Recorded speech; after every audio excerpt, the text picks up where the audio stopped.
Good evening. It's Monday, February 16, 2026, 10 p.m. Central Standard Time here in Champaign, Illinois. You're watching Co-op for Two. You're joining me for our third playthrough of Etherfields and our first proper playthrough where we're going to go into a real dream. We played the first scenario, which was a tutorial. Then we spent our second session exploring the slumber world, which is sort of busy work part of the game between dreams, but the dreams are the main thing, and today we're finally getting to it. Before we start and catch up on some issues we may have overlooked in our previous games and discuss how we're going to deal with the version 1, version 2 dream world, let me check in with the chat, see who's here. YouTube says 9 viewers. This is not really a... Well, I'll tell you what. I've had a little bit of... It's been a little bit interesting with Etherfields. Jonathan Warner suggested we play it. It's a little bit of an older game. When we say older these days, we just mean it's a couple years old. But in the board game world these days, 4 or 5 years is like ancient history in board games. No one wants to deal with a game that's 4 years old. They want the newest Kickstarter thing. And Etherfields came out and was a bit of a divisive game. And these days, I do this as much as anyone with so many exciting games, especially these big, long campaign games. you just look for the smallest little thing that's not perfect about it, and you're like, no, just get rid of it off the list. And Etherfield seemed like it had more than a little tiny issue, but a bunch of people had some trouble with it. About it being too grindy, meaning busy work to get to the main stuff. That's something in particular I try to avoid. But, as my old friend David Rogers said once, you should be looking for the games that divide people, because those are the games that can be special, rather than the games that are trying to appeal to everyone and make everyone sort of lukewarm about it. So I've come around to be more curious about Etherfields now. There are definitely people that love it, and for whom it was a special experience. If you look at the reviews on Board Game Geek, there are a significant number of reviews that are like, this was not a perfect game, but it was an amazing experience. And for me, I am chasing those experiences, those sort of unique experiences. So I've warmed up to the idea of Etherfields. But it's not without its challenges. And one of the weird challenges is that it kickstarted once, but between delivery of the first wave and the second wave, they put out this pamphlet with alternative rules. And even these rules have sort of divided the Etherfields players. Some people saying the version 1 is better, some people saying the version 2 is better. Jonathan was just asking me on Discord whether we should revert back to the version 1 map tiles of the outer world of the Dreamscape. So let me just bring them out here. I've been experimenting with ways to make this a little more visible, but here is our Dreamscape world that is going to expand as we played through the campaign. We've got 2 tiles currently, and these are the version 2 tiles, which we think means less forced time spent in the Slumberland things. And it was pointed out to me that we made a mistake in our previous playthrough, in that if you look at, here's the alternatives, here's the original versions of these 2 places. So you can see in the original, there's more different weird paths. But also in the original, you're told that if you take a shortcut, you have this penalty. That's the thin lines. And it was pointed out to me in the Discord by one of the people who've played Etherfields and is curious to watch us play it. And a couple of people, which has made me more intrigued about Etherfields. Like, whatever the following is of Etherfields, the people who have played it, it seems to have had a lasting impact on them. Anyway, pointed out that these thin lines are still shortcuts in the new version of the maps, and when you take those, there is a penalty of sealing a card. It's just only explained in the rulebook now, not on the tiles. There are a couple other interesting differences. So the new version 2 rules are supposed to speed up the time you spend in actual dreams and less time in slumbers.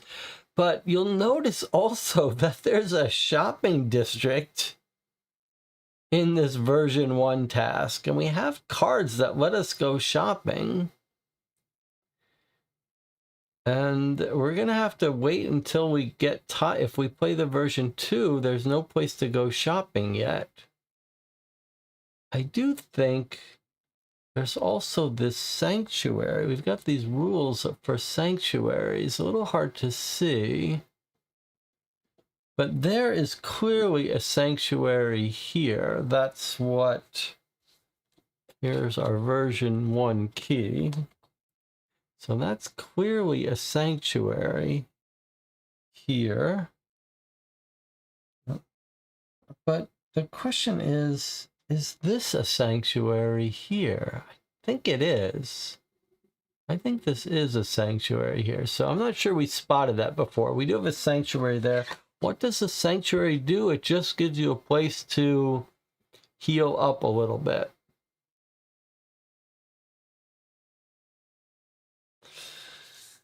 So Jonathan wants us to go and use the version 1 of these tiles for a bit.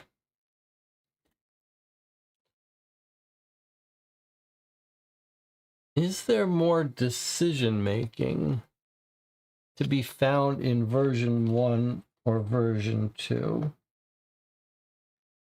Yeah, I'm not sure, but I'm willing to try the version 1 tiles for a bit. Something did occur to me. So let me just get this out here. I'm trying a little bit new layout. I wanted to show you a couple things I wanted to talk about. We're spending these sessions taking our time and chatting. One of the weird things about Etherfields seems to be how much stays out between games. Like, it's my instinct is to sort of reshuffle, discard hand between games, but this game is like between games you're staying in the same state. I have to remember that.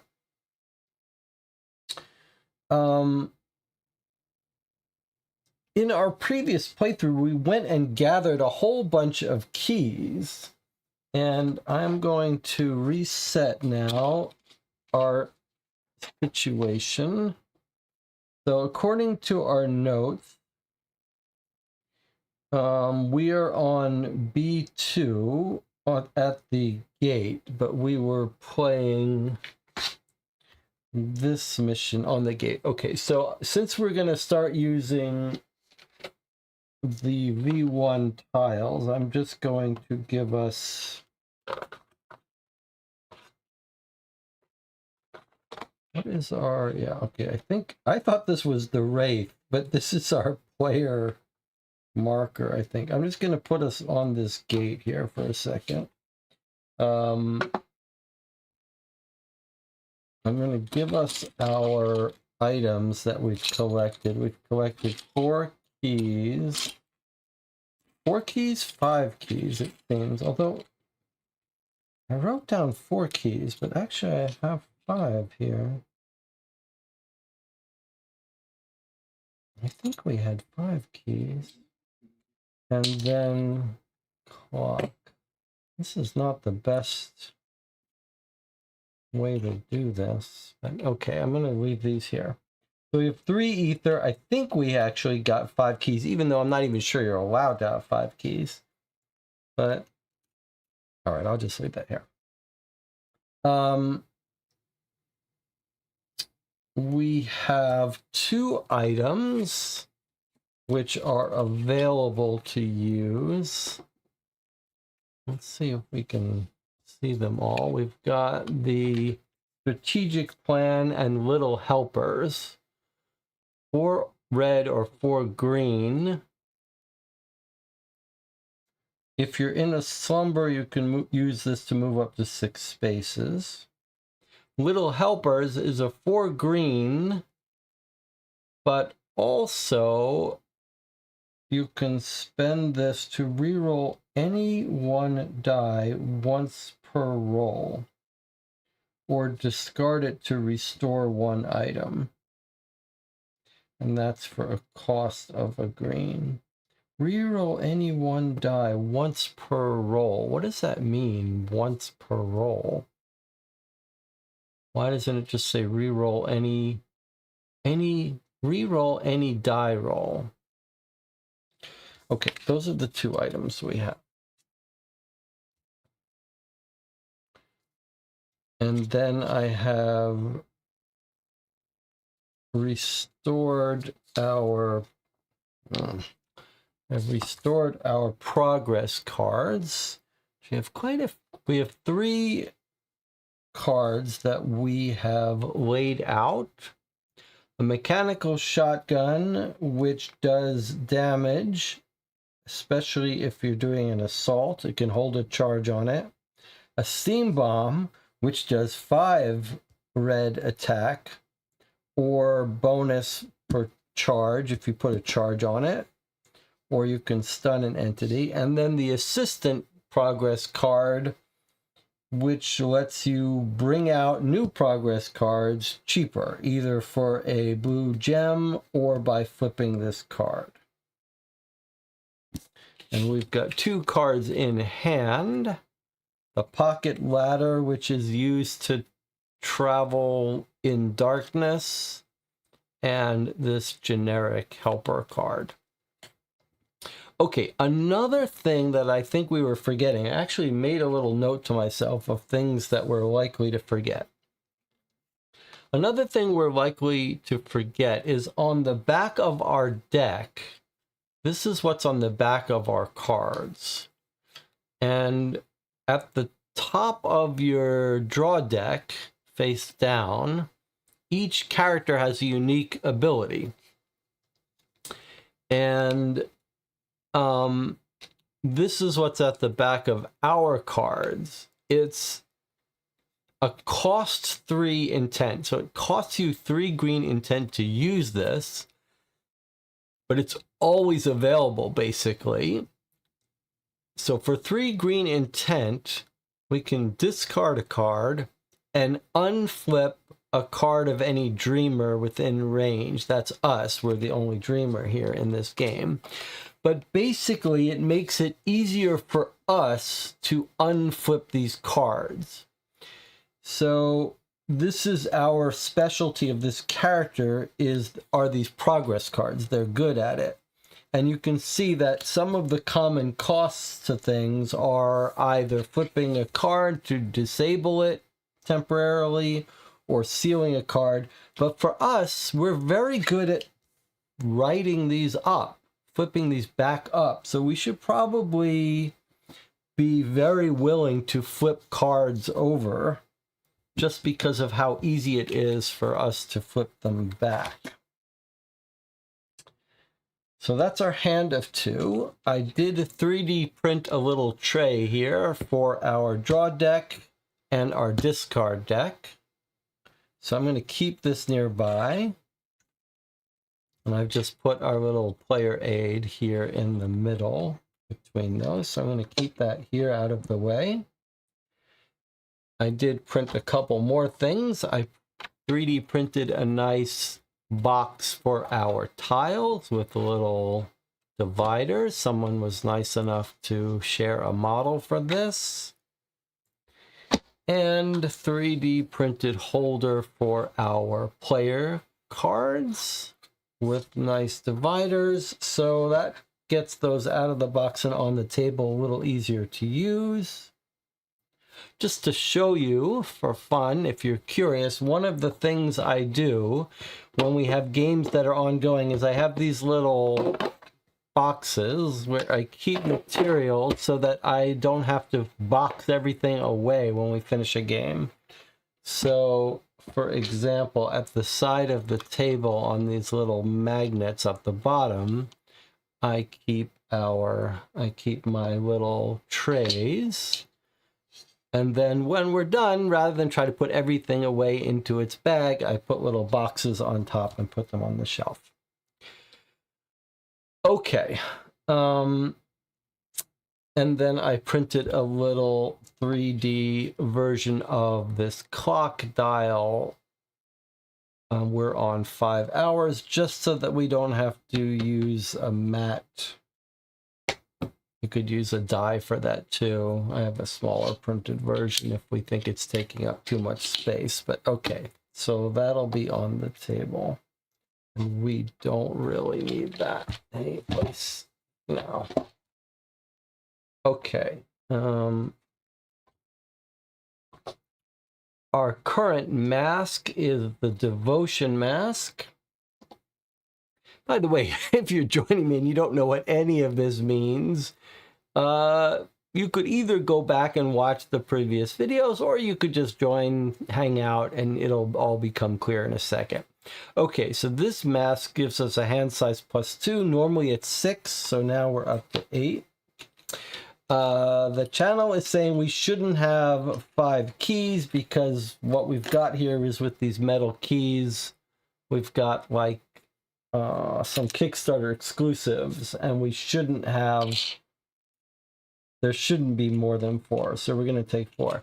Now, one of the things that I wanted to point out, which is a little bit hard to wrap your head around, is we went and gathered 4 keys. We only need 2 to enter a dream. We've discovered 2 dreams, and they are here. We're told that these represent slightly different paths we could take. One is to look inside ourselves to try to remember why we're here, and the other one is try to find someone who knows something.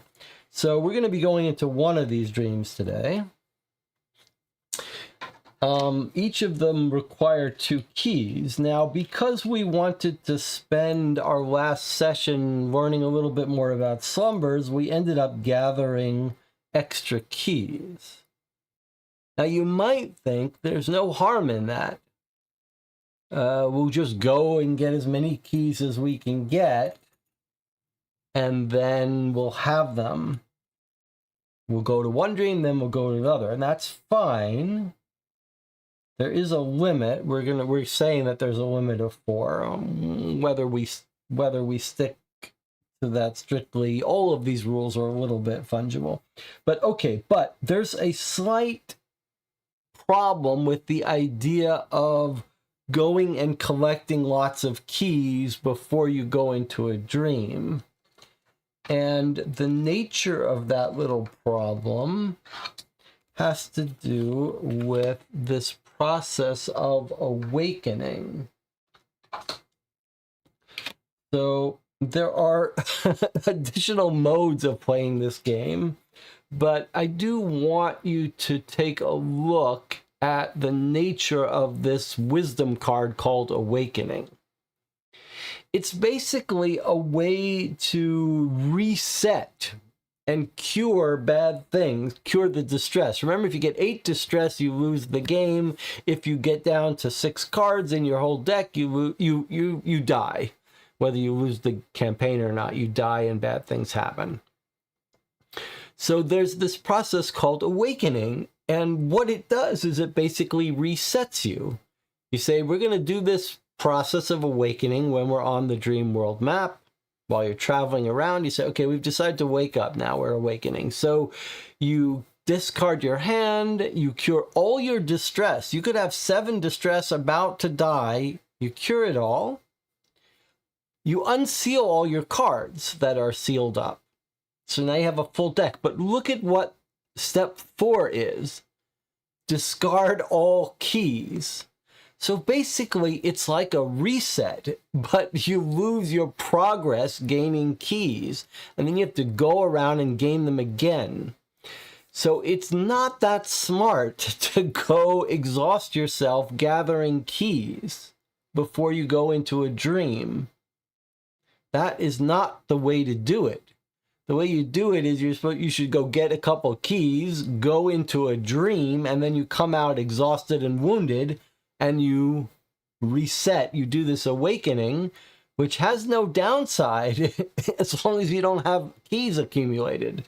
But we've got extra keys now, which are probably going to be wasted. We're probably going to have to go back and gather them again because we'll probably be wounded by the time we come out of a dream. Awakening also lets you change masks, restore items, so you're going to want to be doing this occasionally. So it's not a good idea to be hoarding keys. Does that make sense?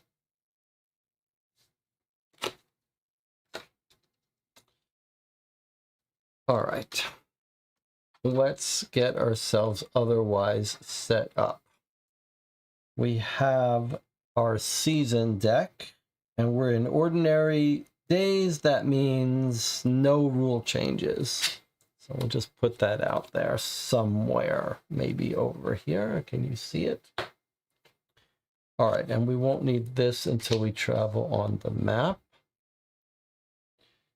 Let's get our fate cards out. Normally we wouldn't shuffle these, but I think we are allowed to shuffle them at the start of a game.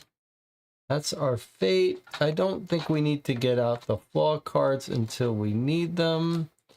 We do need our notes. So there's a plastic folder that you can put these wisdom cards in. But we're not going to use that. Instead, we're going to use this thing that we used for 7th Citadel. I want to remind you of this card we got. We're trying to recover our memories in this dream world and figure out why we're here. We're here for a reason, but we don't know why. And one of the memories we got was this card. And it says if you have 4 green progress cards played. And you know what? I didn't notice that that was green last time. Okay, so right now we have 1 green. So it is going to take us a while, I suppose, to do that. I don't even think we have 4 green progress cards. All right, but that's in our backpack. We've got 2 cards about our 2 masks that we own. This first one is the one that gives us larger hand size. This one is pretty cool. Lets us walk through walls and ignore a bunch of wounds. Distress every round, which is good.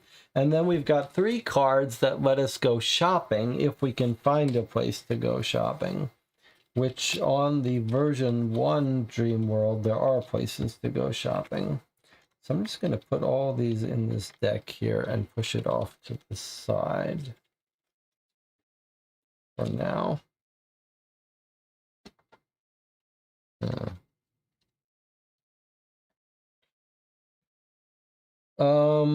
And then we'll need our turn deck at some point. Is there room for all this here? What else do I have on my list of things not to forget? In our first game, we used these clocks to do extra movement, but it seems like the real use for these are to trade them in for extra turns if we need them. There's a cost to reshuffling. We haven't forgotten that. Examine the cards carefully. So it was pointed out that as you're exploring a world, there are hidden little text and tiny little details on these cards that we have to have our eyes open for. We're not playing this game for combat. We're playing this game for little mystery elements. So we need to be carefully looking at cards. And in fact, I wanted to point something out. This was the thing I asked Jonathan to remind me. In this rulebook, in the version 1 rulebook, I'm not sure if it's in the version 2, but I was looking through this. There are all these fun little quotes and creepy little illustrations with these weird things. Where are you? Talk to me. I cannot see you. Help me. I think we can open it soon, etc. All these little vignettes. And I noticed something here. On this drawing, look what I noticed on this wheel. It's like a wheel, and then it's lit up under the number 108. And so I wondered if that was like one of these hidden numbers. And so I looked here, and this is what I want us to read here. These numbers go from like 1 to 1200. So if you look up 108, it's a very mysterious entry. And I think we'll read it. Most of the time we'll be using the app for this, but let's just look at this 108.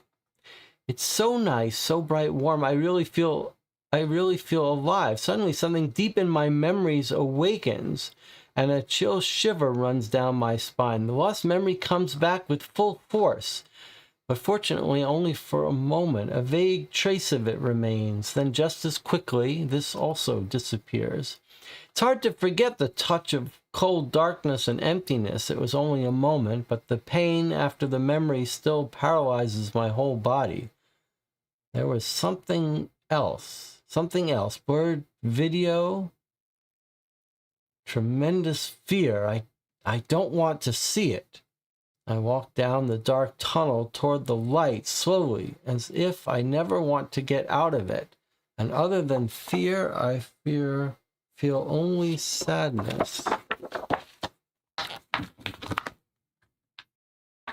After a while, I find myself in a room or maybe some laboratory. I don't want to leave it. I don't feel like doing anything. I turn on the TV.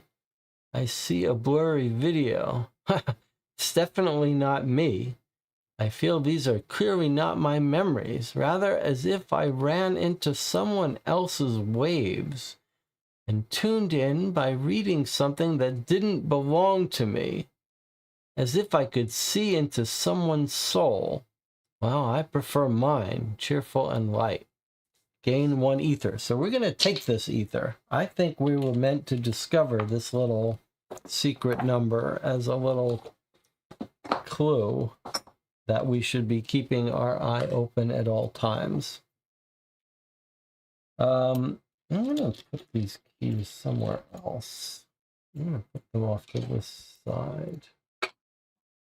I'll keep our ether here.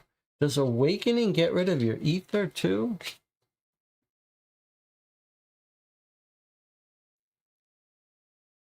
No, you still keep your ether. You just lose your blue. Okay. Are we ready to reset? So we're done with that. Are we ready to go into our first dream? Now, there's got to be a better way to do this. I tell you what, you know what we're going to do? I know what we're going to do. We're going to do our old 7 Citadel trick.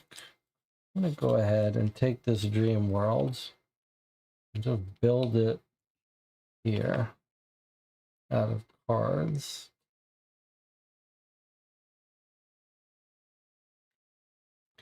And I won't have to have this map.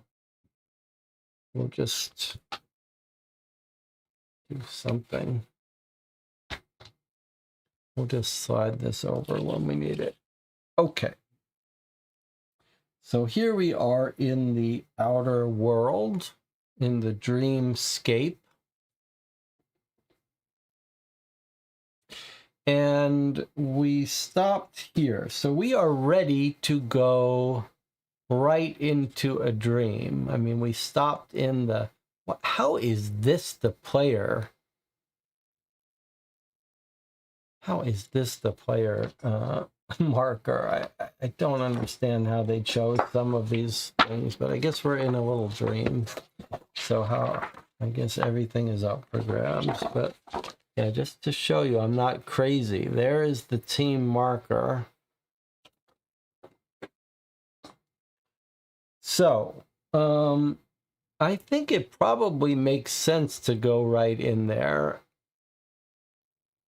We could alternatively go into this sanctuary and then try to circle back. I guess if we wanted to go into this dream, we could work our way up. Otherwise, we'll just go into this dream, which is right here. Which dream is that in Suburbia? I'm not sure we have a strong preference. So Not Alone in the Dark, or I'll Never Forget Those Sunshine Days. I think this is the one where we're trying to remember ourselves, and this is one where we try to find a friend.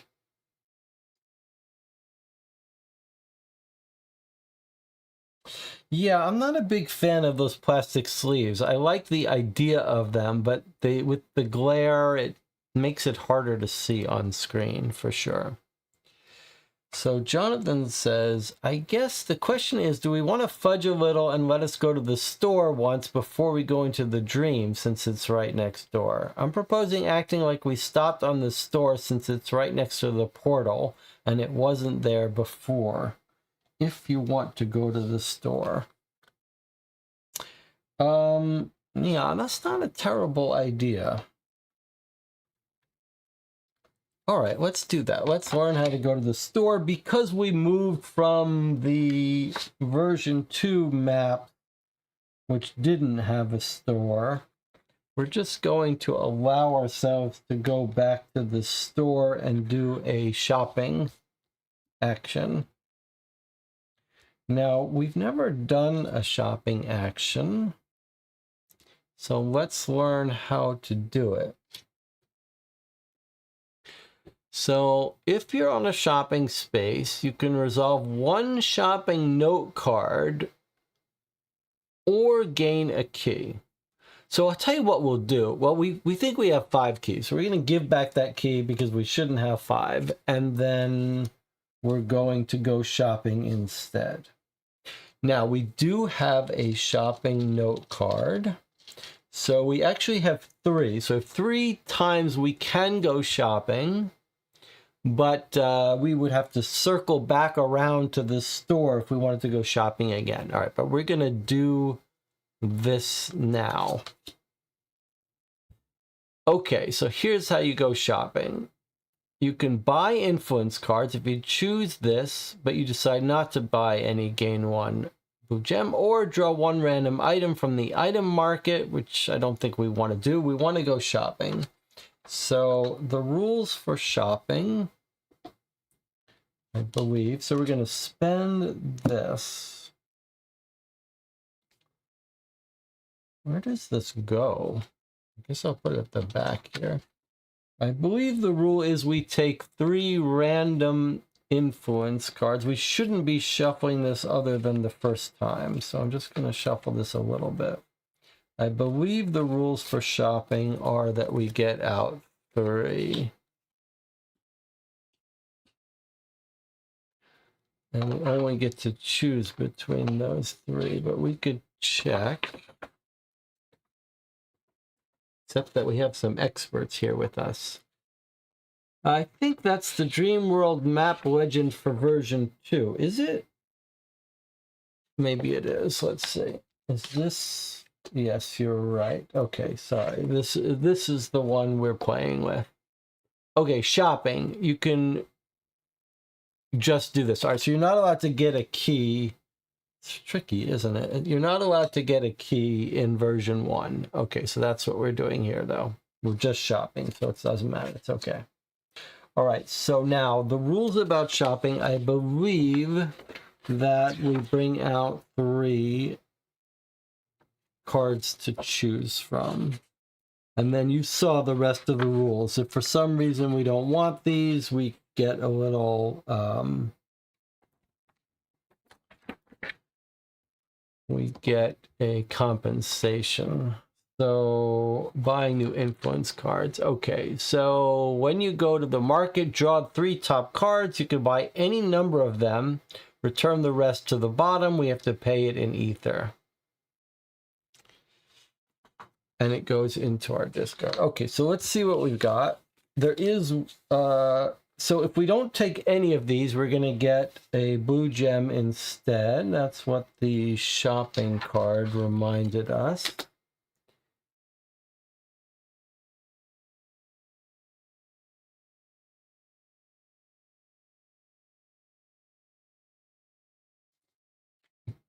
But also the other rules say that if we're playing solo and we see a card that is only good for a larger player group, we can throw it out and pick a new one. All right, so let's see what things we can choose to buy.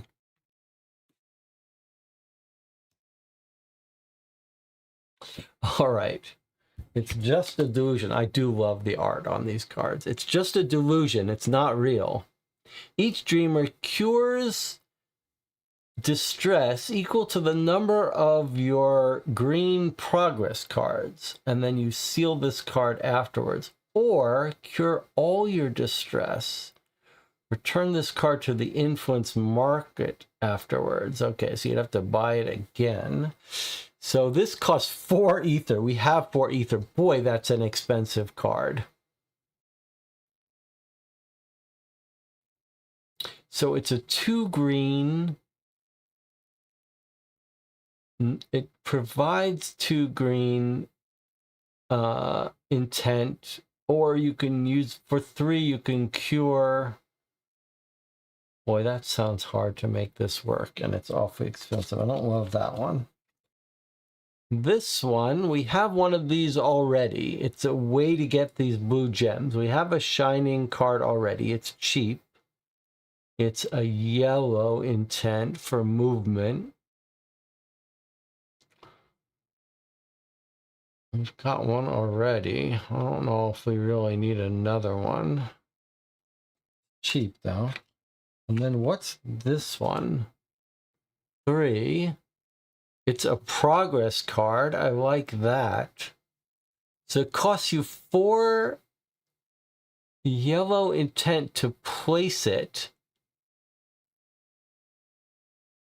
And then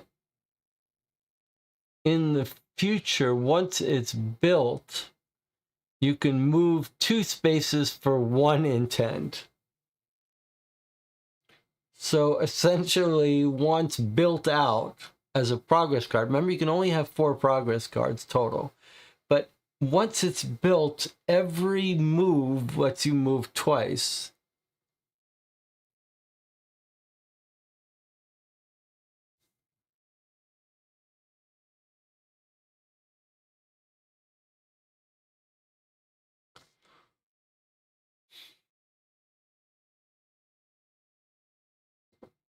We are eventually going to want to have 4 green progress, so the Just Illusion card might be good to get just for the long haul. Not sure how likely it is we'll draw it again. I'm not sure we would ever draw it again.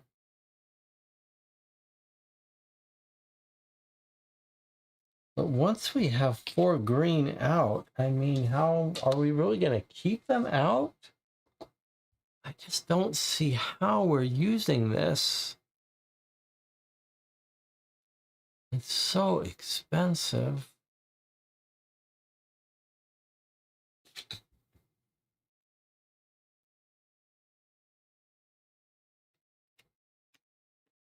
And if we don't have any green, it's useless.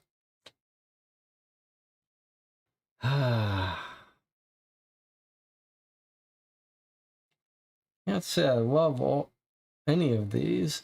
Now, the ether, if we can spend ether to upgrade. So we should say a couple things. First of all, just having more cards is like having a little bit more life, because every time you have to reshuffle your discard, you lose a distress. So having more cards is good. On the other hand, we're going to be spending ether, but look, you can use ether for other things. You can use it to get rid of a morphing on an entity, which makes them dangerous. We can use it to pay for a bad roll of the luck dice. So having some leftover ether is not the worst thing.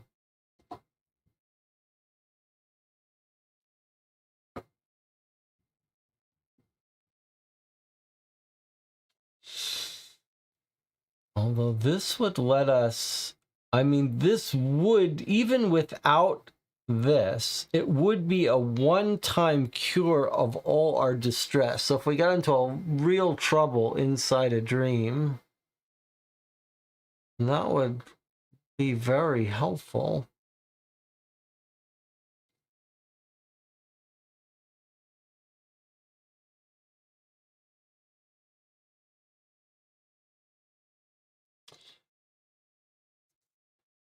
Well, I'm not sure. It seems awfully expensive. Took us a while to get 4 ether.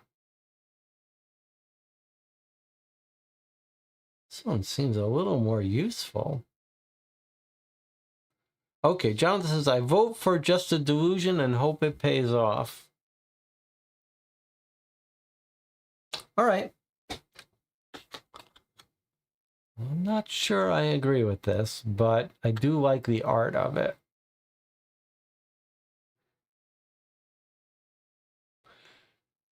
I suppose if you had a bunch of green progress cards out, every time this came up, you could heal a few. All right, we're going to buy it.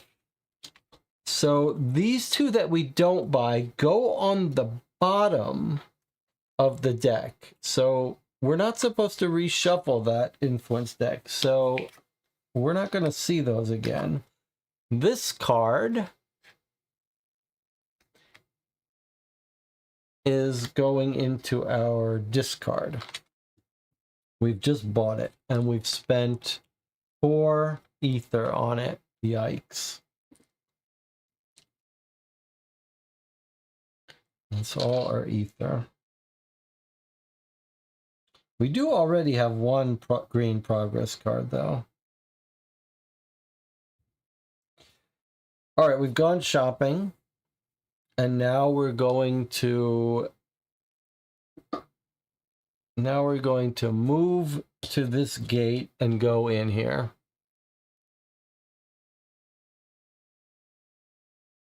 So we're going to enter this dream, which is what we've all been waiting for. Not alone in the dark. That's the dream we're about to go into. Our first real dream. Nothing bad ever happens in a closed market at night, right? Hint, in this dream you'll find new ways of cooperation along with many useful items.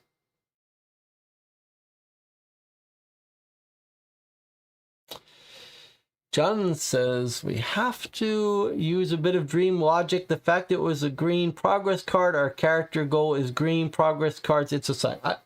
I think you're right. The game rules even suggest that you sort of role play it. So I think role playing it does make sense that we would want that card. Now, the district is suburbia. That's where we are. So that's correct. We need 2 keys to enter it. I'm going to pay those 2 keys. In fact, I probably need to keep these out. Okay, so I'm paying 2 keys to go into this dream. Each dreamer may cure 2 distress or unseal their top 2 cards. Okay, well, we don't have any sealed. That's probably a bad sign in terms of our play. We're going to have to get better so that we can get a little bit of help here. Okay, take all 1, 2 secret cards and tiles. Okay, so 1, 2. Okay, there's a lot of them. Okay, so here's a big stack of 1, 2 secret cards. And then 1, 2 tiles is this stack right here. Reveal both setup tiles. Okay, 2 setup tiles. I'll put the rest up out of the way. Okay, and we don't need this outer world map again. Okay, reveal both setup tiles. Place the Z tile face down on C1. Don't look at the front of the tile and reveal A. Okay, well, let's first reveal both setup tiles. A1 and A2. Here we have our closed market with lots of text written. All right, we're going to look at these cards more in detail in a second. This is pretty cool. We get to start on this tile, or in this space, or this space. You can see there are places for us to look and uncover more story. They're everything's in the dark, all 4 spaces. So I'm going to put these here. We're going to take a closer look at them shortly, so don't worry about not being able to read those yet. Let's just finish doing the rules here.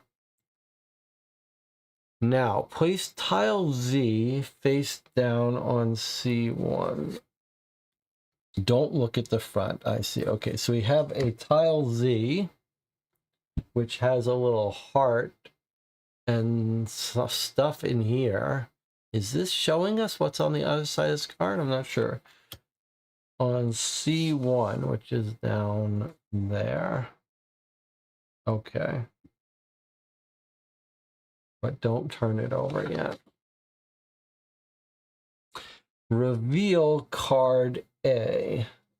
So that's fate cards. I don't think we need these fate cards yet. Okay, so we've got a whole bunch of... We have a whole bunch of cards that are of different types, which is interesting. Reveal card A. Okay, so here is card A, and then reveal card E. Okay. Prepare all 4 B cards. They represent a pool of items you can find somewhere in the dark. Okay, pretty cool. So, reveal card A. Here is A. Anything on the back of this card we need to pay attention to? Doesn't look like it. What is A? This card is active until this dream ends. Searching in the dark. Okay, so it takes you 2 yellow or 2 green. What are these intents called? We should probably get into the habit of referring to them by their proper names. I know the red is wrath.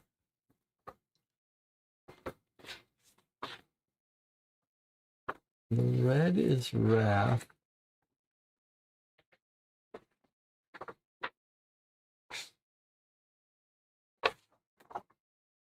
Green is awareness, and yellow is cunning.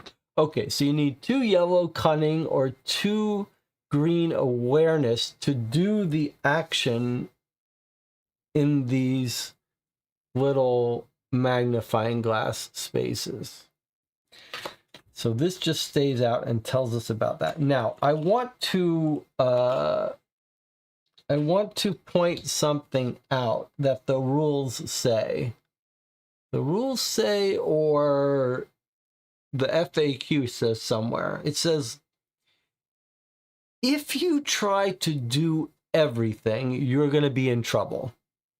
That some of the things you do in this game can unleash bad entities, are mistakes to do. So we have to use our intuition and logic to choose which things to do. And we're not going to have time to do it all. And if we try to do everything, bad things can happen. So we may not have time to look in all of these places. And we may not want to, even if we did have time. So just keep that in mind. Okay, that was A. And now E is our entity. Let's see what E is. Oh, yeah, it's an entity. Whoa, they look like aliens or something. I don't like the look of that. Place this card on the entity slot. That's just a place on the table. This card is active until this dream ends. Okay, something in the dark. So they'll have the 3 different kinds of trigger activations on our turn cards. One is we put a purple threat token on an adjacent space. Maximum of 1 per space. Yellow is if you're in a space with a threat, you seal 2 cards. And then the red special is if you're even in range of 1 from a threat, you suffer a distress. And then if you're in the dark, put a distress in your space. Okay, so there's maximum of one of these threats on each space, and they hurt you if they're near you or if you're in it, depending on what triggers. Okay, pretty cool. So this just goes on the board somewhere. We're going to put it, I guess, I'll just put it here for now. And then it says, take this deck of 4 B cards, which are here, items. These are things we can find in the dark. I'll just put them here for now until we do this. Okay, now it says we need 12 turn cards. So we get our turn cards out. There are only 12. We can shuffle and make sure. 1, 2, 3, 4, 5, 6, 7, 8, 9, 10, 11, 12. Okay, so we have 12 turns to complete this dream. Then if we don't successfully complete it, bad things will happen. So we're just going to put this out. In fact, the way it works is we take it, we flip over the first one. This is our first turn. Remember, the turn card basically tells you how the dreamscape turn goes when it's its turn after we take our turn. So we know that the basic effect is going to go, and then entities will move. I don't think we have any entities on the board currently, so there's nothing for them to move. And then the red will trigger. So in our case, this middle one's going to trigger, and then this red one's going to trigger, and the blue one won't. So we know what's coming up at the end of our turn. Each dreamer in a space with a token seals 2 cards, and if you're within range of 1, you'll suffer a distress. And then drop a threat. And then the loot is only if we're in a slumber or something else says it. Okay, so this goes out on the table. Then we're going to read an introduction. I believe then we get to flip this over and it tells us our goal. So maybe we should read the introduction first, though. All right. 890 script, 890. A week has gone by since we passed through the rift. Nights last much longer than days here. The thick fog obscures everything. The city is huge, like an endless maze. Nothing here is ordinary. We stay in bizarrely decorated hotels. Unfortunately, nobody asks for payment. Ironically, we have no need to sleep in them. It is, however, refreshing to feel the walls separating us from the chaos of the dream world. Instead, we spend our spare time planning our next forays and learning about the locals. We felt no hunger here either, and even though we've tasted many strange foods, I've gathered no nourishment from them. There are some issues that plague us from time to time. Sometimes our legs refuse to obey, becoming jelly-like at the worst possible moment. Sometimes our mouths fuse together, like that scene from an old horror film. What was it again? Nightmare on Elm Street they're talking about. Or, no, Nightmare on Elm Street, you don't fuse your mouths. I'm not sure what they're talking about. Sometimes our belongings mysteriously vanish into thin air, only to reappear sometime later. The buildings here also have a mind of their own. We leave a room, and when we come back, a different room has crept in and replaced it, doors and all. Sometimes, peering out the window, new buildings pop up in front of our eyes. People we meet sometimes transform before our eyes, their faces shifting from feature to feature, occasionally changing into someone familiar, but not exactly placeable. The sensation of déjà vu occurs very commonly here. A double-decker taxi stops next to an old closed market with a sign that reads, "Everything for free, but only at the highest prices." Questioning a few of the strange locals in the area, we managed to gain enough cryptic information to know that the one we are seeking, who might be able to help us answer a few questions about this strange city, disappeared a few days ago in this old run-down marketplace. The taxi driver thanks us and drives away without taking payment. We wonder why the driver spends her days chauffeuring lost souls around. Perhaps, like Sisyphus, they are compelled into an eternity of toil. We easily sneak through a hole in a rusty chain-link fence and start investigating, trying to find clues in the impenetrable darkness. Now, whenever you run out of block tokens during this dream and you have to place one, take the block token from the furthest night space from your dreamer. Hint: what do your dreamers have that will allow you to illuminate the darkness? Also, pay attention to the flavor text dotted around the map tiles. Extra hint: remember that one of your basic actions is to peek. It may come in handy. Also remember there are special rules on the back of the Dreamgate tile. In this case, Assault 5 will allow you to discard one threat. Okay, so let me make sure those really are called threats, since otherwise we're giving out bad information. They are called threat tokens, so they're used differently in every dream. We know how they're used in this one. Okay, so it's reminding us of a couple things. First of all, it has a special rule about block tokens. Remember, because they are limited use. I don't know how many we have, 8 or so.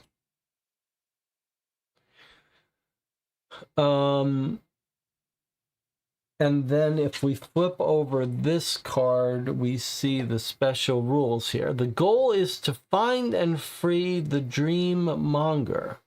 Hint: it would be wise to make notes and draw a map.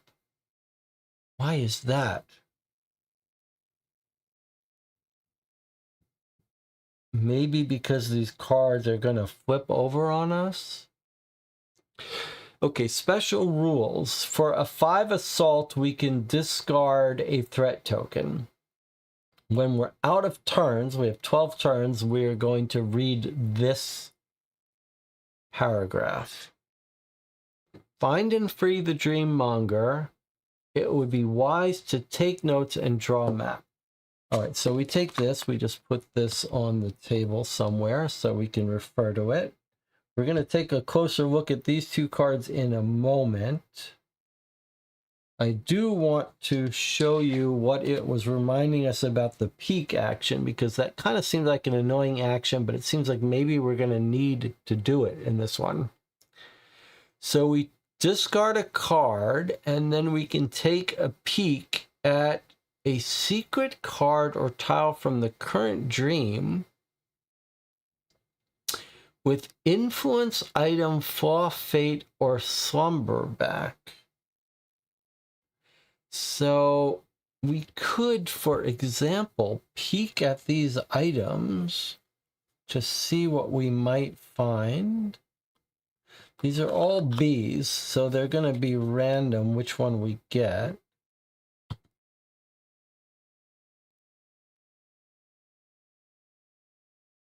I guess it's saying we could peek at this card. It is a tile from the current dream.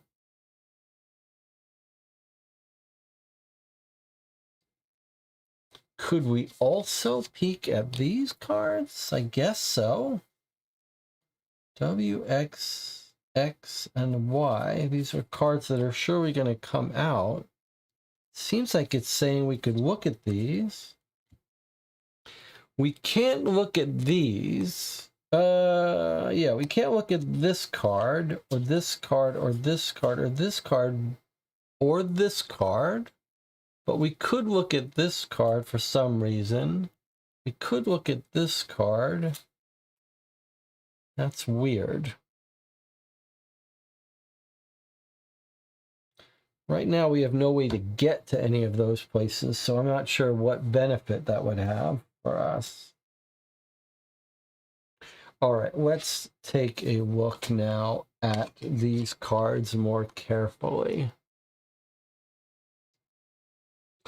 So we're going to start here or here. It says, watch closely. There's more than you think. Then we've got a broken glass room. This says, don't step on the glass. Don't step on glass.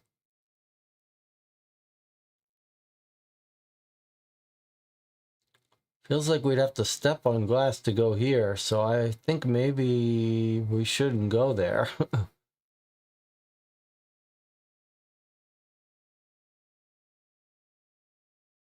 This looks like it could hold something inside this bin, so maybe that would be a good place to head first.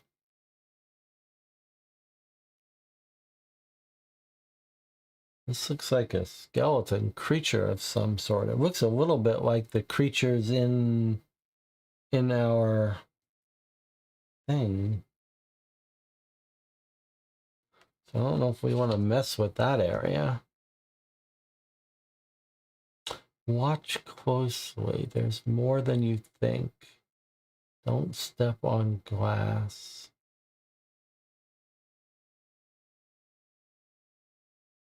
And then there was something else that told us about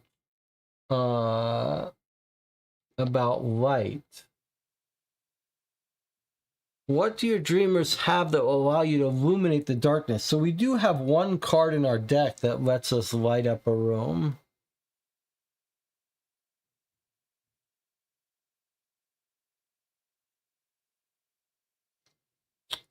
All right. Oh, let's look at this next tile here. So there's another creature. Oh, there's creatures all over this place. What are those shapes in the dark? Gulp. Okay, it looks like there's another a crate there that maybe we might be able to get a good item at. I wonder what's in this chest. Maybe it's is it talking about this chest? I wonder what's in this chest. Here's another chest here. There's a creature in each of these rooms. Watch out. We don't know what hides in this hole. Yikes. I mean, we're trying to find items and we're trying to find the dream monger. I mean, he might be hiding in this hole. I'd be inclined to start here and then search in this bin. There's no creature here, but I guess he's nearby. I don't want to step on the glass. I don't know about this. But I'd be inclined to start here and go here first. Watch closely. There's more than you think. There's more than you think. There's more of these creatures than you think, I think it's saying. Watch closely. There's more creatures than you think, maybe.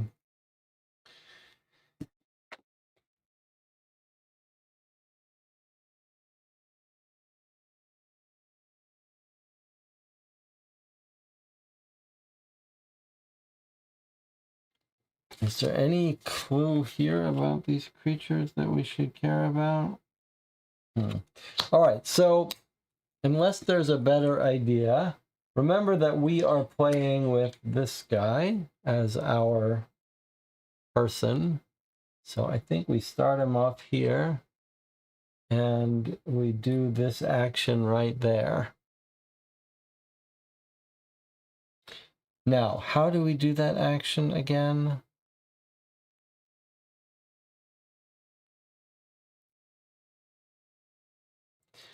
It's this. We need 2 yellow or 2 green.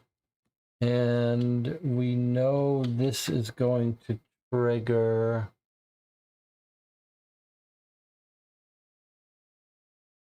All right, so unless we can light up the room, those are going to trigger. All right, so we're going to take our turn now. We're drawing 4 cards with a hand max of 6. Sorry, hand max of 8 because of our hand max of 8 because of our mask. So we have, but we can only draw 4 cards.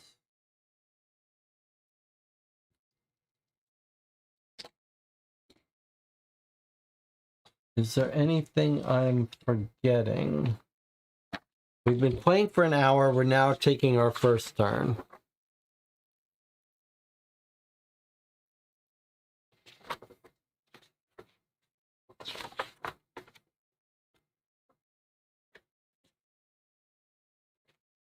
Well, we have people who are going to remind me, but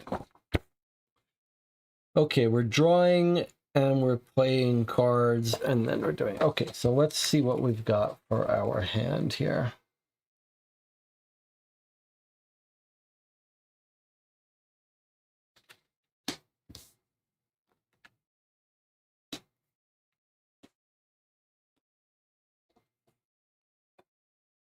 Okay. Fun. All right, so we have a card, in fact, to light up a room. This card here. Place a light token in any space. It's active till the end of this turn.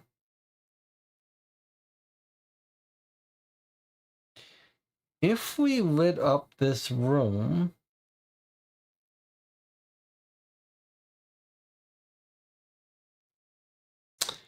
we would make one tile, like one space, one quadrant here, lit up.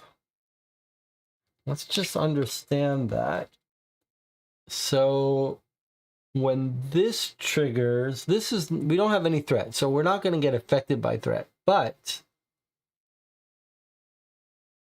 if we lit up this room, then when the red triggers, we wouldn't put a threat out. I'm not sure that's that big a deal at this point. Maybe we should wait till we need it. Now, we could use the pocket ladder to pop up anywhere and pop down in another location, but we have no reason to think, right now we have no reason to jump around. We do have another progress card.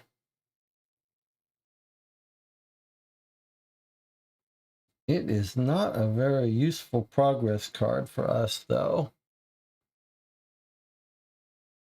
Other than it being green, so I don't love that. All right, we need 2 green. We're going to do this action to search in this bin. So we need at least 2 green for that. I don't think we're going to be traveling around. Well, let's do it first.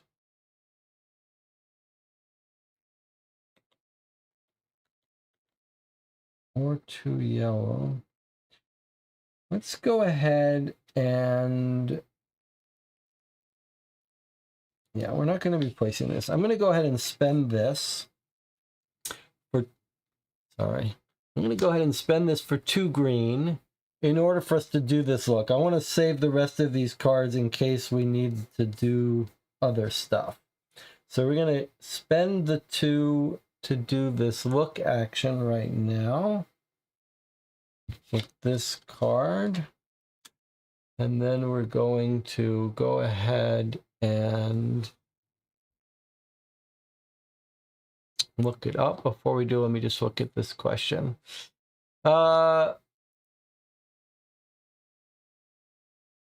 Yes, I have no idea. I can't remember that. I can barely remember a mystery from yesterday.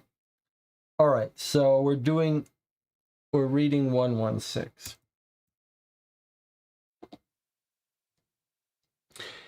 Ugh, the stench. Damn, there's so much garbage here. Disgusting.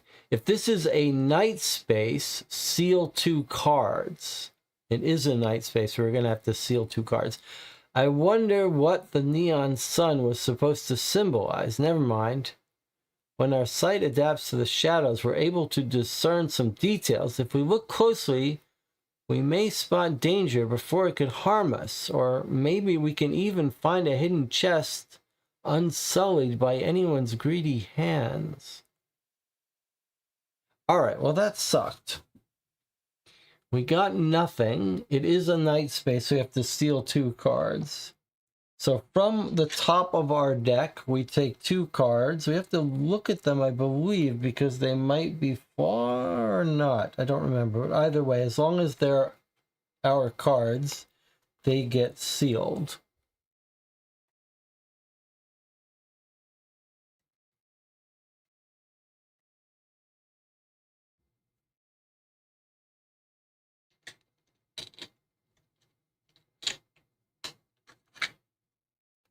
These get sealed. Okay, let me understand this comment here. We can keep the light card in our hand as long as we use the light action.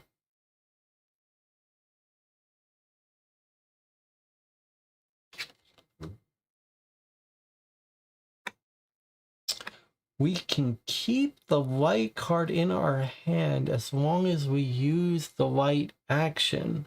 We don't have to discard to use the light. No, this gets used up. This gets used up. It's only progress cards that you can keep using. So this isn't a progress card. It's only the progress cards that get built here that you can keep reusing. So if we wanted to use its ability here, it's a one-time use. We could hold it in our hand for a bit.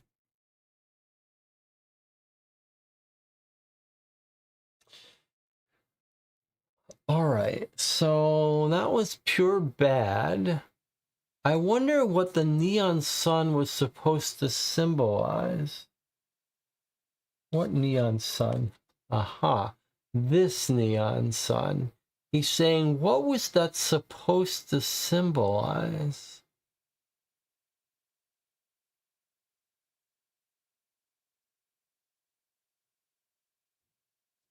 Do we need to be making a map like it said?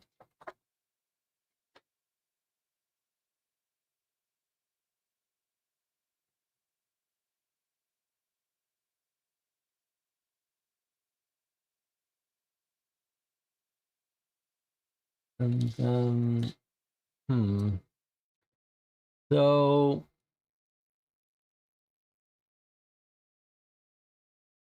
maybe that meant something.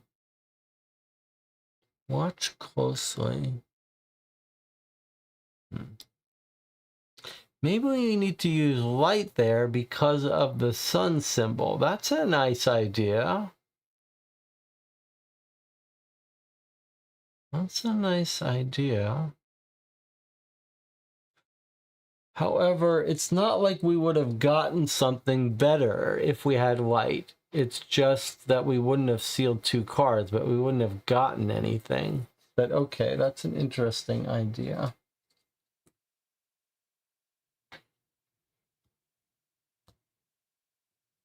Well, closed market. I guess we're gonna move along. So I'm going to spend 1 yellow to move here. There's nothing else to do. And I guess we're going to look at that again. I don't see any neon sun. There is a creature here, though. That makes me a little nervous. But we're going to have to do something. So let's go ahead and use the pocket ladder since we don't have any real reason to go upstairs into the dark room. I'm going to go ahead and discard that for the 2 green that we need to read 563. Unless anyone has a reason why I shouldn't do that. I don't know exactly what we're looking at, but you gotta look.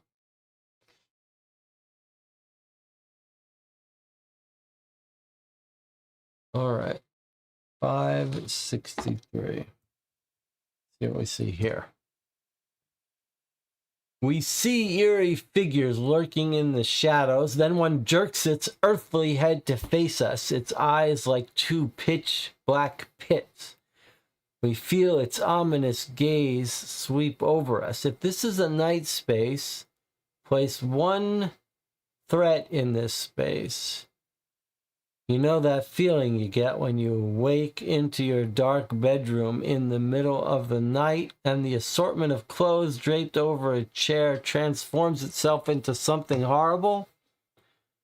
Trust us, it's more than just an illusion. After all, darkness is simply the thin barrier between two worlds. A simple flick of the light switch renders everything normal again except the racing heartbeat in your chest. All right, so it is a night space, so we're putting a threat in that space with us. I don't love that. It does make you wonder that we should save enough actions to run away from a room after we look in it. But now we seems like we turned on the light. Was there anything to suggest there was a light switch here? Because if so, it would help to know where there are light switches. But I don't see any light switch. I do see a creature though. Okay, then it said get card F.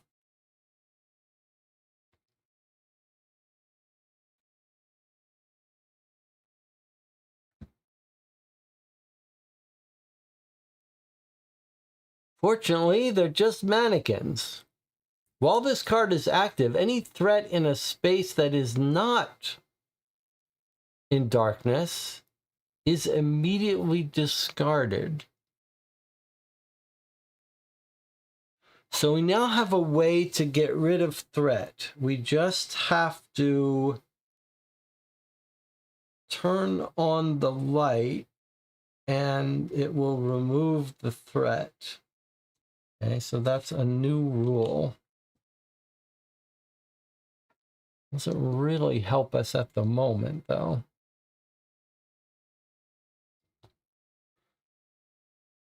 Okay, so we don't want to step on the glass unless we think these advice on the ground is not relevant for us. We do need to get away from this, though, because this is going to trigger. This is going to trigger and hurt us if we're in a space with that. So we're going to clearly move. The only question is, should we move and then look again? So we could move. I'm trying to learn what the best way to show everything here. So if this is our hand, I don't know. I mean, we surely have to move off this space, but I wonder if we shouldn't. We probably shouldn't spend these things yet.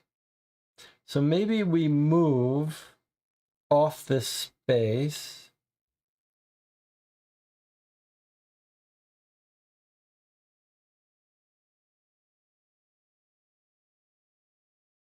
We want to go to this crate, right? Okay, so here's what I think we should do. I think we should actually move twice to get ourselves here. That would bring us far enough distance from this that this won't trigger and hurt us. And we keep this in hand so we could light up a space. So let's do that. So I'm moving twice. I went once here and once here. I don't want to look at this yet because I don't want to trigger anything bad. And I'm going to keep this card in my hand.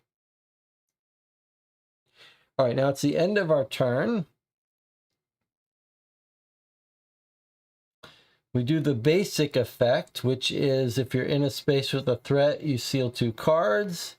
Then we roll for movement, but there's no one to move. And then we do the red action. If you're range 1 from purple, you suffer distress. Then each dreamer in a dark space places a threat in their space. So I could have lit up that room first. Tell you what, you know what? Let's do that. Let's light up this room. Just in case, just for the hell of it, because maybe opening this in the darkness is bad. So I'm going to light up this room, which will also cause it not to bring a threat in our space. But then it does get rid of this card, so we've got no cards in hand. All right, I think that's a reasonable thing to do. That was the enemy's turn. This gets discarded. A new turn card comes out. So on this turn, we're going to get the basic effect. If you're in with threat, you seal, and we're going to get put a threat in an adjacent space. And now we draw 4 cards. Okay. Let's not forget we have these cards down here.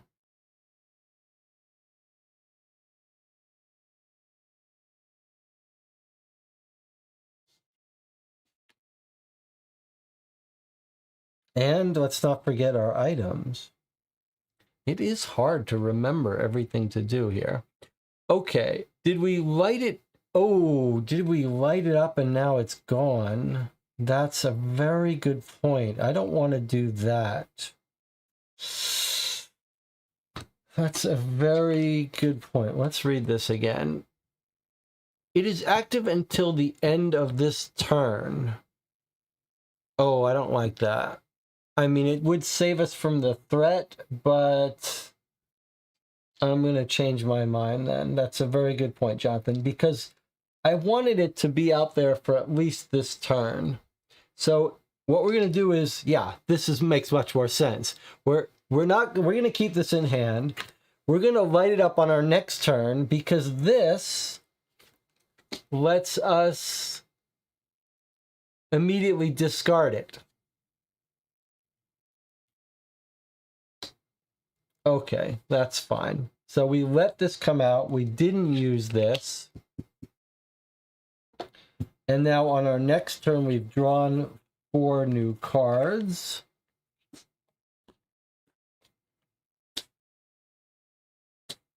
And now we're going to look in there, but before we do, we're going to light this place up. But look at this card. We got another builder card. It's a card that lets us add charge to our gun and our bomb. That's pretty good.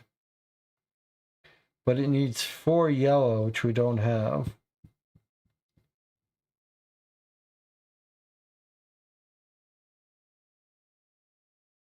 All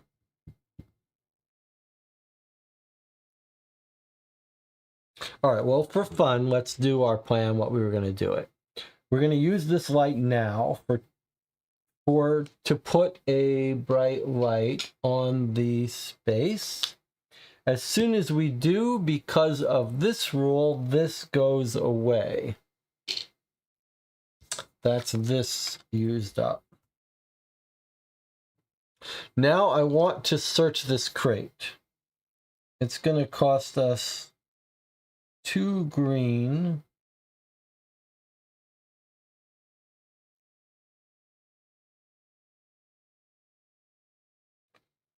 Or 1 yellow.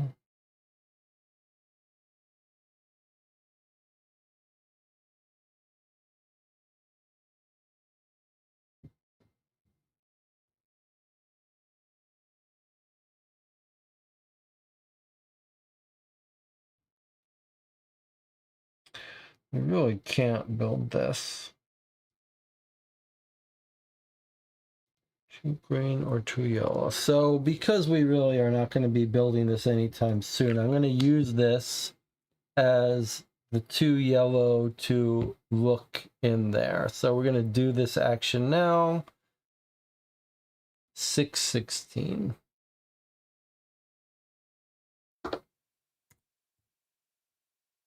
And that's costing us our 2. We saw this box from afar. It's as pristine as a freshly unearthed sarcophagus. Let's see its contents. Look at the pool of items. Gain 1 of them. Then place a block token on this map action.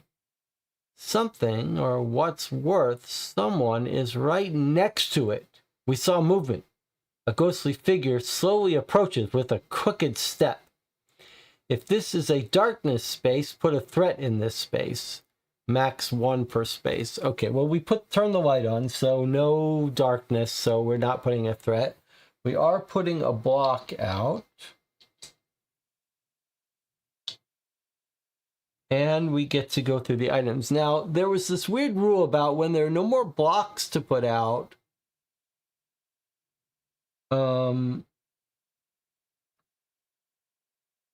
we could remove a block. So we could theoretically come back here and search this again. But let's see what item we're going to want here. We've got the warehouse card. Roll the luck die. If you get a X, you have to return an item.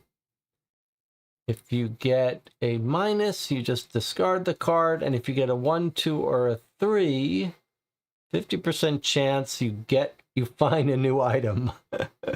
Okay, pretty cool. And it's a green. That's all right. What's this? A common hammer.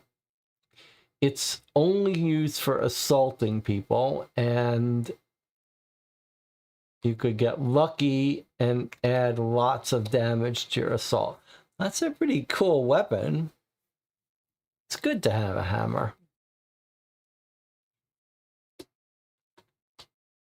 Or the key to everything. What's good for everything is good for nothing. Discard this item to gain 1 key. Or return this item to the market to gain 3 keys. Wow. Discard it, and then you could restore it again later. So it's a good way to get keys. That's pretty cool.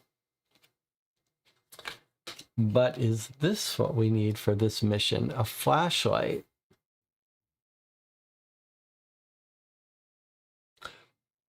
Once per turn, it's an item. Once per turn, you don't spend it and you can light up the room. Then you have to roll the die. You could get unlucky and have to discard it, but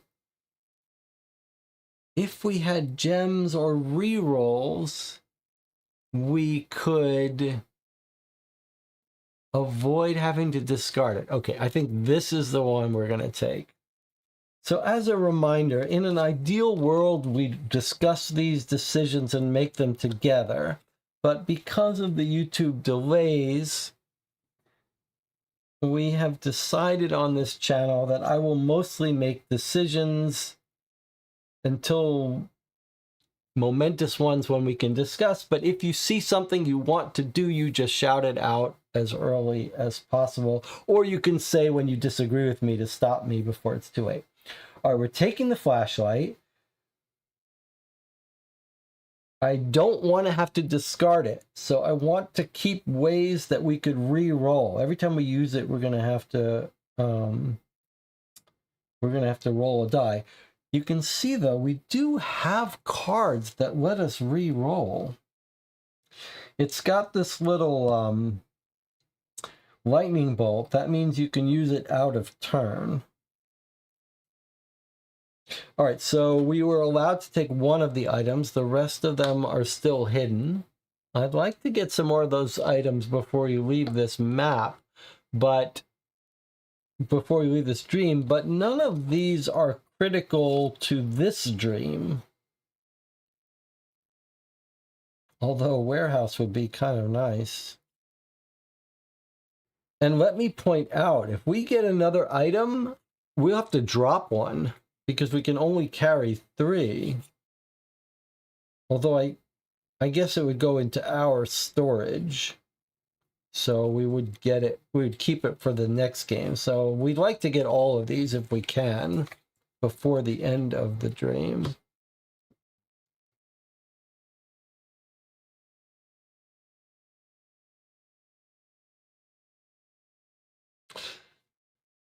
So I guess what I'm inclined to do is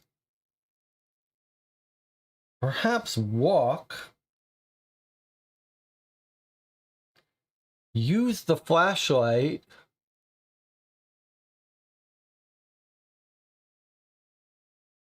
and use these to re-roll if the flashlight breaks.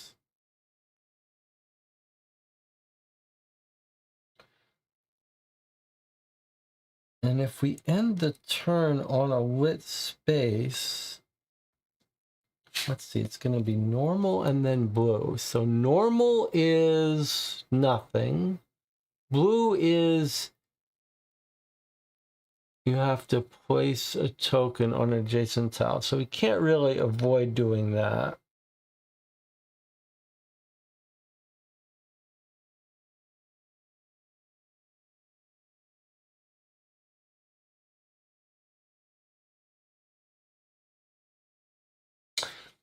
But if we're here, at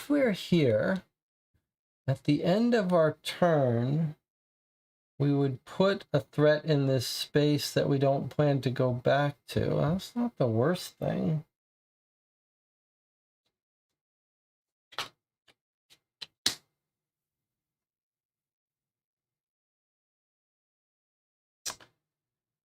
If we move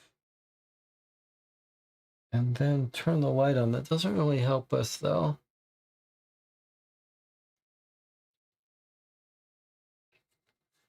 We could move and then we could turn the light on and then look in here.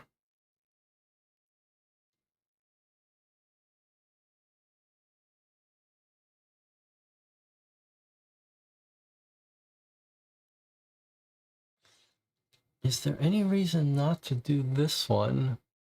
What does it say? I wonder what's in this chest. That's the chest we probably already looked in. You want to go down here, Jonathan, huh?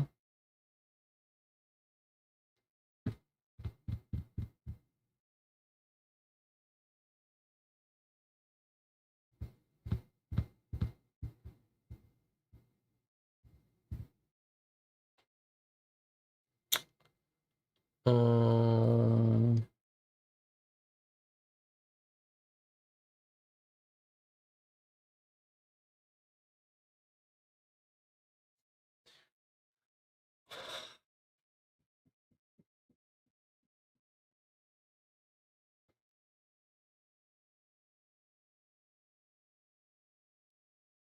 well, let's move.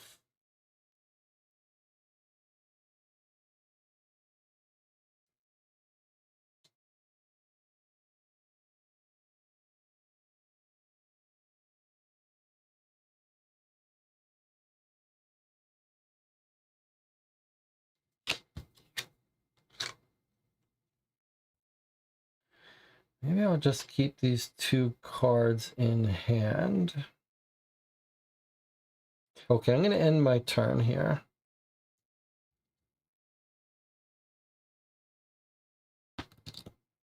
Then this triggers. The basic effect is we get harmed if we have threat in our space, which we don't. Then the blue triggers, which forces us to put a threat out in an adjacent space. Can't put it here because there's already one here. Don't want to put it here because we're going to go there, but we're done with this, so I'm going to put it there. That's the end of turn 2. Now, turn 3, we have to shuffle our deck. To shuffle our deck, we have to pay a little bit of a price. I'm just going to take a distress because I don't want to seal any more cards.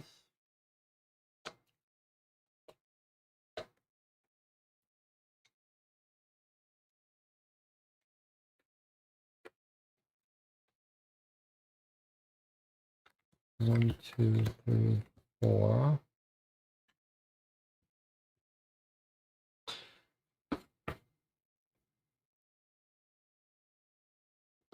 There is a mannequin on the bottom left, A2 space. You say mannequin, so it might trigger another threat in the dark. Would the light being there till the end of the turn cause that threat to instantly be removed? Sorry, this should have gone away, I think, before the dreamscape went. I don't know, actually. That's a very good question. When it says the light lasts until the end of turn, does that mean that turn order? I guess that stays out. I guess the turn doesn't end until the dreamscape goes. So as soon as this popped out, this would disappear. I think that's right. I think that's right. You think those are mannequins, huh? Maybe that's what they are. They are all mannequins.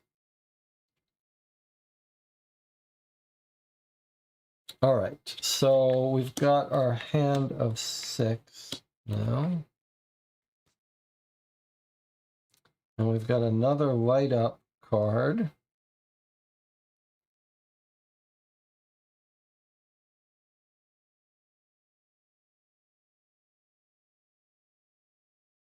This would let us get the flashlight if we lost it.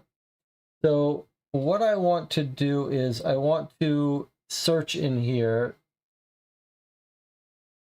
even though a bad thing could happen. But I'm going to use the flashlight first.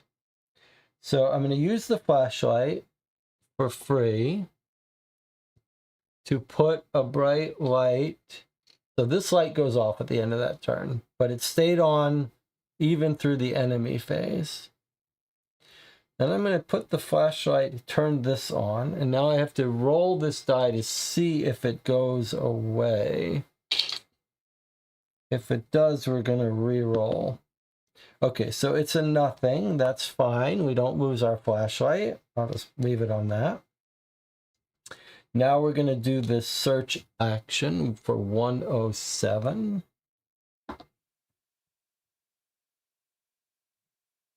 Something lurks in the darkness, such monstrous silhouettes. If this is a dark space, place a threat in this space. Okay, so we saved ourselves from getting a threat here, but there was nothing good.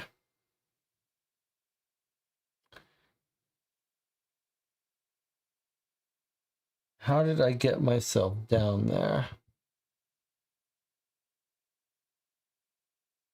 I moved down there already on previous turn. Okay, so but I had to spend 2 for that. I guess we're going to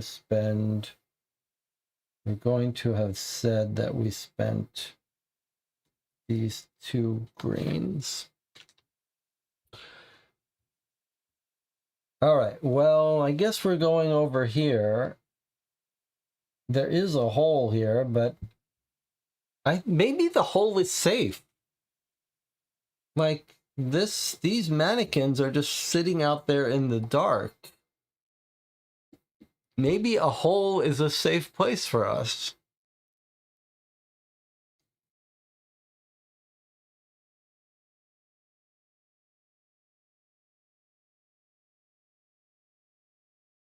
Also, the hole has light in it, doesn't it? Watch out, we don't know what hides in this hole. I mean, maybe it's safe to go into the hole.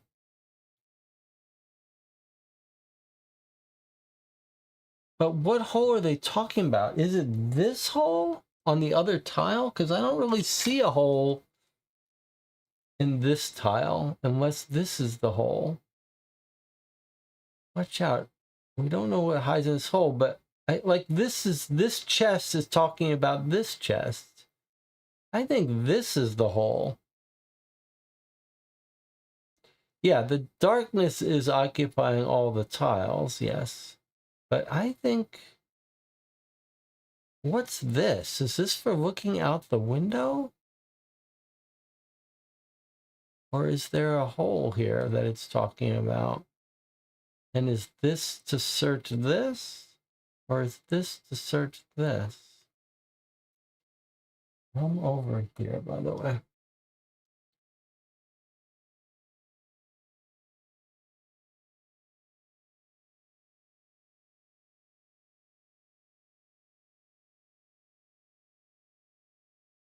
The only reason this space wasn't considered dark is because I shined the flashlight there.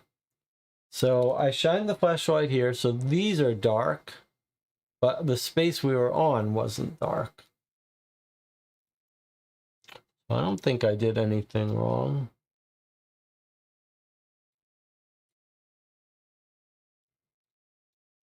The question is where we go next. Do we go to the bottom right, or do we go and do this, or do we go and do this?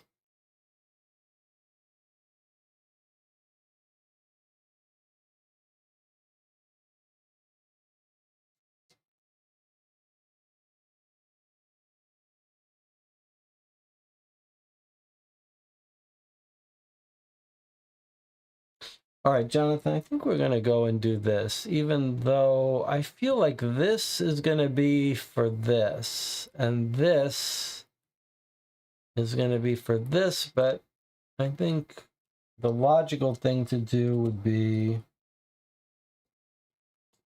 to move with this card one space here. I'm trying to like light up these places before I do them.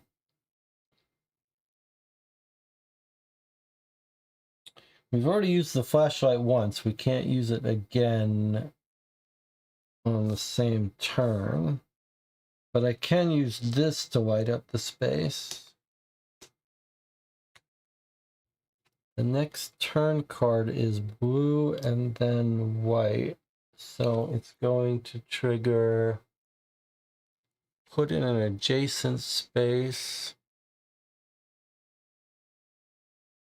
which is fine, and then in the space. So we're going to be safe here. Unless I trigger one now, but I could run away if I have to. Okay, I'm going to use this to light up this space. Just because I'm scared of the dark. And then we're going to use this card here to do the search action here. And then I've got two cards. Actually, these cards won't let me run away.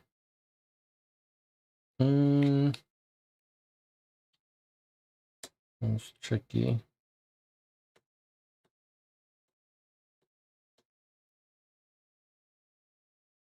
If we get, I don't think we're going to get, with the light on, I don't think we're going to get threat in our space. What's the image under your character? It's a hole in the ground. And it seems like that's what this is talking about, but not on that space. All right, I'm doing this anyway. I'm doing the 2 yellow to do this 286. Let's see what happens. 286 in a brightly lit room. We swerve between piles of fetid trash. Don't touch anything, we tell ourselves. If this is a dark space, resolve all 3 effects. Wow, that would be terrible. The stench, more broken glass, sharp claws. But we did light up the room, so we don't have to suffer this. Instead, we notice something else. It seems we found an escalator leading down. It must have moved once long ago, but time has long since stilled the gears that allowed the escalator to function. Now it's nothing more than a set of stairs. We hear howling from deep below. Reveal both tiles X and card C. If you're not playing alone, take and silently read G, but do not share its contents with other players. Okay, well, we are playing alone. So both X tiles come out.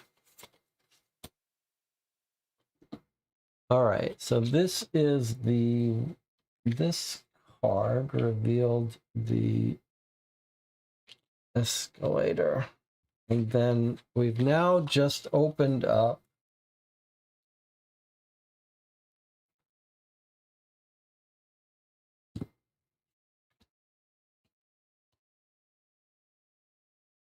the escalator.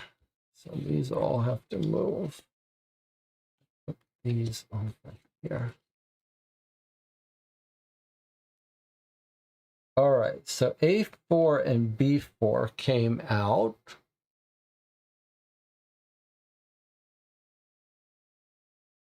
And card C, which is going to tell us, show us some stairs or something. Yes, okay, so basically what has happened is that we've discovered an escalator which can be used as stairs to travel over to here.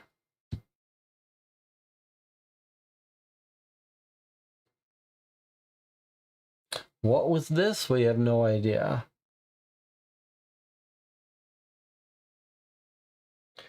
Three yellow. Well, we don't have 3 yellow. We don't have 3 yellow. We don't even have items that give us 3 yellow. That's dangerous.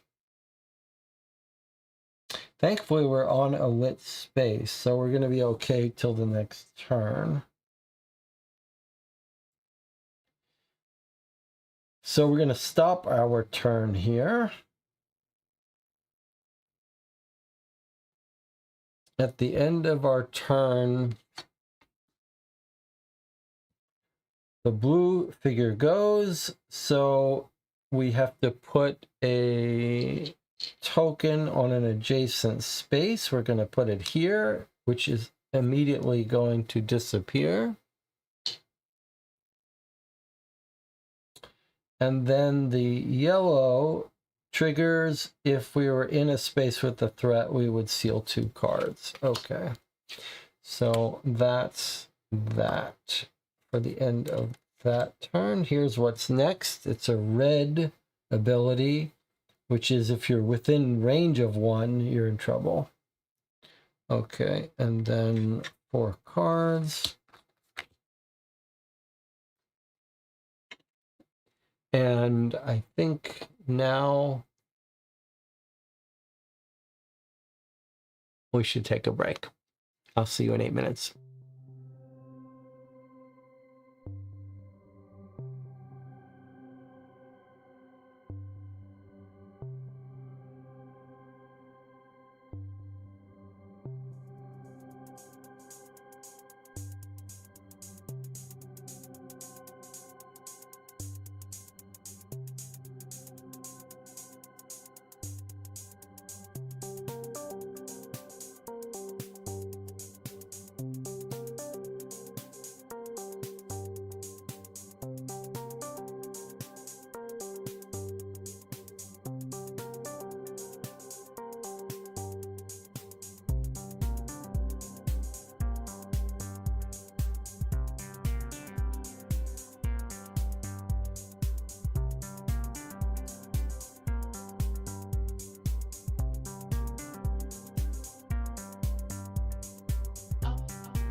All right, so it's the end of turn, which means these lights go away. It's now dark again where we are. We've discovered stairs down to this other area. We've drawn a new hand of cards. We can use our flashlight again. Ha ha ha ha. That's interesting. Now that is very interesting. All right, now. Okay. So a couple things. We can go up our pocket ladder into the darkness and use it to jump from here, come up here somewhere without having to pay the 3 to get down. That could be a cheaper way to get over there. And in fact, to jump all the way down here. Before we do that, let's observe a couple things. We're going to look at these tiles more carefully, but I do want to notice something. So there was a neon sun here where this little exit was. We searched through there and it was bad, but it was interesting. It did tell us to pay attention to, it said, what does the neon sun mean? We've got this tile that we set aside right from the start that's got a neon heart, a neon pink heart. We're looking for someone. If you had to guess, it would be a safe bet that a reasonable guess that the person we're searching for is here. If we can get to them. There's also a neon green leaf here. Yellow, green, red, and a neon leaf. So let's take a look at these cards in a little bit more detail here. Why is there so much shattered glass? And it told us, don't step on the shattered glass. So there's some shattered glass here. All of this text is not about the card it's on. It's always like the next card. So there's shattered glass here. And there's a creature coming out of the shadows. Then there's there's shattered glass down there. And then there's a creature here. Are the creatures going towards the shattered glass? Is that it? Is it the noise that brings them out? Or do they not like seeing themselves in the shattered glass?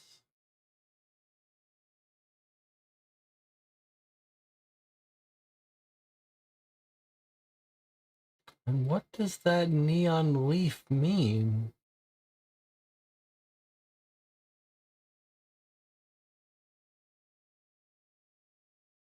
This looks like a chest here of some sort. I wonder if coming here we can search through that chest and get another item. This looks dangerous here. Like, why would we do that unless it's for this? Could be a chest here. Oh, let's look at the item that's below this, the card that's below this. Why is there glare here? Okay, so we've got some more shattered glass. We've got another chest. We've got an entity spawn point.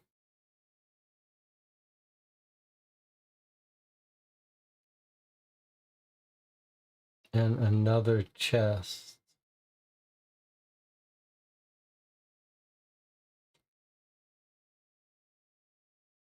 Hey, look what I see. There's a light here. There's a lamp that I think we'll be able to turn on.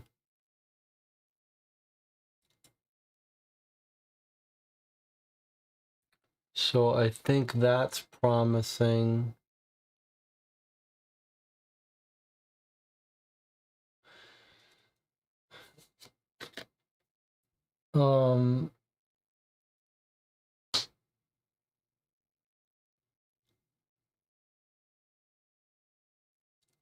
Now, I don't think these creatures spawn, even though this is a spawn point. Maybe something's going to tell us to spawn them. But the spawn points are also useful for us because we've got the shining card that says if you're in a spawn space, gain a gem. And we do want that gem. So I'd like to get over here and use this.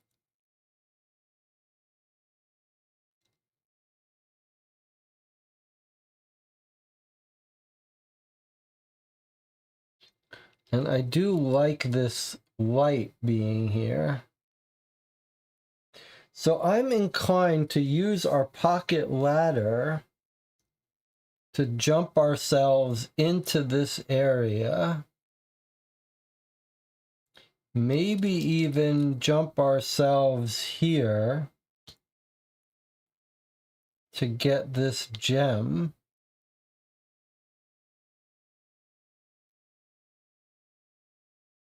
Although I'd like to come turn this light on too.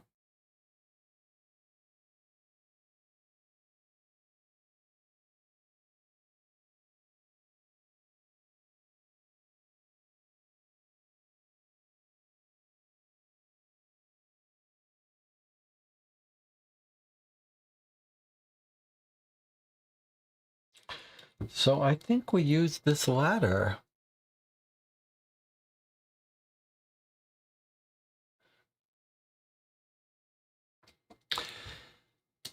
Use the ladder to bypass the shattered glass. I think you're right about 252 being a space with a chest. I'd be for using the ladder to get to space 850. You want to use the ladder to get here, huh?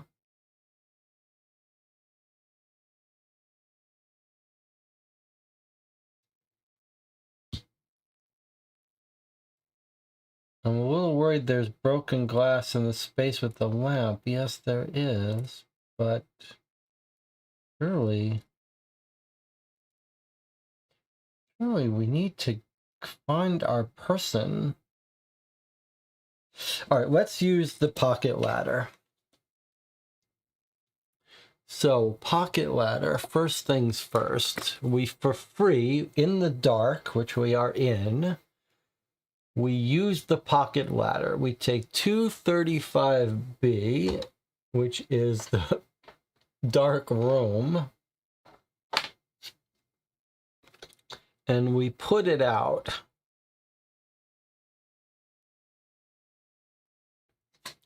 So we take this card, we spend our pocket ladder, and we put this out. let me see, if I turn this off, what happens? All right, so we'll just turn this off. Light's supposed to be helping, but it's harming. All right, so we can start in any space here, but what we really want to do is get back down. So you spend a yellow to relocate to any dark space. Let's remind ourselves of what else we can do. We can gain an hour with 3 red. That's pretty cool. If you stay here, you suffer. Or you could spend 6 green to restore an item. So I think for our purposes, though, we're just using it to transport. So we're going to climb up the ladder to the dark room here. And then we're going to spend 1 yellow, which is going to be this card here, to relocate back down to where Jonathan wants to go into 850 on our map here.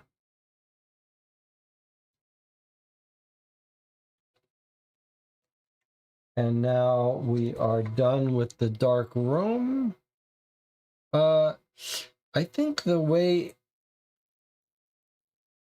we were told, my memory is, where is that dark room? My memory was we put a token out so we can, yes, use your personal token. So the way this works, to remind you, let's see, where is my personal token?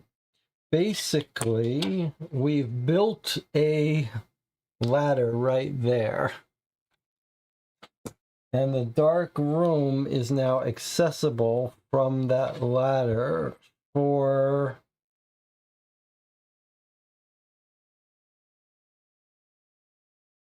the rest of the game, maybe?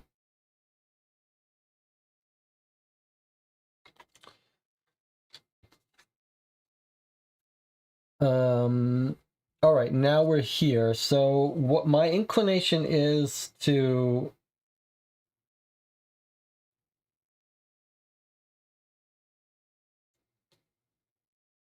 we're not in a great shape to do this here. At the end of this turn, red and then basic triggers. So the red is not going to harm us, except it's going to put a threat out if it's dark in our space. And then it's going to trigger red triggers, then yellow triggers. So this is going to cause us 2 harm if we let it go off and we don't light up the room. So we're going to light up this room just to save ourselves from hurting. So we're going to use our flashlight. And the flashlight always works. We're going to light up this room. It's sort of a shame that we can't do this here. Maybe we should do that.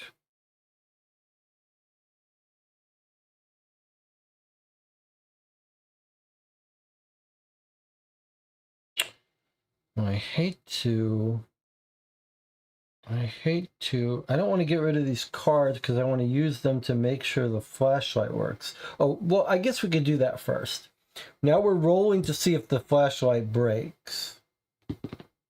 Okay, so the flashlight does break, but I'm not going to let it break. I'm going to use the slap card to re-roll it. Okay, so now it didn't break, but it cost us that slap card, but that's very useful to hold on to. I don't want to spend this. I want to use that for a gem here, but I think what I'm going to do is I want to do this action while the light is on.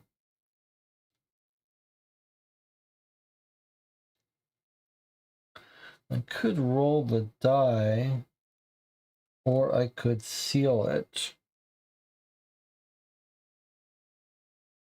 All right, I think we're going to try to do this. We're going to try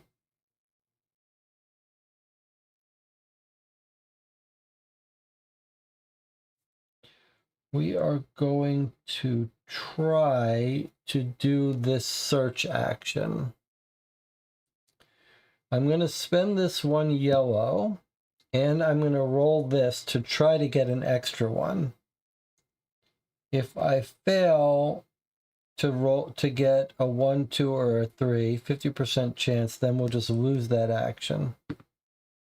Okay, so I got plus 3. So 1 plus 3 is 4. That's enough to do this.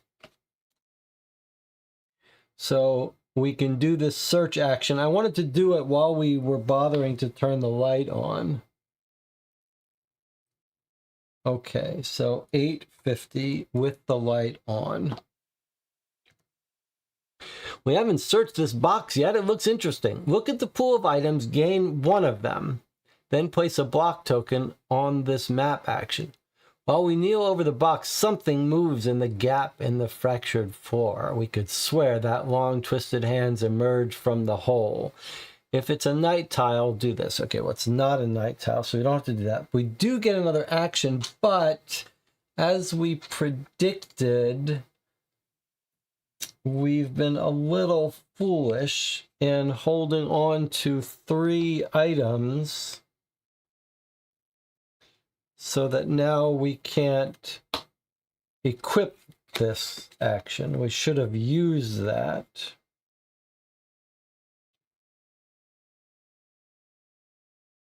Holy cow. Oh, that would cost us 1 to use it. Okay, anyway, we're going to keep one of these, but we're going to keep it for later. We won't be able to equip it now unless we want to trade it. Maybe we do want to trade it.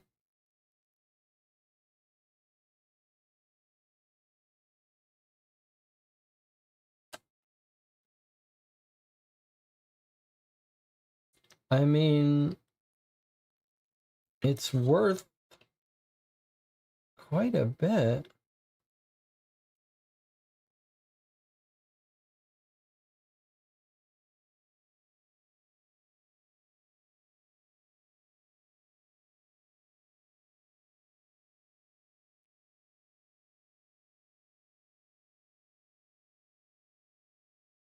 I mean, this is a pretty powerful little fighting card. So we're going to take one of these. Even though we're full up here, it goes into our storage, which is better than never finding it. So I feel like we don't really need keys. One of these would be good. For this mission, the green is good, but we're never going to be able to use this 5. It's too expensive for us. This one is so free, though.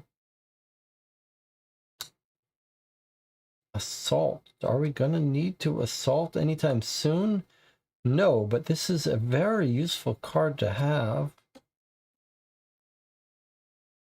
I'm going to take this card, and then we just won't equip it. We'll just put it in our storage, and we'll be able to get it in a future game. All right, now I've got 2 cards left. And this blocks this, right? Okay, so this is done. Did these block? I can't remember if I ignored a block thing. Well, just assume it didn't. All right, we're going to stop here.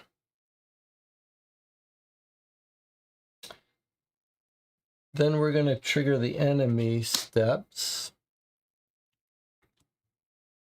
So red triggers first. If you're in range 1 of a threat, we'd suffer 1. And then if we were in a dark space, we would add a threat. None of those are true. Then the basic effect, if we're in a space with a threat, we'd seal 2 cards. Neither is true. So we once again managed to avoid taking damage. It's the end of our turn. This light goes away. A new turn begins. The only thing that's going to happen this turn is the red. The red says if you're within range of 1, you suffer. And then if you're in the dark, put a threat. So we're going to be safe from the damage. If we can end up in a light room, it won't have any effect. 1, 2, 3, 4. Here's our hand. Good, this has come out again. I want to talk about this again. And here's our delusion healing. Okay, so I wanted to talk about this card. This card came out before, and I said, we don't have enough to place this. But that was not accurate. Because we have the assistant card already built. The assistant card says we can flip it to pay instead of the normal cost. And we should be willing to flip cards quite often. And this increases the number of progress cards we can have. So I think for sure, let's place this. So let's take the assistant card.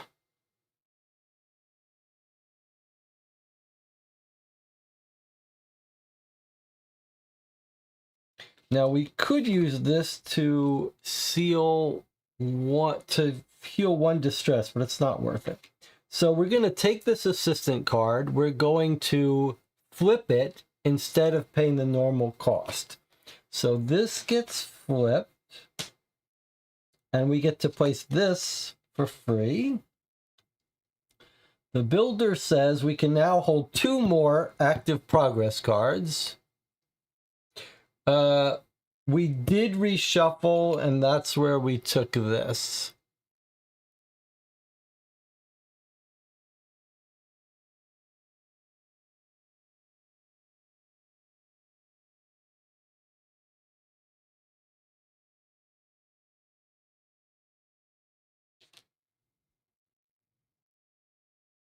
So we built the builder. Each time you shuffle your influence deck, you can discard the top 3 to put a charge on the shotgun or the bomb. And this is in our hand. Okay, let me check with the chat, make sure I haven't missed anything else. Did we reshuffle our discard at some point? Just ask because I thought just a delusion was in the discard, but maybe we got it at the start of the dream. We did reshuffle. This was in our discard. We have reshuffled once, and that's how we got this, I believe. All right, so now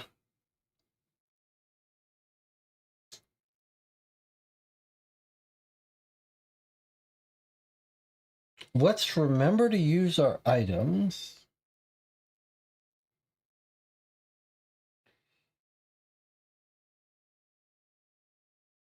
Jonathan was a little nervous about coming here because of the glass, but I do feel like the glass might bring out...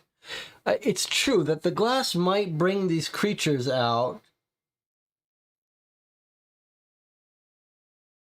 Maybe we should avoid them. Okay, let's avoid the glass if we could. Let's try to avoid the glass. So instead, what I want to do is I want to come down here. I want to trigger this thing to get a gem. The gems are quite useful. So what I want to do is I want to walk down here.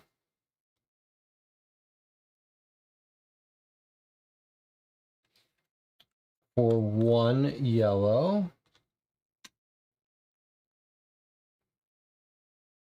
Then I want to do this action. Sorry, you can't see that. Then I want to do this action, which lets me gain a blue gem because we're in a space with the spawn point. Remember, these are like rerolls, which are very useful for our flashlight. So I'm going to take that. And then we are going to use the flashlight to put a light here.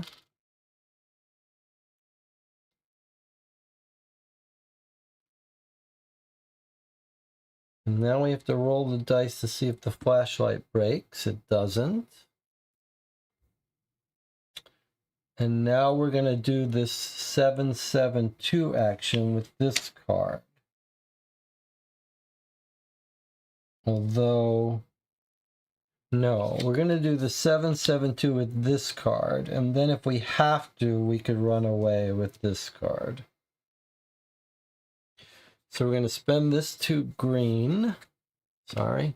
This 2 green to do the 772 action in a brightly lit room. The room ends here. A torso emerges from the darkness, trying to embrace us with its gnarled arms. If this is a dark space, do this. There's a door here. Reveal card D and tile Y. Note that tile Y is placed on the dreamscape board in an unusual way. Look carefully. All right, so we discovered a door. And tile Y. All right. Let's see what we've got here. D is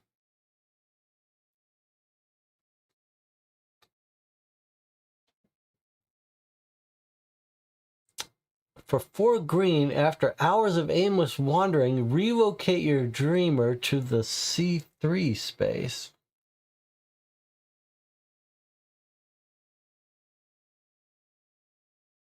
Okay. So this goes over here. We're here. So we've brought this out. And then why would we? That's weird. Okay, let's take a look at, oh, it's a maze. Oh boy. Okay, let's take a look at this. So this goes here. Yeah, this goes here. That's weird, huh?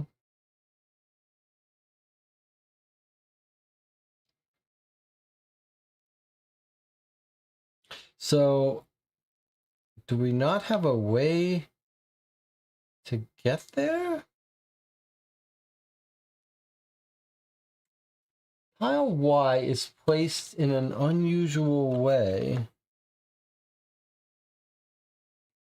It doesn't...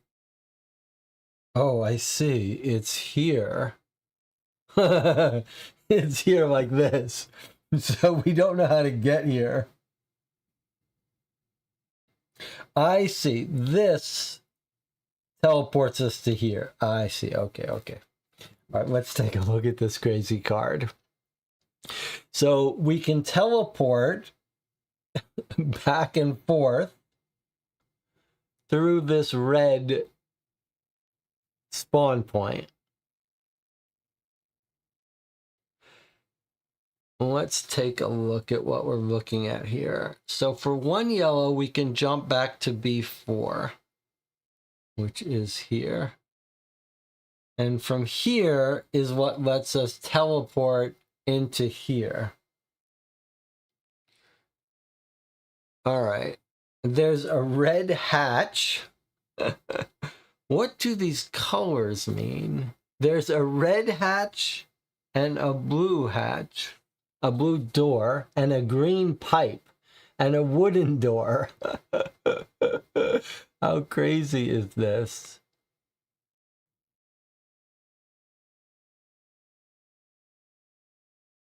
That kind of looks like that key here. Not quite.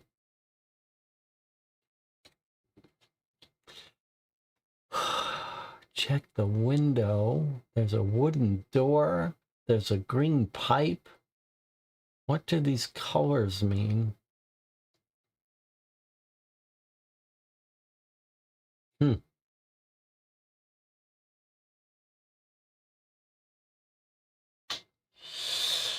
The neon heart, it's not really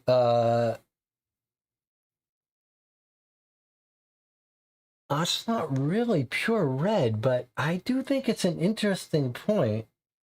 But the exit sign was yellow. The blue door, I don't know. I mean, it's not like we have matching neons. The yellow door, a blue door, a green pipe, and a wooden door. But yeah, you could imagine that the yellow door matches the yellow neon, and that the green door, the green pipe matches the green leaf neon. The blue door, we don't have any blue neon. But what if the red door matches the red neon, which is where we think we have to go?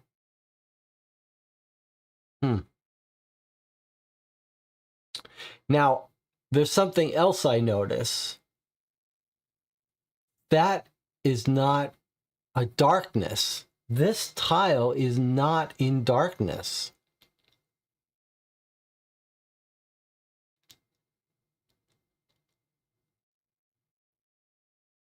This tile is not in darkness.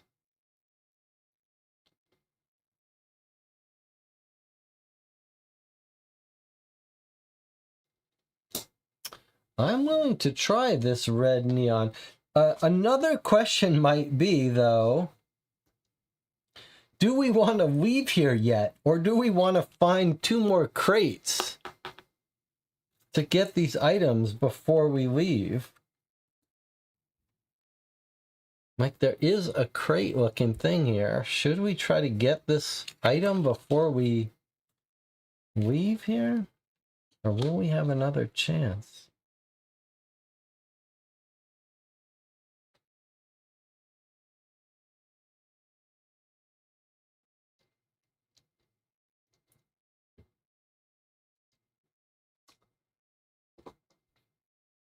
Is the top quadrant of the maze, looks like it might match the maze we can see on the back of the heart tile. Oh, that's a very interesting observation. You're saying there's a little bit of a maze here.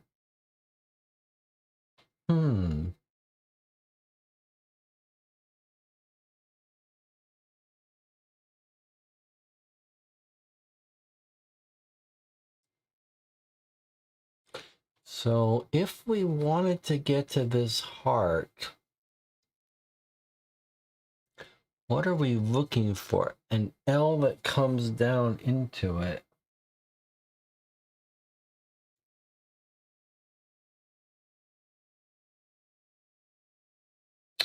I don't see.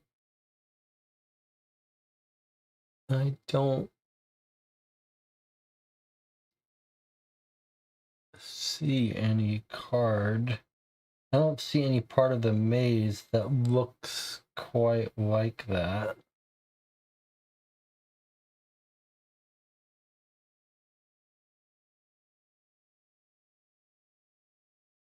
I mean, maybe you would imagine that maybe we're overthinking it. If we want to get here, maybe we should be going through this door.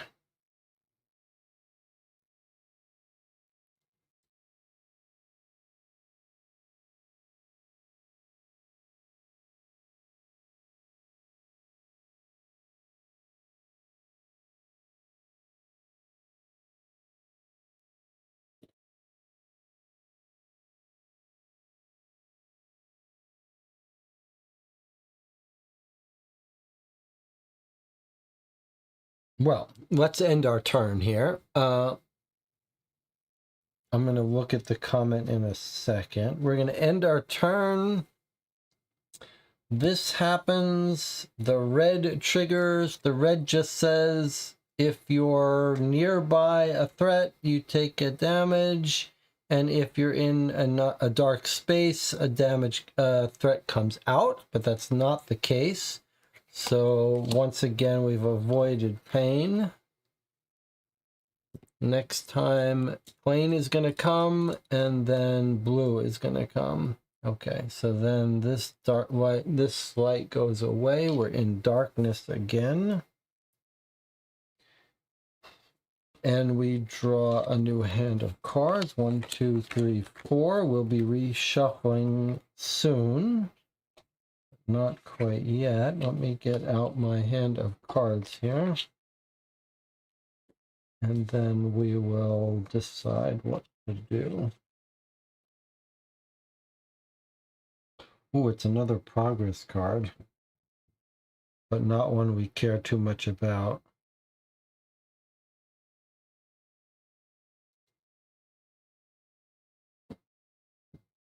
Okay, now let me see what the comment was about here.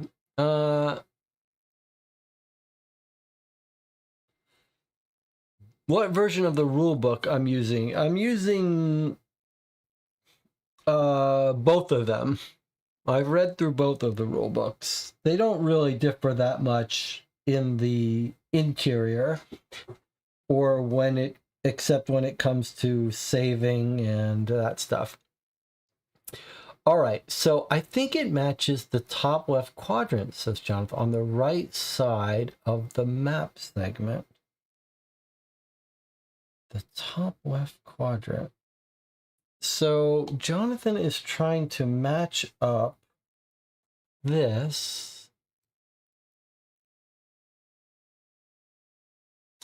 The dead end and the 90-degree turn are the upper right bit of the maze in the left quadrant.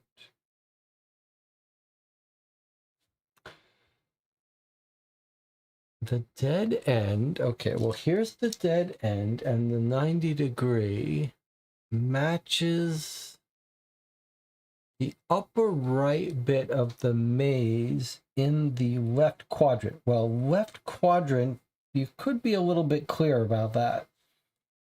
Do you mean the southwest quadrant?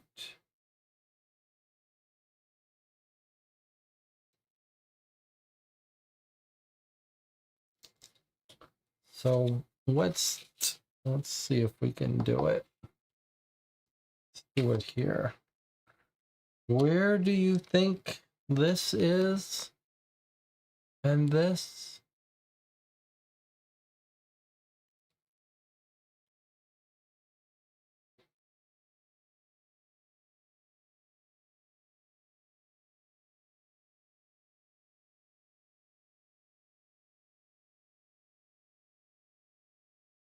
You think this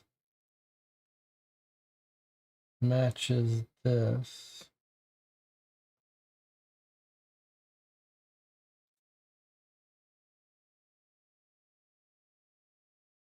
You think it's this?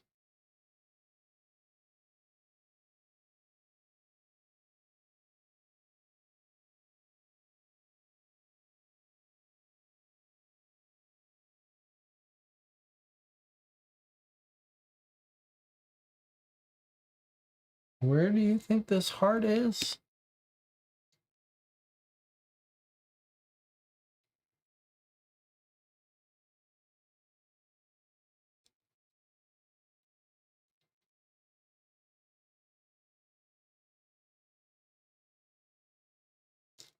Do you think it's this? This green is where this is? Like it's like this?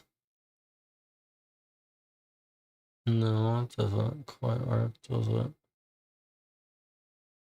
Yeah, I'm not quite sure I get it. Jonathan says he's going to put it in the Discord. I don't normally have Discord here, but I do kind of have it if I need it. Let me see if I can bring it up here.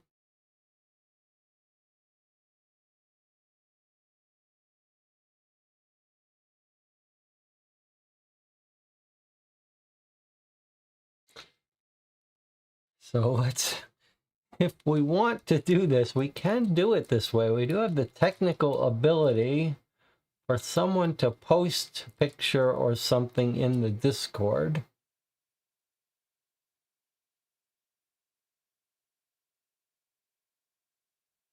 The strong item you gained earlier can be used right away. I'm not sure what you're talking about.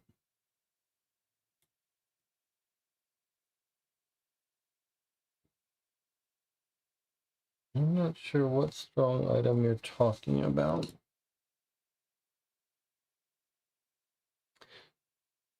Do you mean the item?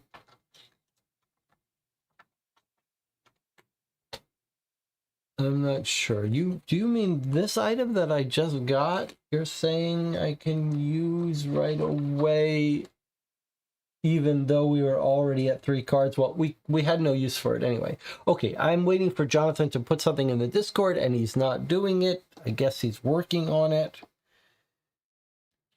Okay, well, let me not get hung up on that. Let me get over to this bright room, which surely is what we want to do. Now, the only question is...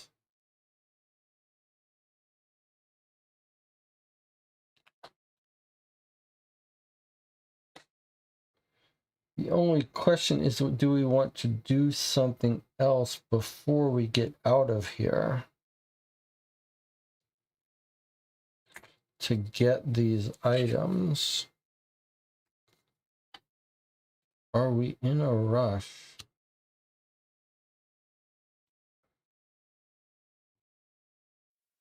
Okay, Jonathan is attempting to tell us where he thinks it is. You think that that is that.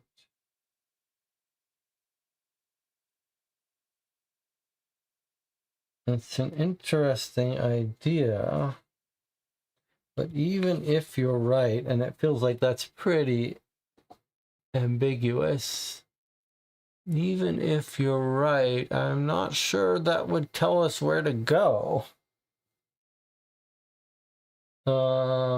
I suppose it might suggest that we should go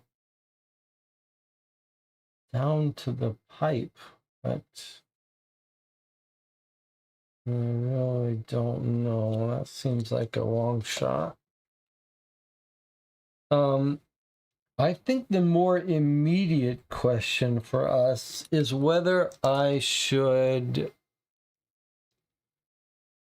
try to get right now into this maze out of the darkness, which is certainly achievable, or whether we should eat another time, let another turn click by, and search this crate here to get another item,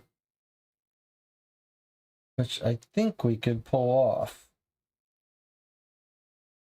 I just don't know if it's worth lingering around here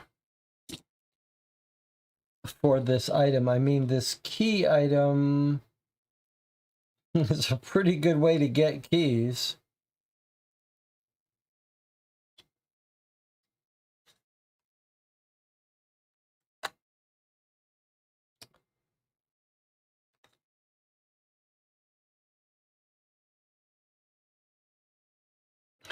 Do we want to try to get what's in that chest? Definitely does seem doable. We'd go there, we'd turn on the light, we'd search it, we'd probably be safe. Take us one extra turn. It feels like we got enough turns.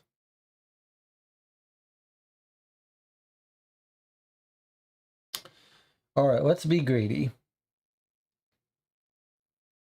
So we are going to walk over there for one. We're going to use our flashlight to turn the light on here. We're going to roll to see if the flashlight breaks. It doesn't.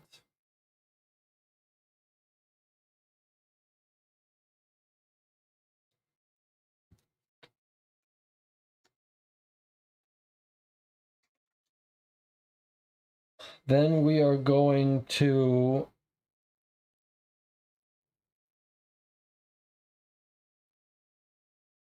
we need to start using some of these items. Yeah, we're going to use an item in here. Okay, so I won't worry about using an item quite yet. We're going to use this to do the search action here.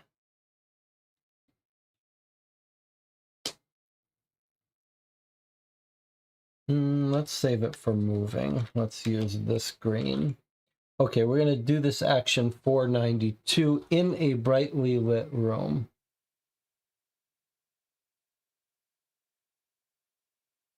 $4.92.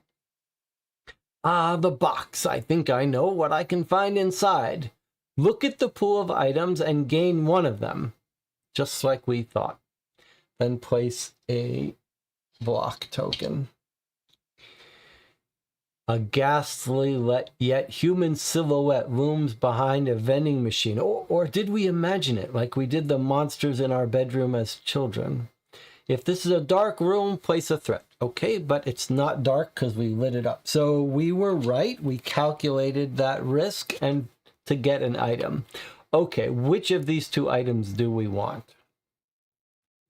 Do we want a ever-generating warehouse that would let us return an item? So if we get very badly unlucky, we lose an item. Otherwise, we might find nothing, but we've got a 50% chance to pull a new item out of our supply. The only thing is it's a cost 5 to do this. Pretty expensive.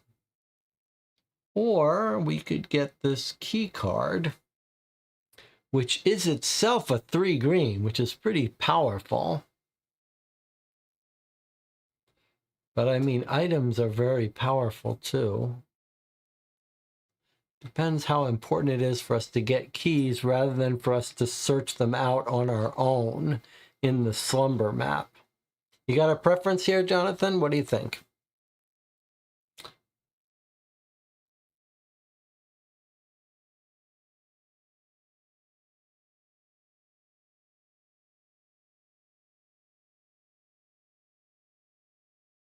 Jonathan says the keys might matter more.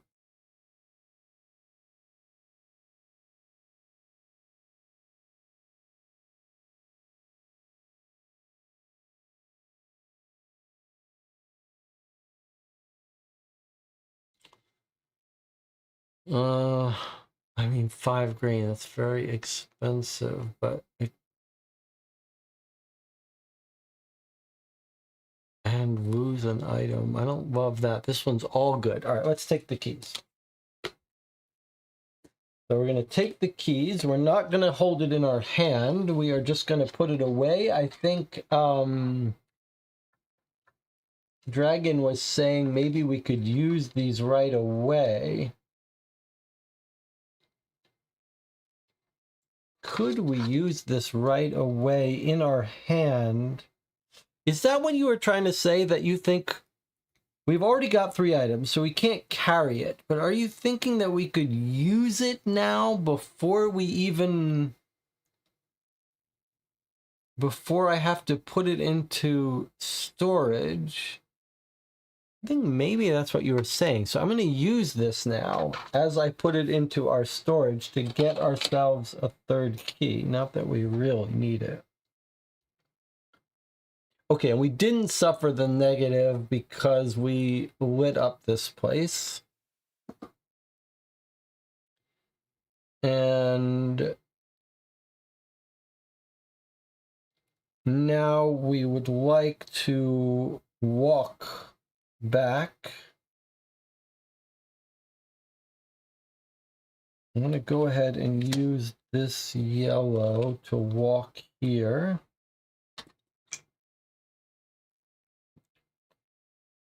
There's no reason for us to move any further. We're going to stop here.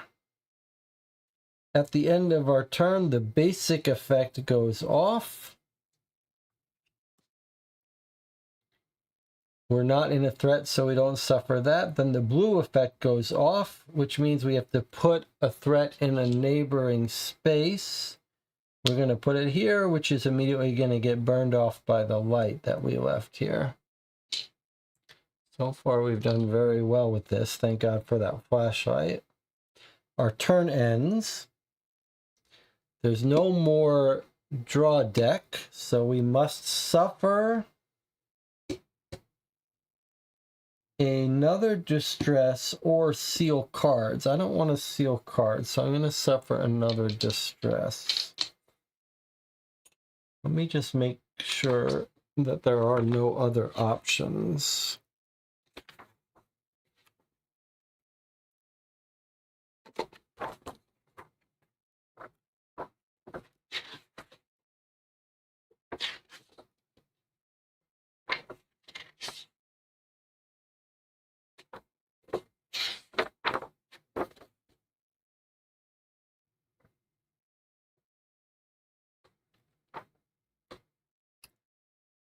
Seal 3 cards or take a distress. Okay, I took a second distress. And that's going to shuffle up our cards.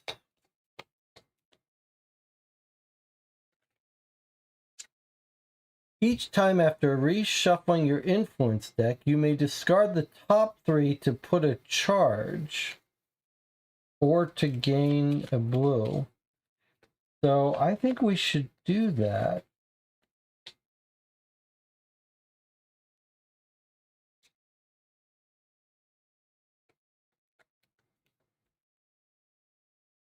I'm inclined to do that. So if we throw away 3 cards to the discard, we could put a charge on our steam bomb, which does a lot of damage.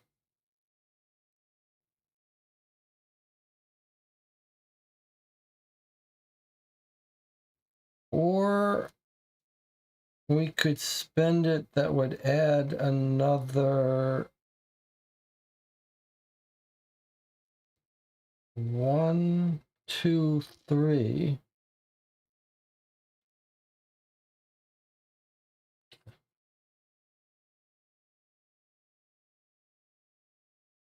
The thing is, it would hold even for future, even if we don't need to use it now.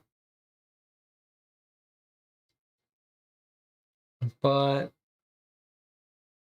if we don't think we're going to have to fight anything, then it's a waste. I don't think we're going to be doing any fighting. I don't think we're going to be doing any fighting in this mission. So I'm not going to do it. Or is it good to do it and prepare for the next time?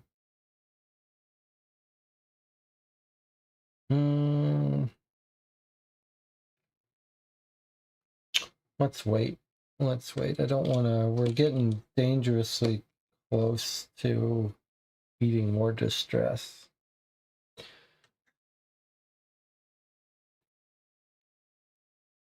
Still, it would be nice.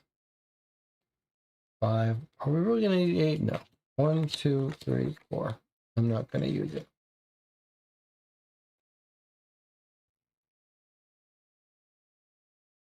All right, here's our hand. We can have up to 8, so...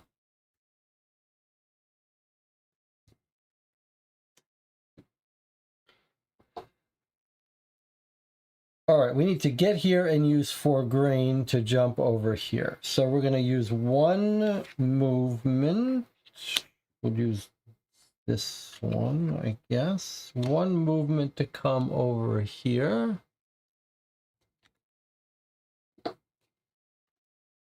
Then we're going to use one of our items because we were just carrying this around for... We have too many items already. So I'm going to spend this 4 green strategic plan item.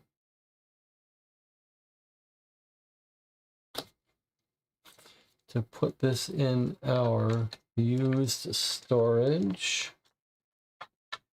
to transport us to here.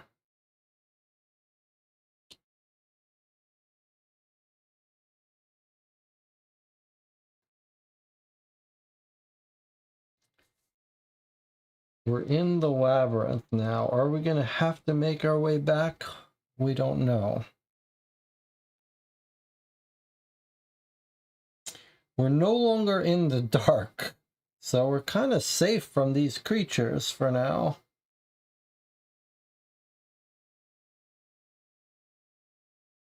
But now we really have to decide what we're going to do here.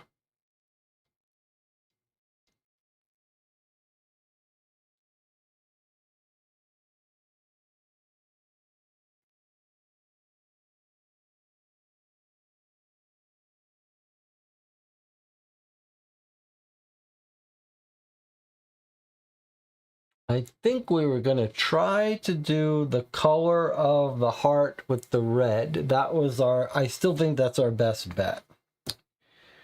So let's do it. Let's see what happens. We're going to move for 1.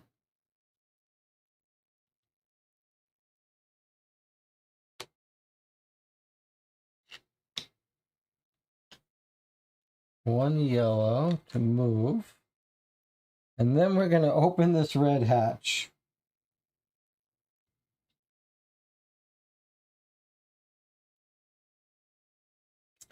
All right, here goes. I'm opening this hatch.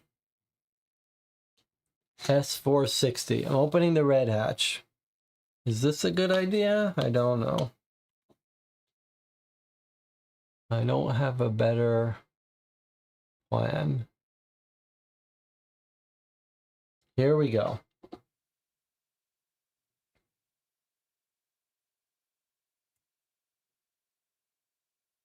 What we're hoping is red is related to the pink heart.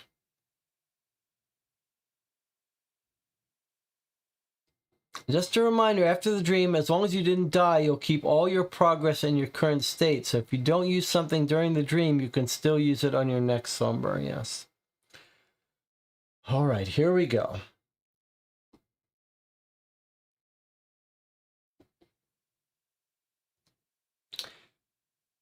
We open the red trap door. There's some kind of room below, which looks like a warehouse. We spot a figure slumped in a corner. We realize we have reached our destination. We jump down cautiously. All right, so we were right. The red matched with the red. Good catch, Jonathan.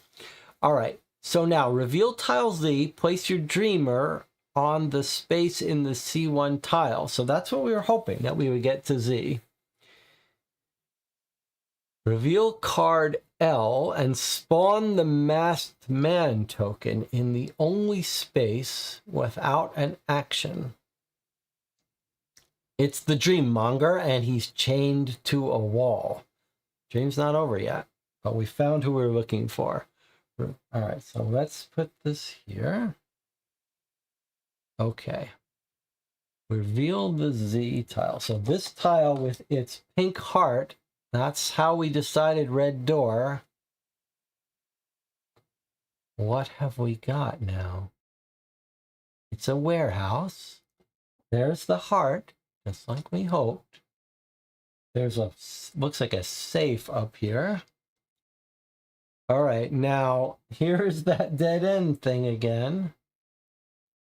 Secret storage. We appear here when we came down. Looks like we might have to make our way back up. We've got boxes here. We could assault. We could pay a key, or we can do a red assault to search them, or we could do a 6 green. So surely we're going to want to go into those boxes. I wouldn't be surprised if that's not just like get all the items. So I'm not sure we need to do that. But it also told us to put the masked man on the C1. The masked man token. Let me just see here. Do we have a masked man figure? Yes, we do. All right. This crazy box. This crazy box of stuff. This nonsense.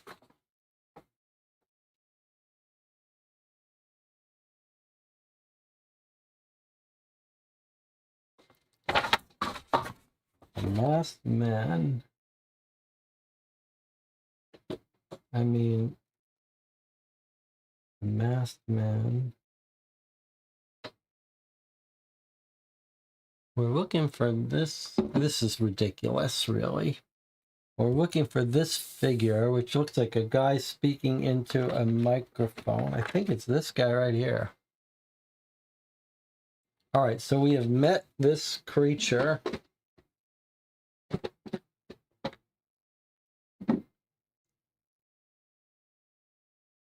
He's holding a little mask in front of his face. Oh, it's a mask. Masked man, mask.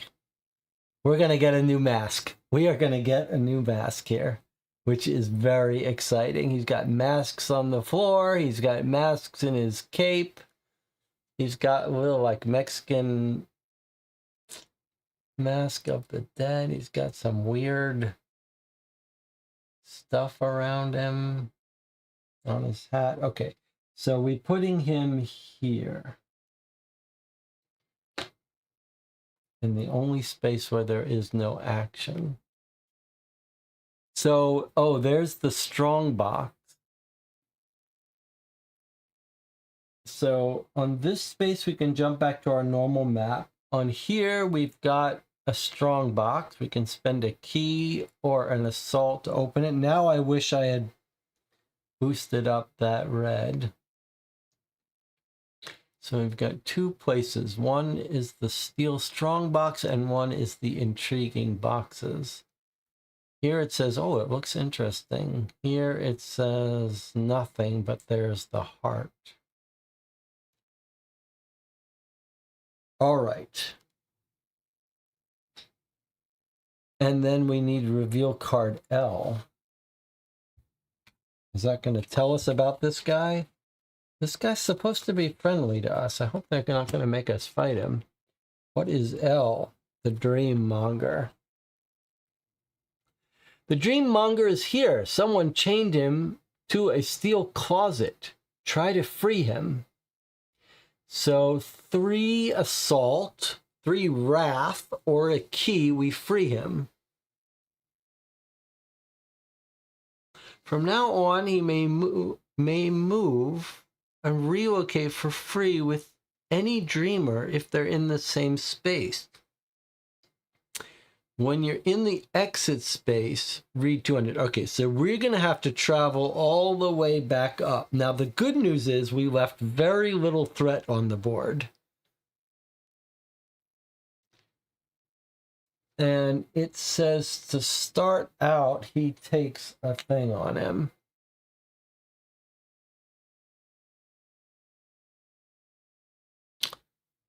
Discard. So if we pay a key or we assault, we remove this from him. And then he'll relocate with us. Maybe something will put this back on him. He's carrying some keys. A lantern. All right. So the masked man is the dream. This guy is this guy. One and the same. Okay, so clearly we are going to free him, and we are going to walk with him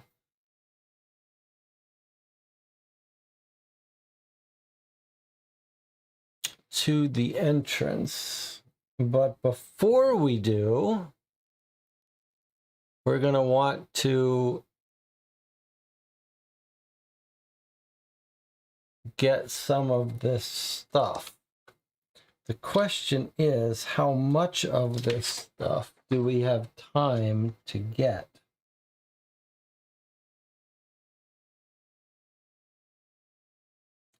I wish that I had put a charge on this, but that's all right. Well, we do have 3 keys. We can certainly afford to spend 1 or 2.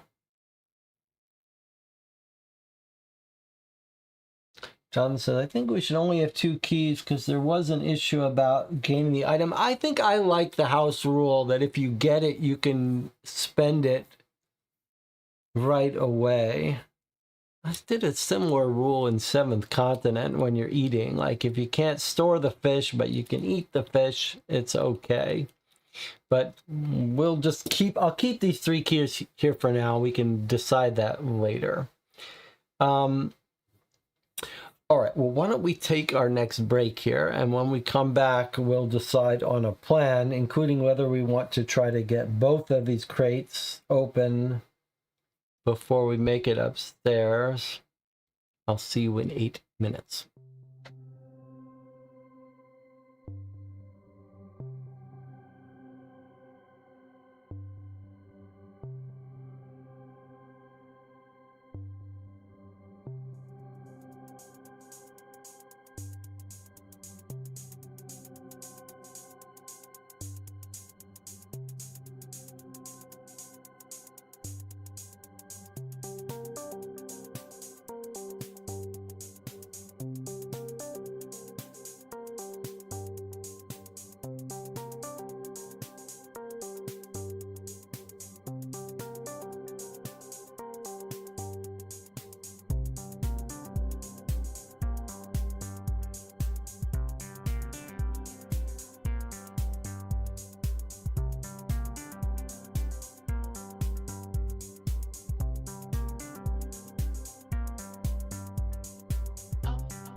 You're joining me for a playthrough of Etherfields, our first real dream.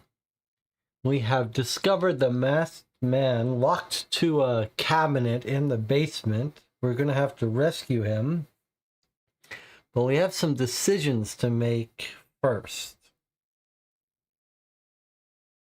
The most important thing, obviously, is that we be able to get him out and be able to complete this mission. We have 1, 2, 3, 4, 5, 6 turns left. That means we've only played half of our turns, and we have extra hours if we need them. It feels like we've got plenty of time to accomplish this. There are, in addition to rescuing him, 2 places: a steel strong box that has to be assaulted, and some intriguing boxes. I want to get both of those. Bad things could happen, though. There's also a couple of interesting things that we haven't quite addressed here. The first is, what is going on the floor here? It feels like we're still being told some secret information. To the left of this is a secret. To the right is storage. Like, what is that? What is that trying to tell us? It's the same shape that was here, is now here. How can we use that, though? It feels like we want to go down the secret path. But where is that?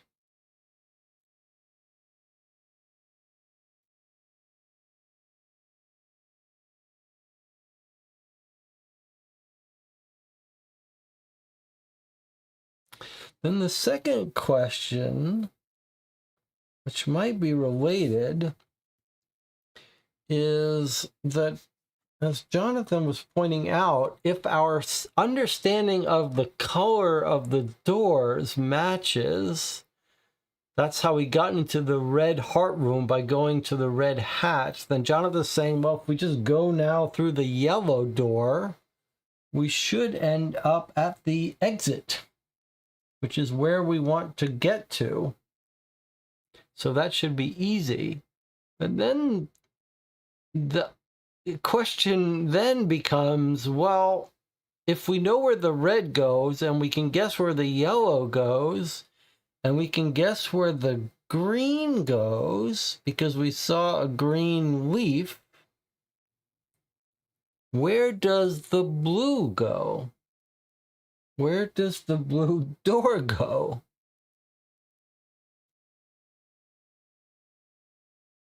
And where does the wooden door go, for that matter?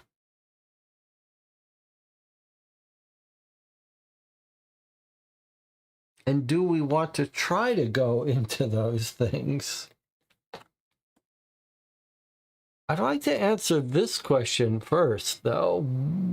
What is going on with that secret passageway? What is it trying to tell us? There's almost like something here on the ground, too. It looks like boxes or something.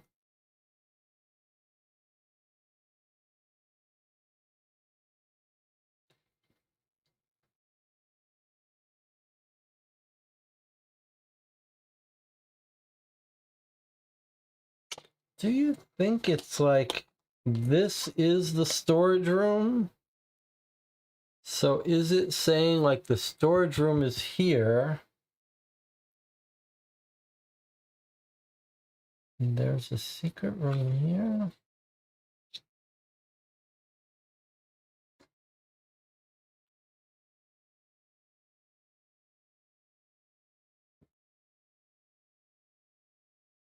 I really wish I could figure out how to get there. Like, there is storage boxes here, but I don't know.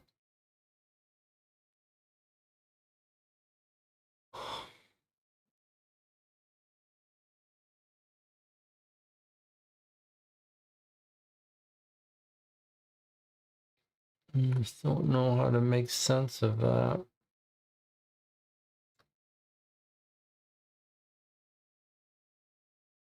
It is yellow, but so is the exit sun sign. All right, well, I guess we don't have to decide that right now. We need to free this Dreammonger. He's in C1. So we're going to have to go over there and free him. We're here. And then once we free him for a key or a 3 assault, we can start following him around. He'll follow us around. I'm inclined to free him first in case we get into trouble.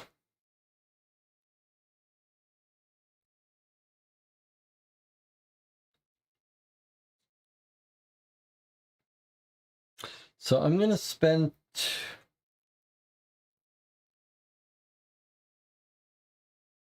I'm going to spend 2 walk. Going to spend 2 walk to get to him. What's the game really does make it as difficult as possible for me to show everything. Okay. Here he is. I'm going to spend 2 walk to go to him. And then I'm going to leave the lights off. I'm going to spend 3 assault to free him.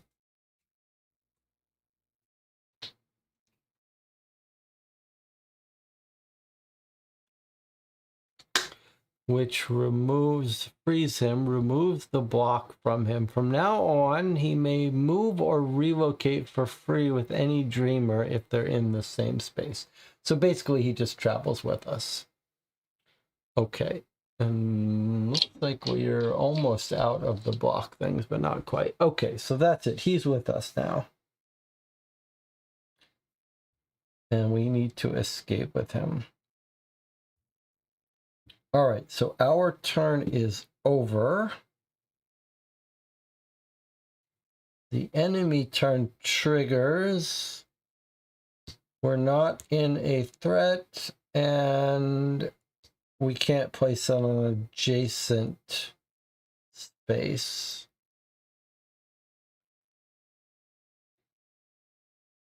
All right, goes and it goes away. Okay, so that's it for our turn. The next turn doesn't really matter as long as we stay out of the dark. Gonna draw 2, 3, 4 cards. What's this card? Oh, that's the one we bought. Okay.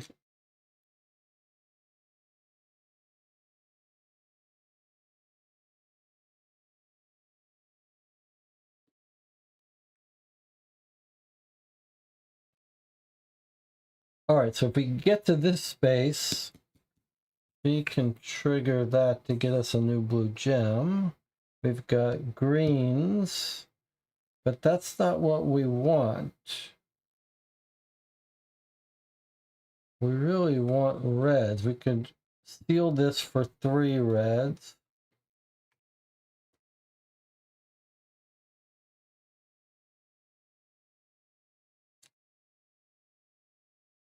We could discard this for 5. We could suffer a distress to get another 3. Or we could just use 6 green. 6 green or a key or assault. I mean, this ladder could really help us, though. I'd like to hold on to this. I'd like to hold on to this, too.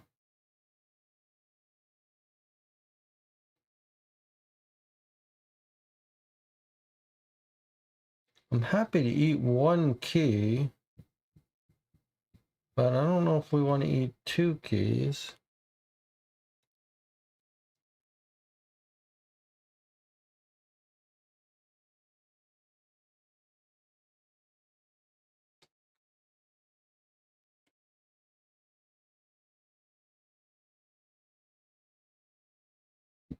Hmm.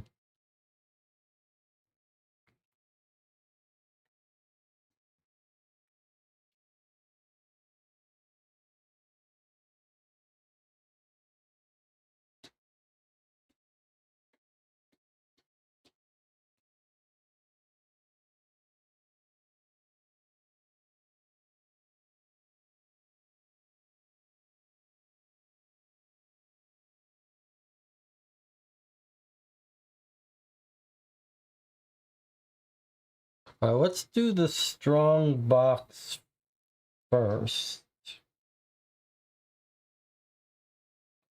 Really like to hold on to this. So I'm going to use one to walk down here. He's going to follow.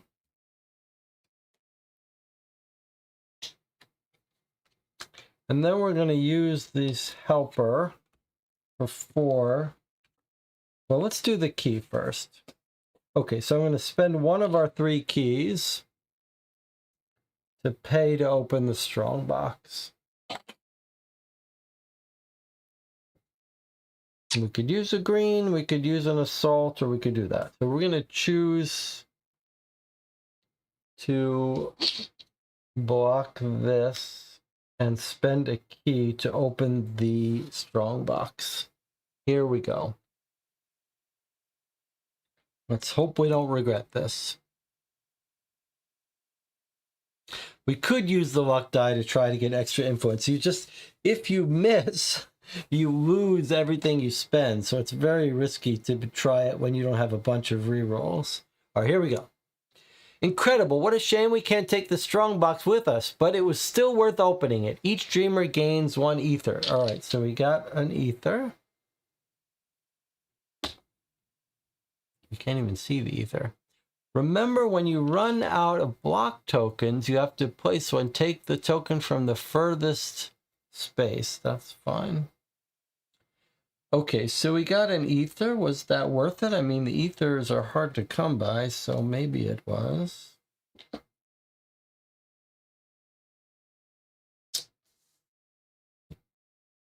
I think the thing for us to do now, we're having to spend a lot of extra time moving if we want to get both these, but I want to get them both. And I think this is going to get us this last item, is my guess. And I think that's worth it. So I want to move 2 and get here. I'd kind of like to hold on to this one,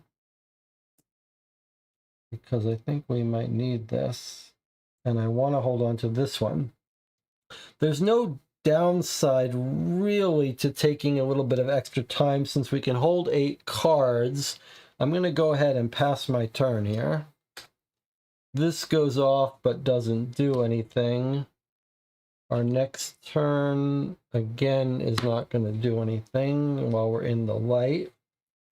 Here's our next turn. 1, 2, 3, 4. We can hold 8 cards because of our mask.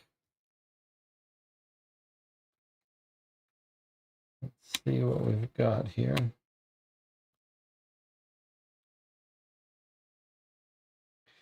Okay, I'd like to hold on to those 2 keys if I can.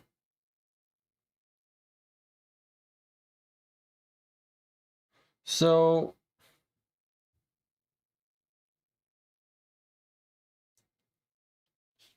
2, 4, 5, sorry, 4. I want to hold on to that. 5, 6. And then we still have to move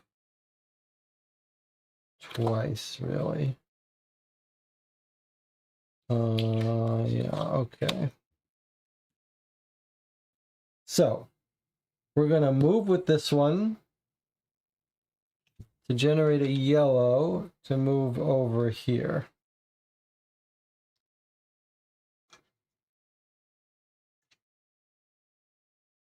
Then I'm going to use this power here, because we're in a space with a spawn point, to get another blue gem. This gives us some rerolls, gives us some breathing room. Then we're going to move one more space up here. And then we're going to spend 6 to converse with these chests, these boxes, and see if we can't find our last item. What we found in the boxes is hard to describe in words, but we will not forget it for a long time. Each dreamer gains another ether. Okay, I think these are worth it. These ether are pretty valuable. And then we put another block out. So we have one more block token, and then they're going to start coming off. Now, we have ended our turn here. So this triggers, nothing happens. Our next turn, we might find ourselves in darkness soon, but I don't think we're gonna, it's not gonna be this turn.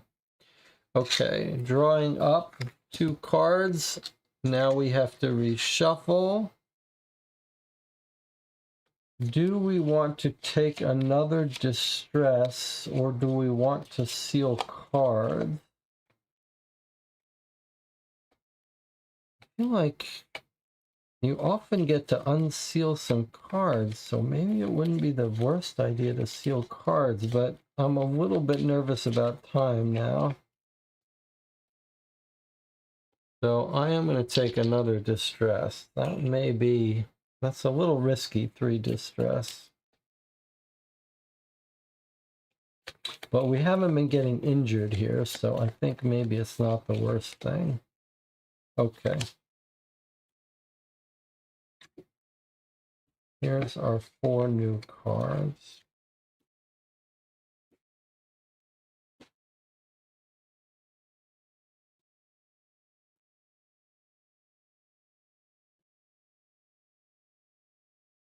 All right, well, we need to get out of here.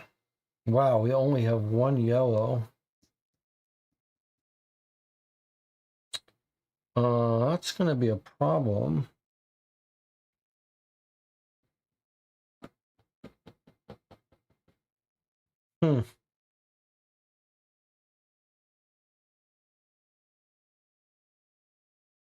We don't have an item. We don't have a way to get us a yellow. I can't even roll the luck die to get that yellow, because it has to be spent in 2 steps. So I think basically I have to use this yellow to move us here. And then I think, unless we want to use this to move 1 space, that doesn't make sense. I think that's it then. That's a little scary. But we've got room for these cards, so it's not the worst thing in the world. So that's going to be the end of our turn. That doesn't trigger. We have 3 turns left, but we're going to use our hours to give us more turns if we need it. 4 more cards. 1, 2, 3, 4. Okay, well, we've got our yellows now.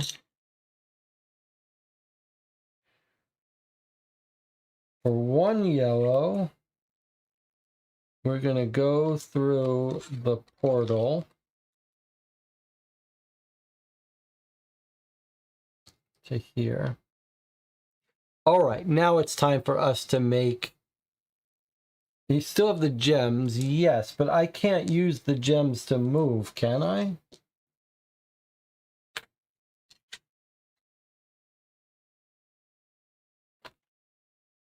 To re-roll. You can use the gems to re-roll, yeah. Okay, so we got plenty of re-rolls. All right, so now we have a tough question. So I don't know if I made clear about why we couldn't have used the luck die to get us the extra yellow you needed. You can only use it on a... You can't roll luck when you have 0. So we needed 1 yellow to move, and then we needed another yellow to trigger this special ability. So no matter how you looked at it, we were going to need to have 2 separate sources of yellow, of cunning. All right, now we have a decision to make. Depending on how much we want to push our luck.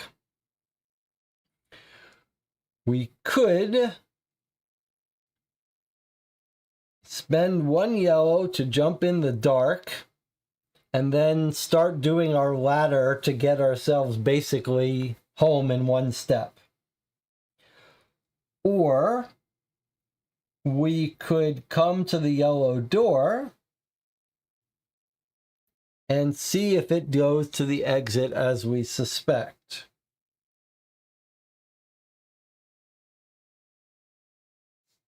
Or we could try to have some fun and go through the blue door and see what happens.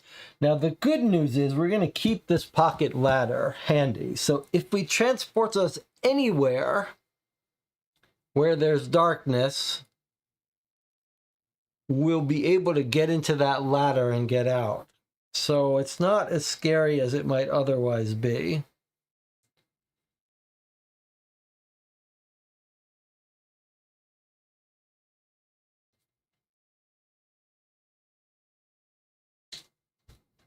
The other thing we could do, if we think we have time, we could flip this card and then bring another progress out.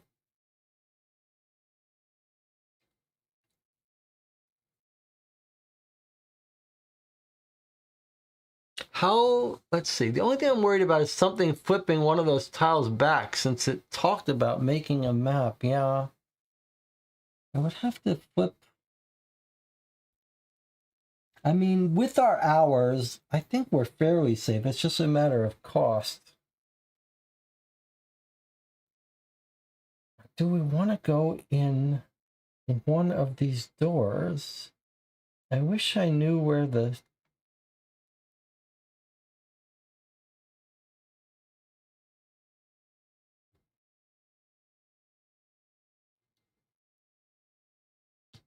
I mean, it's tempting to try to go through that blue door and see where it puts us, but maybe we've gotten enough out of this that we should just head home.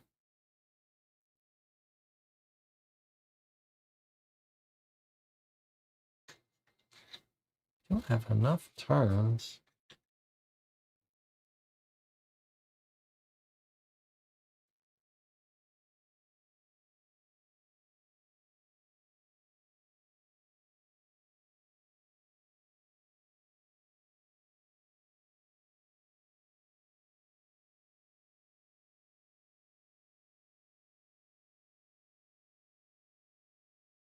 I feel like that pocket ladder is going to save us.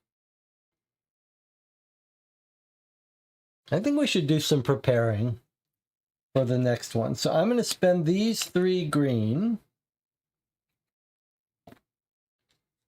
to trigger this top deck ability.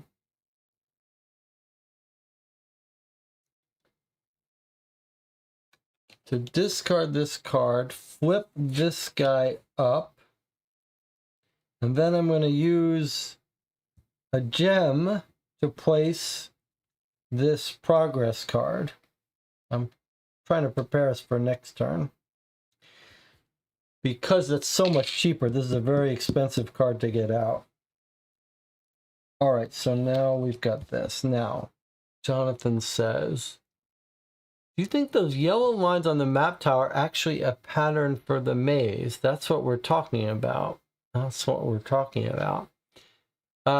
Can we match up the tiles to one of the maze drawings on C3?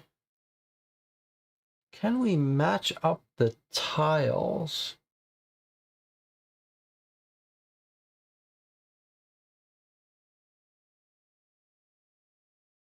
I'm not sure what you're asking, but are you asking the same question as before? Can we find...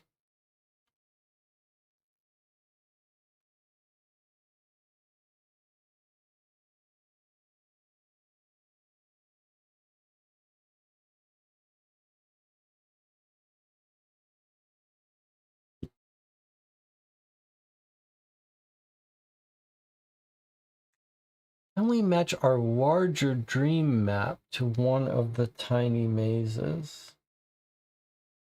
I mean, our larger dream map is 2, a gap, and then 2.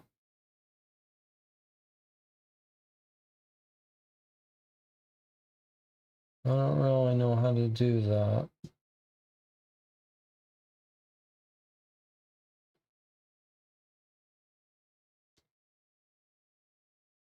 Unless you mean, like, if you look at the details of these rooms, that's an interesting idea. You mean, like, this little seating area.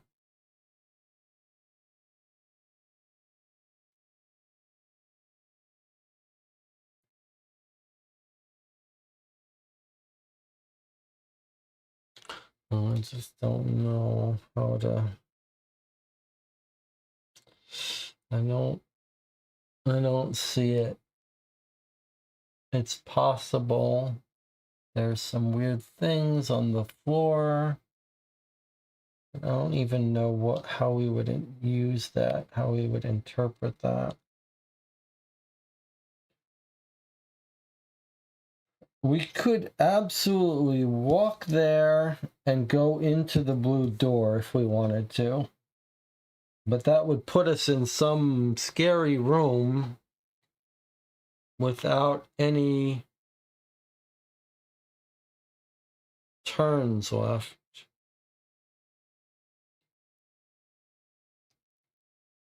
Which is very dangerous.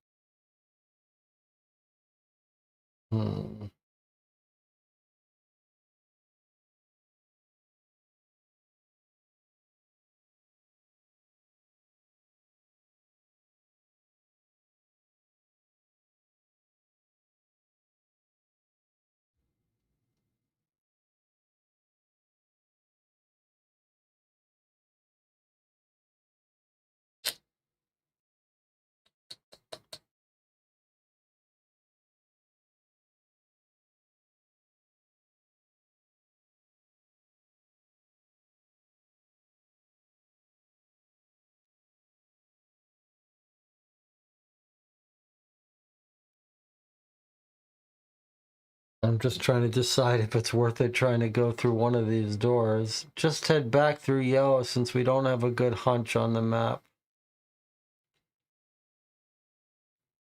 Yeah, I think... All right, let's try going through the yellow door. So we're going to move down here for 1 yellow.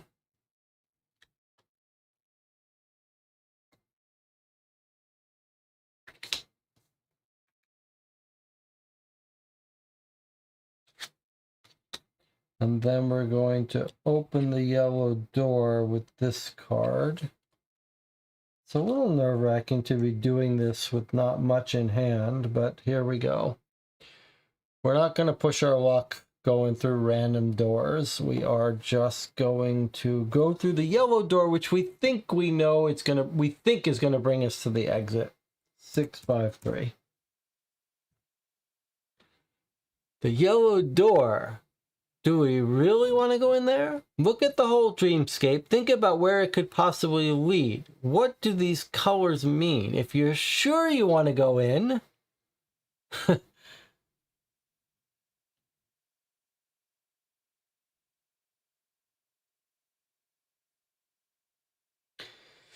Well, we have a theory. It worked right for the red, so we're going to go for it. Here we go.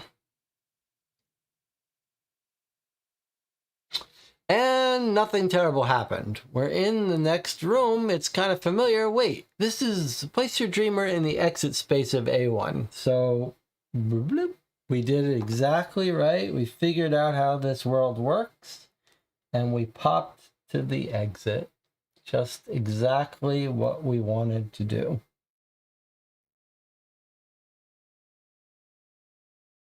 God knows what these other doors would have gone to. So we're going to leave here without ever getting this warehouse, unfortunately. But now, the only slight problem that we didn't quite calculate is that we're in darkness at the end of our turn, but we don't care because we've made it to the exit. When he's on the exit space on the A1 tile, sorry, put your dreamer in the exit space. So we popped out of the yellow door to the yellow exit, and this is exactly what it wants from us. S200, here we go. This is it, the finale. We did it. The dream monger was indebted to us for his rescue. For several days, in gratitude for saving him, he hosted us in his apartment on the 107th floor of the electric tower. During our time with him, we learned of notable places worth visiting. He taught us how to drive something that looked like a coal-operated flying barrel. The scratch on the fender will be a souvenir from us. But this was all unimportant next to the information the dream monger revealed about the people who had come before. People who were like us.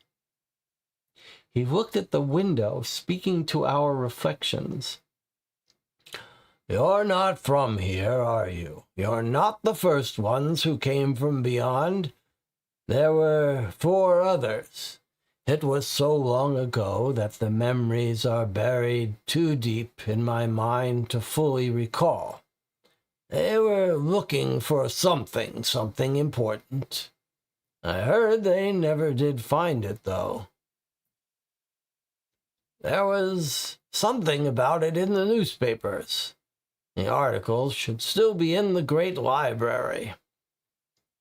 I know they did achieve one great thing, though. They uncovered their lost memories. The dream monger sighed. Until you learn to see more, you're unlikely to succeed in this endeavor, though. But let me tell you about the basements in Pandemonium instead. Victory. Each dreamer gains an ether. Each dreamer cures 2 distress or unseals 2 cards. Well, we have 2 cards sealed. They're not that great.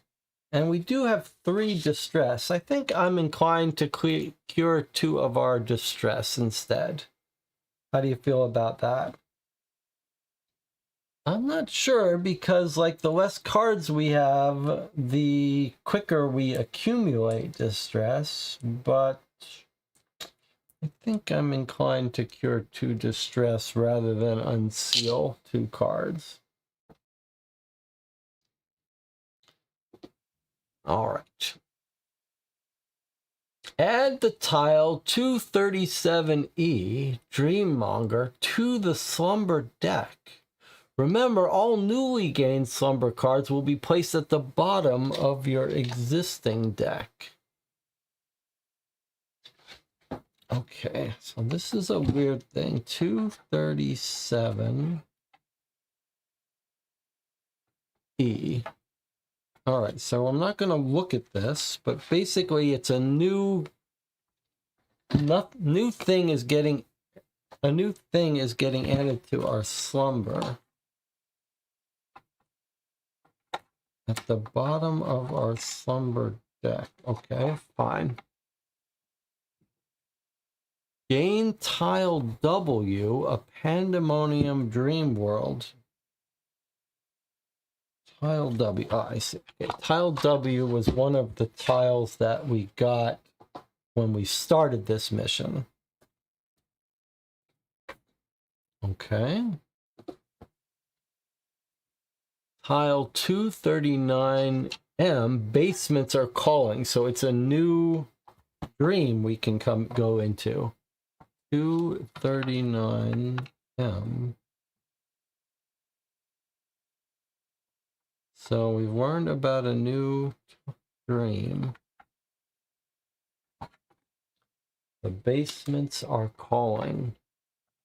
I don't know if I guess we're allowed to look at this, just not the back of it.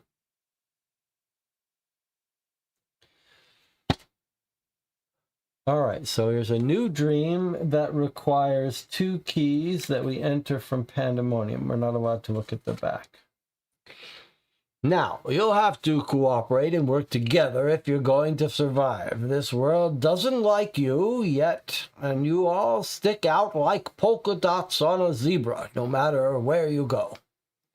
Gain card K, the Help Wisdom card.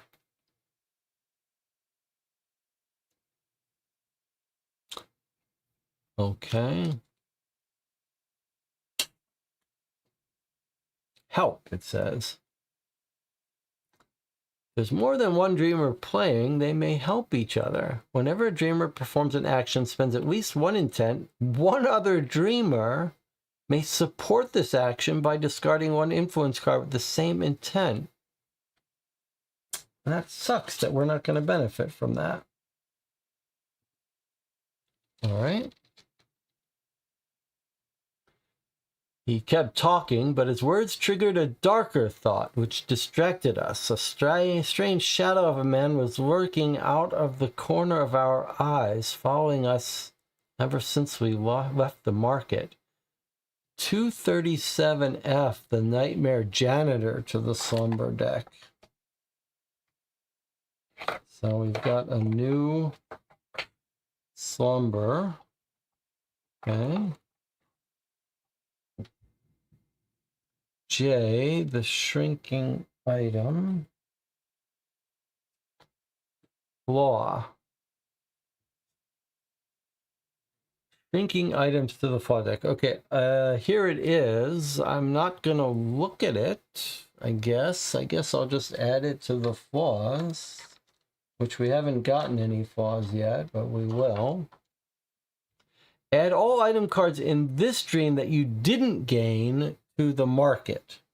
So the one we didn't gain is the warehouse, but we will be able to buy that at some point. Now,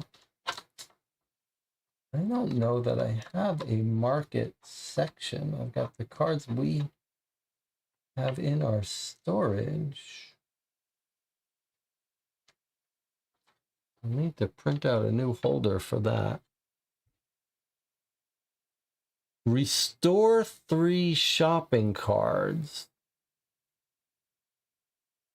I guess that means if we had gone shopping 3 times, we would now get them all back.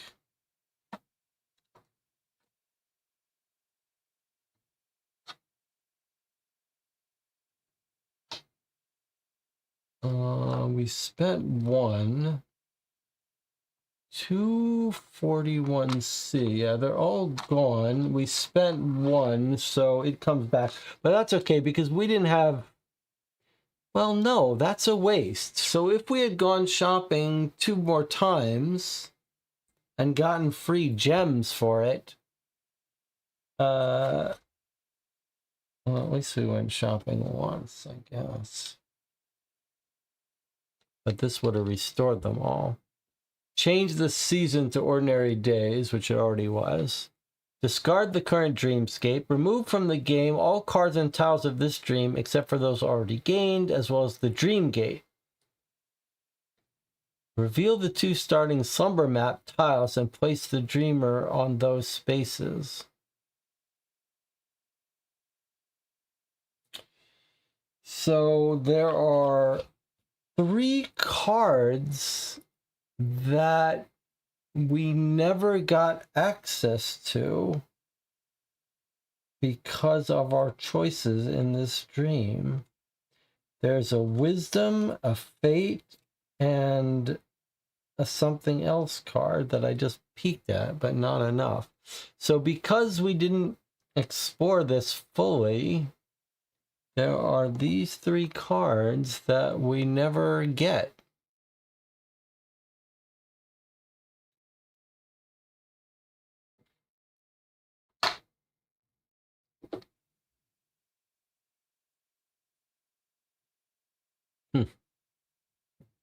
I wonder what they were. Well, when we're finished, we could look at it.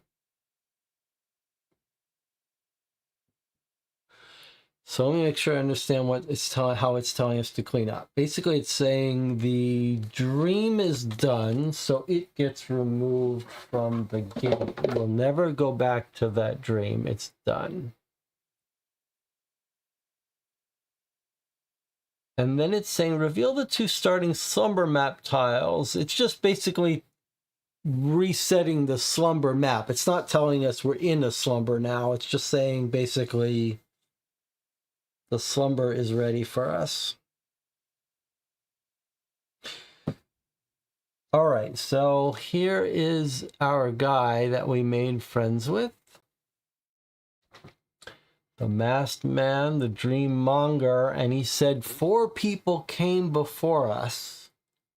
They were also trying to accomplish something, but they didn't achieve it. There's something about it in the paper, if we can find the newspaper. But he said the thing they did accomplish, which was noteworthy, is they learned about their pasts and who they were, which is what we're trying to do too. I thought this guy was going to give us some masks. It's too bad. No secret numbers on him, is there, that lets us find some masks?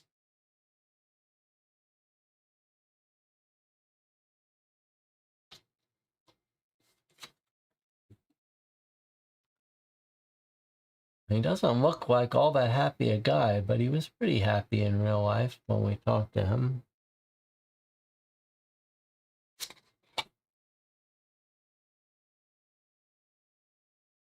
It is all blue. All right, well, we did it. We did it, and we made a friend. And we got some ether. And we got some very cool items. That flashlight is kind of amazing.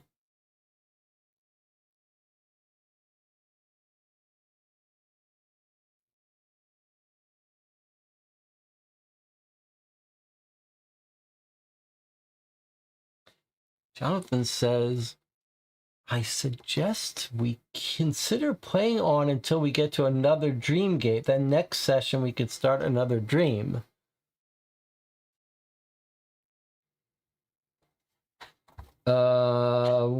Well,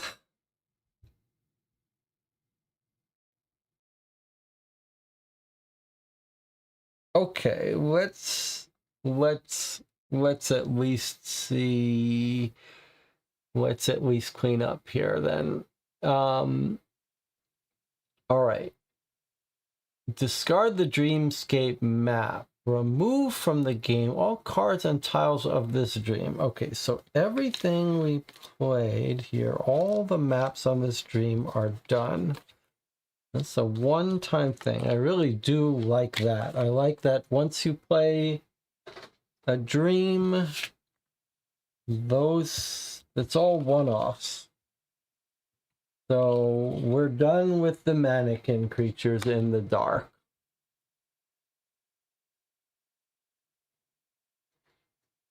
They're all done. And I guess the streammonger is done too.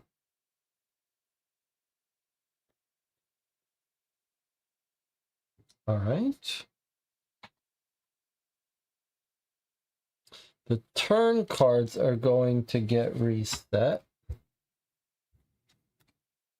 But all of our progress, all of our cards in our hand. Whoa, we got this pandemonium too.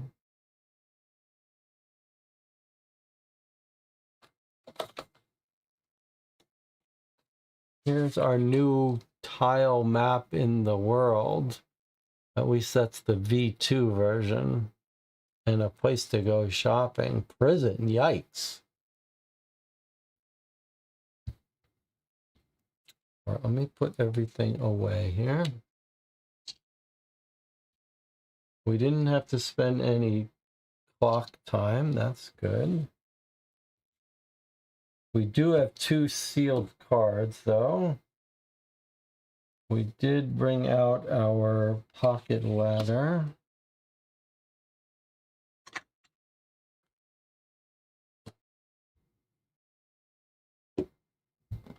So now it says we've got our shopping back. We're back on the dream world. But presumably now in the dream world, presumably this new map is attached here. B2, B3, shouldn't it be?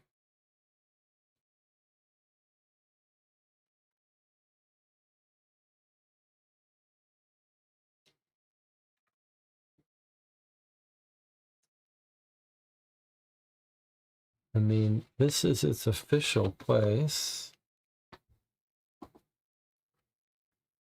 A2, B2, oh, B3. Why doesn't this line up? It's because this is the V2 map, or V2 map.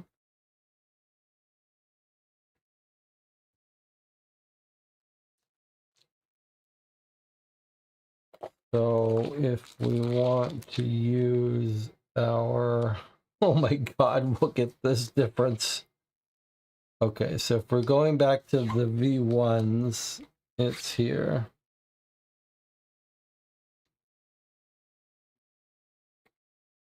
All right, that's kind of insane, but all right.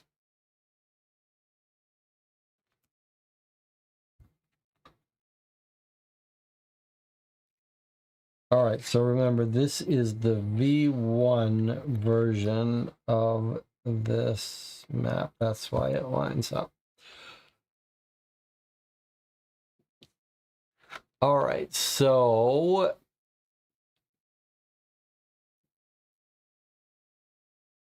here we are, and we are on the dream gate here. So we could go here and do shopping. We have 3 ether and 3 shopping cards. Not a terrible idea. If you go to the prison, you gain a flaw. That's terrible. Pandemonium is where this new gate is. If we wanted to try to get this new gate down in the basement,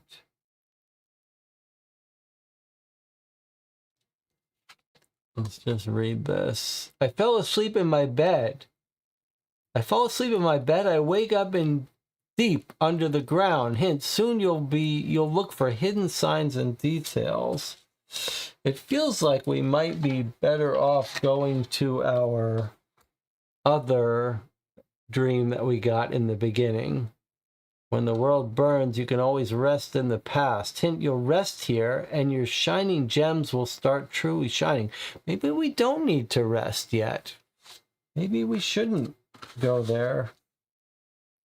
So if we wanted to do what Jonathan said and go get ourselves to a new dream gate before we started, it's not that simple. We could go here and shop.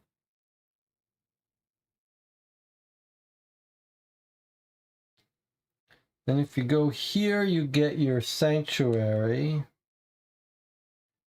But then you get a flaw. I really would rather not get a flaw, honestly, if I can help it. What does the sanctuary do? sanctuary, you can reshuffle, you can unflip, or you can unseal. So we could go shopping, and then we could go unseal a card. Then here would be to have a slumber encounter. And then if you went here, it would relocate us out of Pandemonium. At which point we could circle back and go into the gate this way. To do that, though, we'd have to have 3 slumbers and gain a flaw. No, that's only if we do a shortcut. But look, 1, 2, 3, 4. You'd have to do 4 slumbers before you get to a new gate. Now I see, I think, why the V2 versions. That's a lot of slumbers to do. And the blue are the fate. Or we could go into prison and then go 1, 2 directly with a shortcut to get yet another flaw. I mean, the flaws seem pretty bad.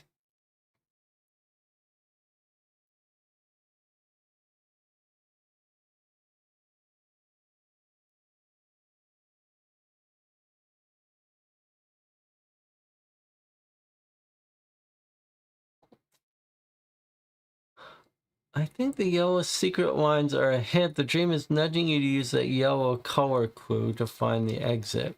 John's theory about the sunlight symbol being the exit was brilliant. Also, when he said it should be easy if our color coding is right. I was literally clapping in front of my monitor. I just couldn't say that he was actually right. To be fair, not all the slumbers are necessarily a whole mini dungeon. That's a good point. Some are just checking. What did we think of the first dream? I mean, I thought it was pretty cool, actually. Like, it was its own little world with its own rules.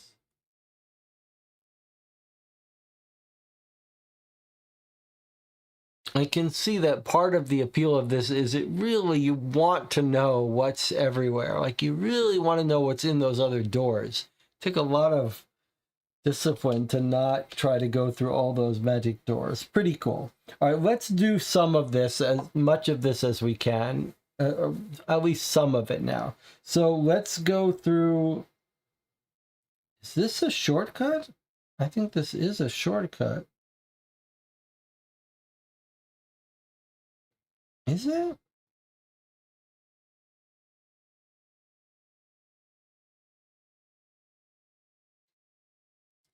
Yeah, this is a shortcut. Boy, this is a little painful. So if we shortcut, then we're in a sanctuary. You seal a card going into shortcut, and then you go to the sanctuary and you can unseal one? That's a little crazy. I really don't want a flaw.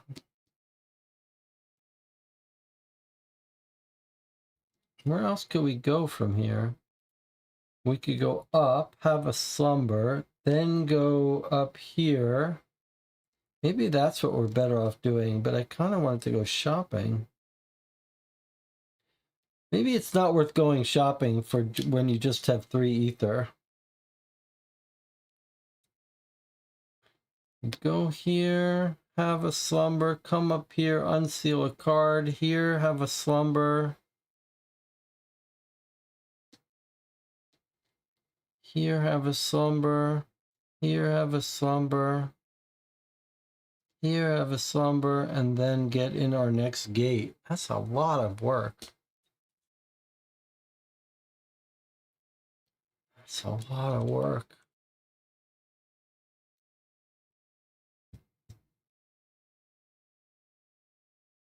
Oh, flip a card. That's true. That's not so bad here. If we take a shortcut here, it's not the end of the world. We just flip. We can flip a card, which we don't care much about. All right, so if we bypass shopping because we don't have enough ether, And we agree that we're going to go here first rather than to this dream up here.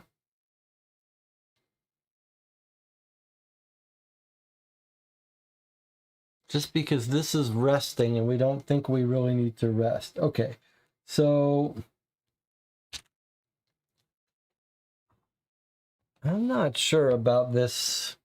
I'm not sure about this part. I'm not sure how I feel about this. Having to do these slumbers. I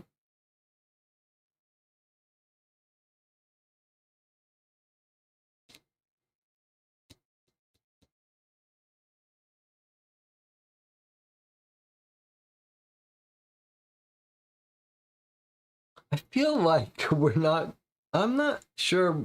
I feel like it's going to take us more hours to get to the next gate. I like your idea, Jonathan. Can also gain gems from shopping. Yeah. I mean, I like your idea. I just don't know if it's practical.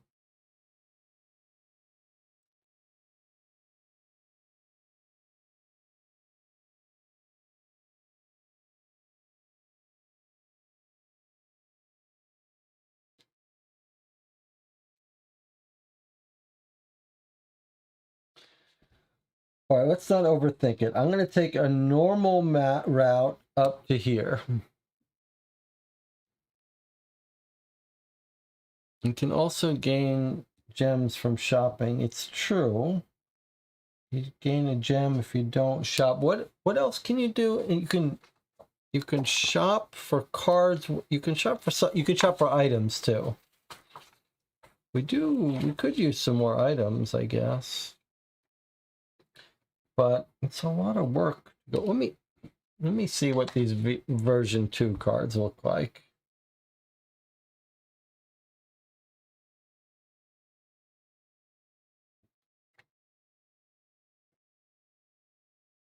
It's a good way to get to the delta phase, you know. Your slumbers will just get passed by unless you have 4 green. Okay, so maybe the slumbers are no big deal. All right. Let's not overthink it. Let's do a little bit and see what happens. I'm going to go up here. I'm not going to take a shortcut for now. I'm going up here. That draws us a fate. Let's see what the fate is. If each dreamer seals 1 card, relocate the team to the chosen location of this Dream World map tile, or you may reshuffle the fate deck. All right, well, we don't really need to be relocated.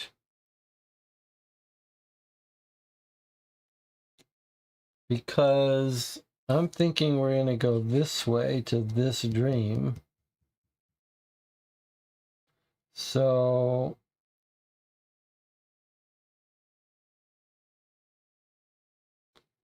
instead, I'm going to reshuffle the fate deck.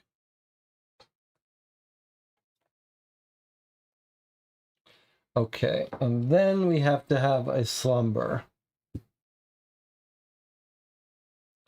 So, as a reminder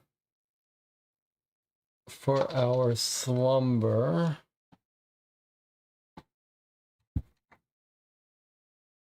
we've got our deck. Okay, so just to remind, maybe it's good we have a reminder of how the slumber works.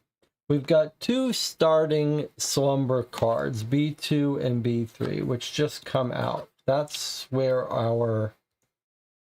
what our slumber is. And here we have a slumber deck. And to remind you, this doesn't get shuffled. You just go through them. When you get to the green delta, it does a reset, and then we've got these 2 new ones that we just added. One was an evil janitor, and one I think was the dream monger. So some of them can be big. Good. So we just go through these in the order. So we're having a slumber encounter, and here's what we see next. What's so creaky? If any dreamer has 3 placed progress cards or more, which we do, we absolutely do have 3 placed progress cards or more, remove this one from the game. I think this is making things worse. Add 238-0.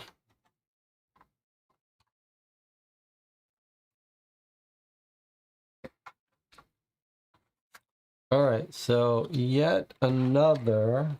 So this leaves the game, and a new, more difficult slumber presumably comes out at the bottom. So now we've got some extra new slumbers we've never seen at the bottom. All right. So we are here. Now we're going to travel here to this sanctuary right there. What can we do in a sanctuary? Reshuffle our influence deck. Okay, well, we still got half our influence deck. I don't think it's worth doing. Unflip a progress card, unseal a chosen card, or restore an item. I think for us, we can unflip cards on our own pretty easily. I think we should unseal card. So I'm going to unseal this card. And it goes back into the discard. Oh, restore an item. That's pretty powerful too. I mean, those items are pretty good.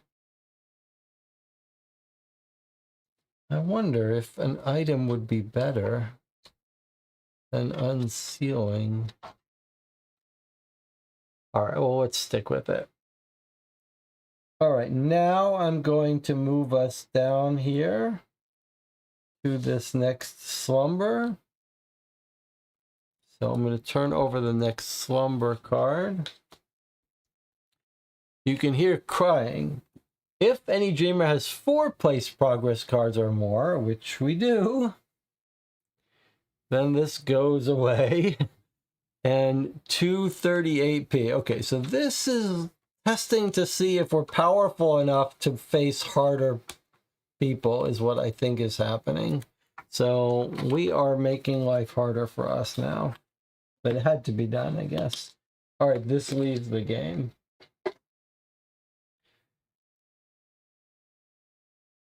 Next up, we are going to travel up here. Soon we're making our way here, slowly but surely. When we're here, we draw a new fate.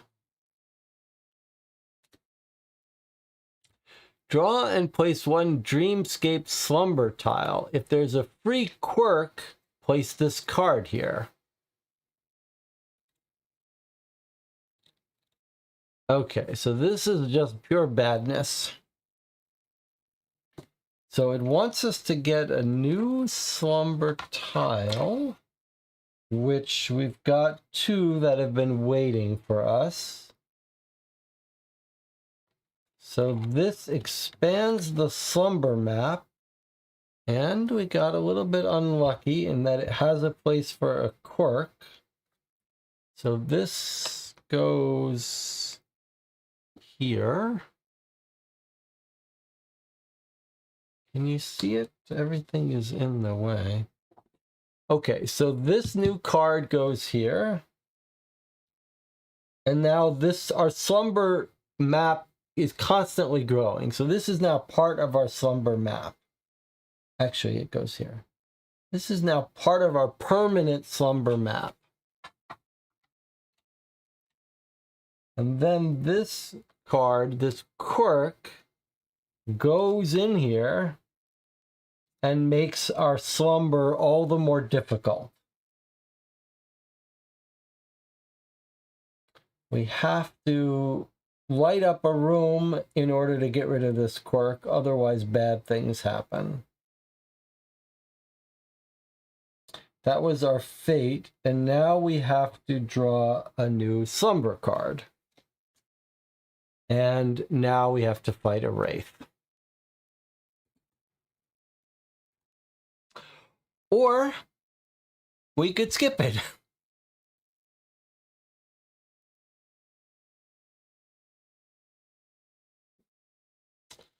Or we could skip it.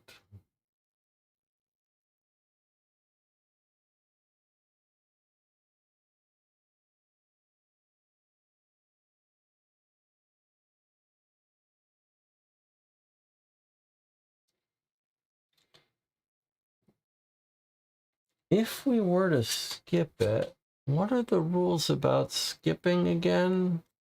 We'll get caught. Maybe we didn't ever skip. We did something. All right, let's do it. Let's do it. Okay, so a wraith is coming out. Do we have the proper model for the wraith? Yes, we do. A wraith is coming out of the shadows. Is that the wraith? Okay, so here is a wraith.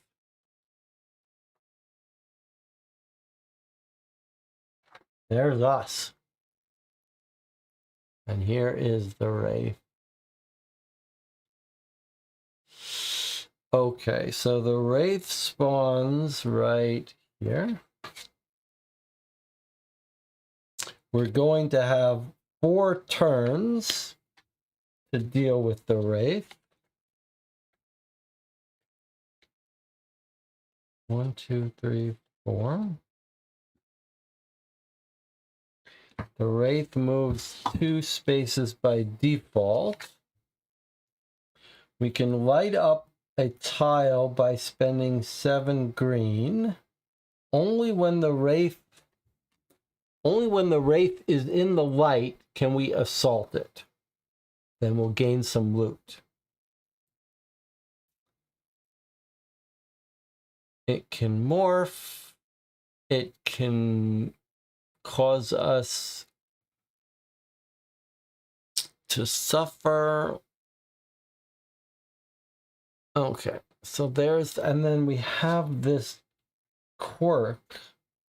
Let's look at this new card this new location that we've never seen. There's the quirk that says we get rid of it when we place, but if the entity ever triggers morphing, it hurts anyone in darkness. So as long as we stay out of darkness, we're fine. But now we also have this new map location. So what is this? So this is new to us. It's in darkness. It's got a spawn point. That's a heart. The current turn suit is a heart. Ignore distress during the dreamscape phase. And it's got this thing here. So here's what it's saying as I understand the rules. You can correct me if I'm wrong. When you've got this little clear space, what it means is if you go here, you can drop one of your gems on this spot to power it up. And now when it's powered, it has this rule triggering.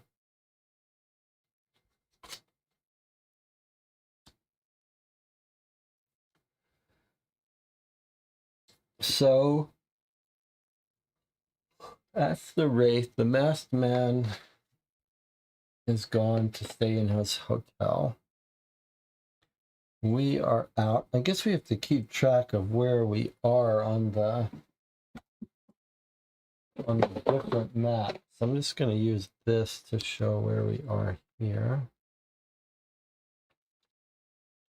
And then we'll start ourselves in one of these 2 spots.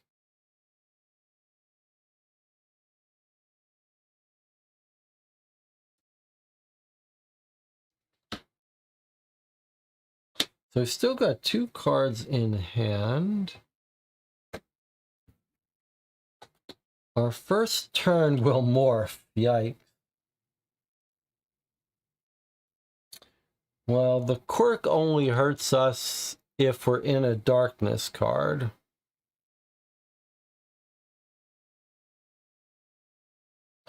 Yes, the separate thing that I didn't talk about is when the spawning happens, then normally they come out on these balanced, but if the suit of the card matches one of the spawn points, then they come out there.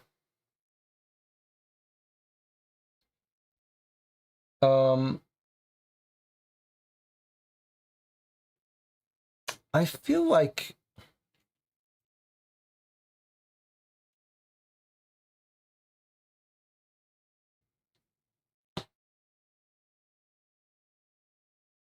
spawner rate, I see.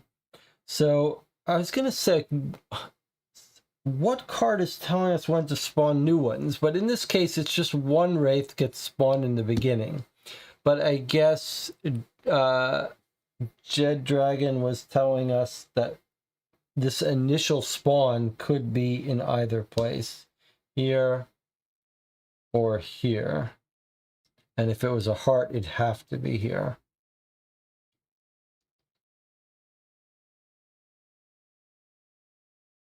Last time we just waited for him and killed him.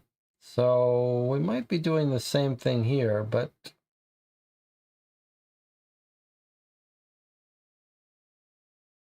look at this card is going to be very helpful for us. This card we built is going to be very helpful for us when we hit the Delta phase. Choose 2 options instead of 1.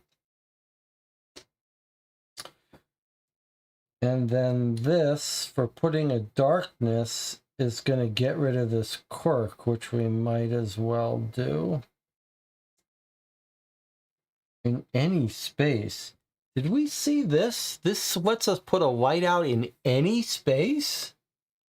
Not just near us, in any space? It's kind of huge.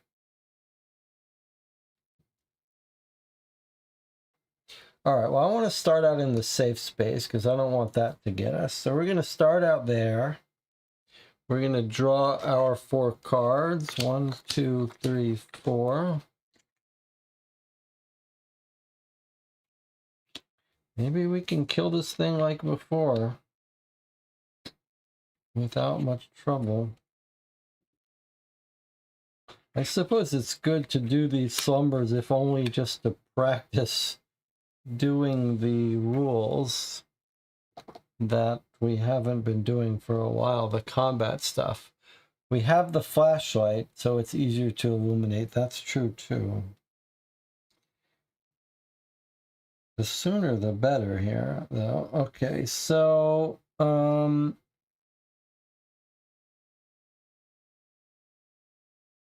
I think we should. Okay, so let me just see this. When they morph, she's going to add a morph ability. We don't know what that's going to do to her. She could get over to us pretty quickly, and it would discard all the light. We don't care about that. Basic action is if you're in darkness or the wraith is on you, suffer a distress, and then she moves. So she's not going to be able to hurt us this turn because she attacks before she moves. So I think maybe we should just light up to get rid of this quirk so it's gone for next turn, because it would stay here for future slumbers.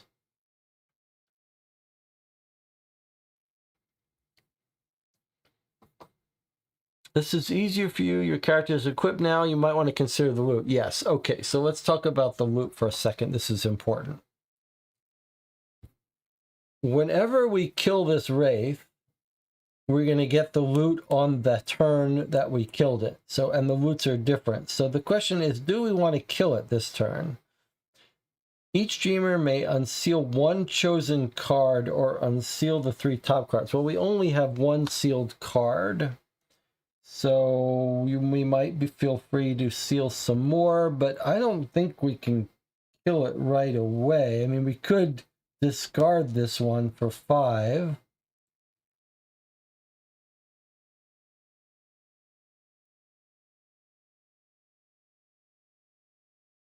That's how we'd have to kill it. So we could actually...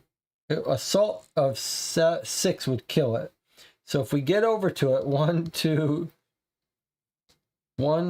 3, 3 yellow, and then an assault of 5. But we actually don't have... Oh, and then here's a 3. So we could kill it right now if we wanted to. We could just run over there and kill it. But I think maybe we shouldn't.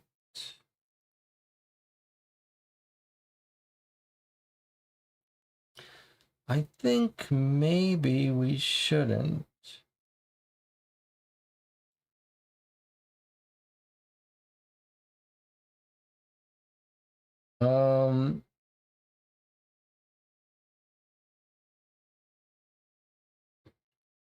I think we might as well get rid of this card for the next time. Because otherwise it stays. So I'm going to go ahead and do this inner light. And I'm going to put a light token out. It doesn't really matter where it is. Unless we wanted to walk up there for some reason.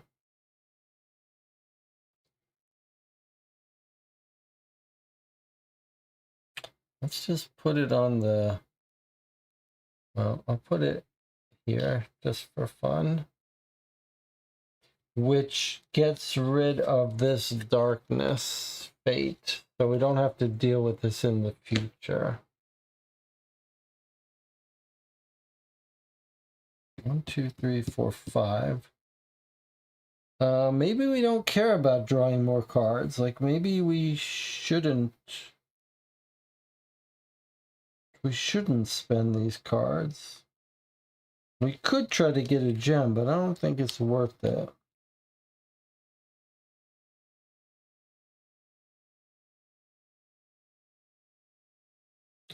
I'll tell you what I'm going to do. I'm going to seal this card here to bring back a item that we're going to use in the future. I'm sort of preparing for the next round. So if we go to our items, we can choose one that we want.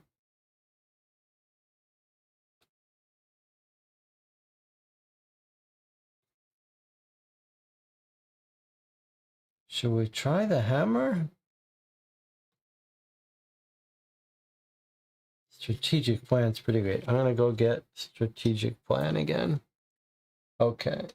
So now I sealed that card, hoping that perhaps we're going to get something that unseals both of them. In fact, if I killed him now, we would unseal both of them. But we don't have enough to kill him anymore because I spent those cards. There's 3. And 3, that's 6. So what we're going to do here is we're just going to end our turn right now. All right, so first he morphs. Now hopefully he won't be getting too much stronger. But I'm going to choose a random morph. Okay, here's his morph ability. Can't use your progress cards. So we can't use our progress cards on this Wraith now because he's morphed. That's fine. Now he does his basic effect, which is if you're on his space, you suffer. Or if you're in darkness, you suffer, but we're not. And now he moves. Okay, so actually, he moves his speed, which is 2, 1, 2. And now I believe this means we roll again.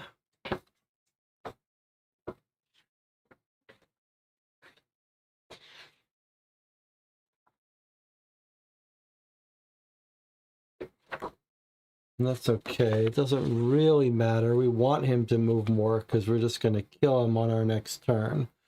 So if it's a plus, he moves and then we roll again. Okay. So now he moves 2 again. He's right on top of us. Ready to kill us. Ready to embrace us in his warm embrace of death. Now, we're not going to get this loot, though. But we are going to see what loot we do get. Because we're going to kill him on this round. Gain an ether. Okay. It's a heart, but the heart abilities don't matter. All right, we're going to kill him now, though. But first we got to draw our 4 cards. 1, 2, 3. Okay, unfortunately, there's 3. Then we've got to shuffle. I think we're going to have to take another distress for the cost of shuffling.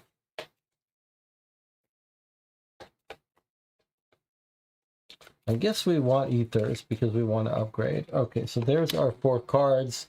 Surely we're going to be able to kill him. I mean, we know we can kill him, basically. We could even run away from him longer if we wanted to draw this out more, but let's see.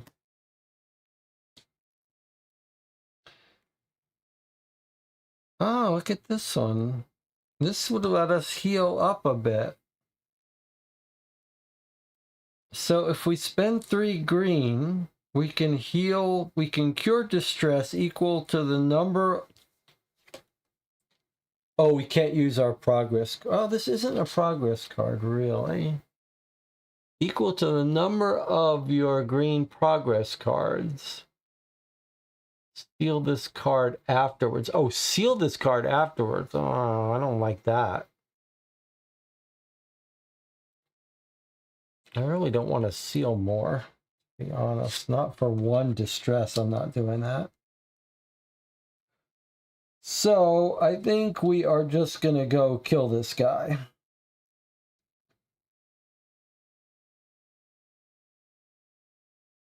Oh, I see. These cost you distress to use. That's unfortunate. Can we avoid? Oh, that's too bad. It's going to cost us some distress to kill this guy then.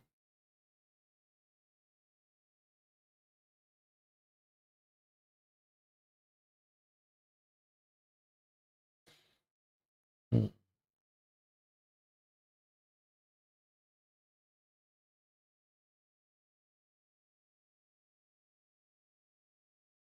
All right, well, there's no better way to do it. So I'm going to take a distress. What's this one for? Oh, that's what we got for. So now we have 2 distress, huh? Maybe it is worth using this.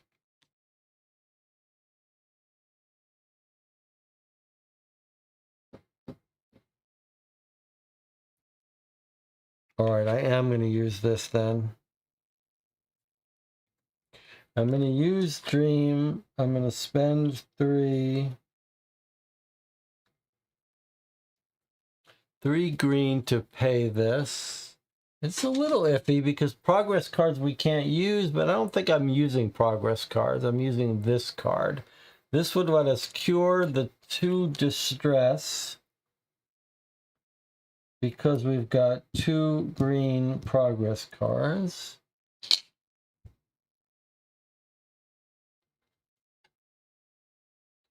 And then this card gets sealed. And then,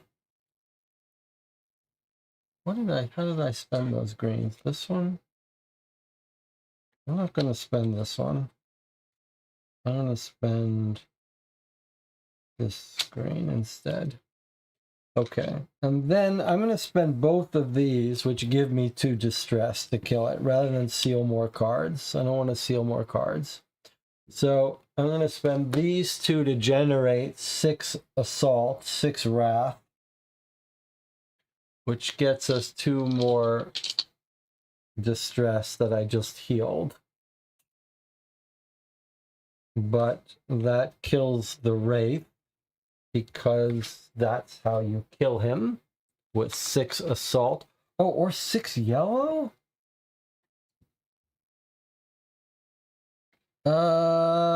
We can generate 6 yellow much easier. I don't have to spend that. That's crazy. Okay. All right, we're undoing that. So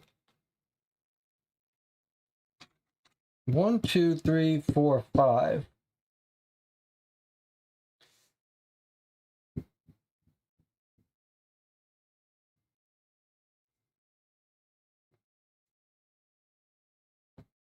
So if I don't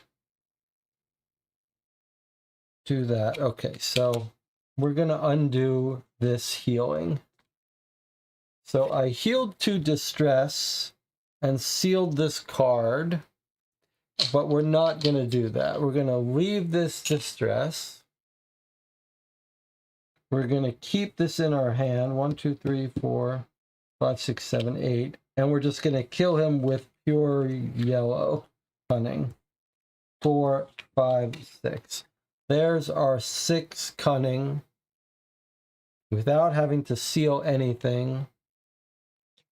And we've killed the Wraith, and we've kept this in our hand. And we can heal on our next turn. So the Wraith is dead. That took a little bit of effort, but we did manage to get him killed. We get the loot, which is another ether. And the Wraith is dead. Okay, that was reasonable. That was reasonable.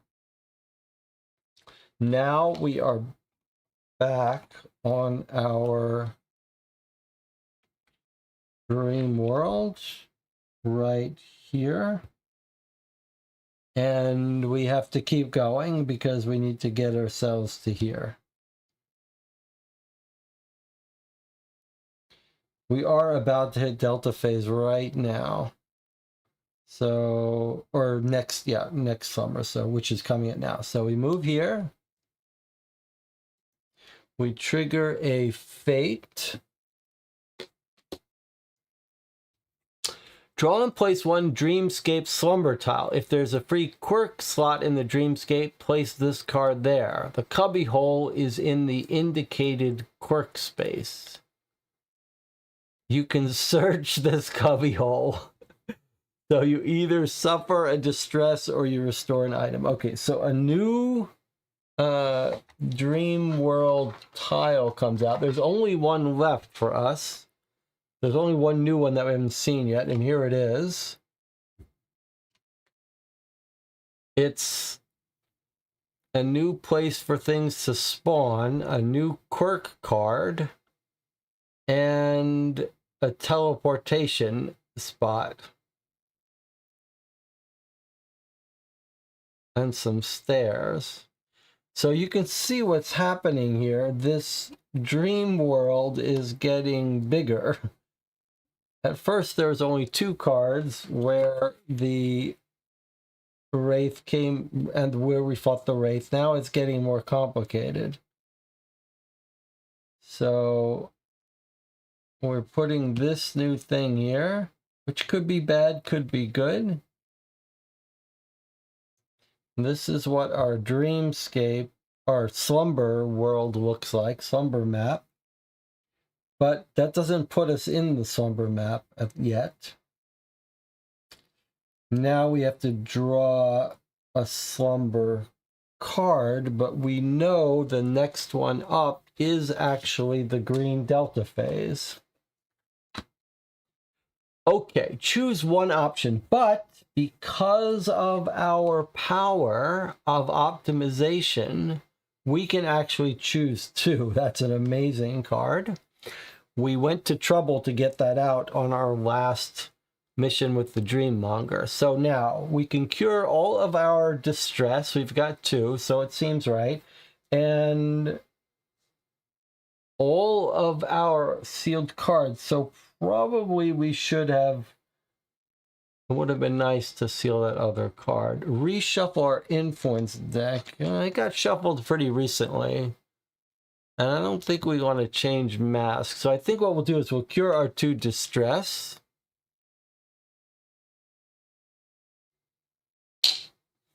And we've got two cards. Do we want to unseal these two cards? I mean, they're not that great. Wouldn't be the end of the world to not have access to those. But nothing is flipped.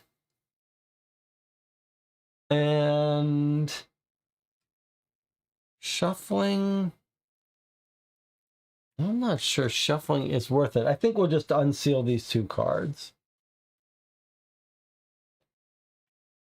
All right, so we picked two things. Reset your hours. So look, we could have used these hours because they just go up to our max of 5, which is already was at. So we didn't get any benefit from that. Shuffle the slumber deck. Okay, so then the slumber deck gets shuffled with the delta phase. Shuffled, and then delta phase goes on the bottom. So Wraith gets shuffled back in, and there's some new stuff here we've never seen. But you always have to go through all of these until the delta triggers again. Okay. Next, we're getting close to the Dream Gate. One more step.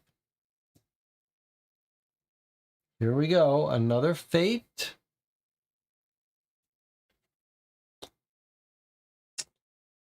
Draw and place one Dreamscape Slumber tile. Okay, so we don't have any more Dreamscape Slumber tiles queued up. If there's a quirk spot, place that card there. So actually there is a quirk spot still remaining. And now it says stairs, teleportation, and the clear gem areas are inactive. But how do we get rid of that?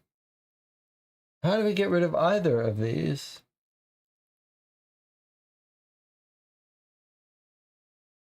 This one we can't get rid of?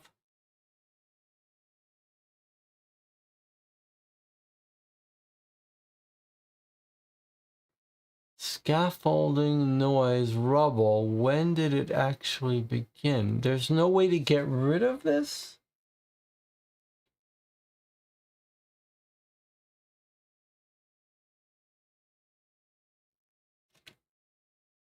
I don't understand how we get rid of that.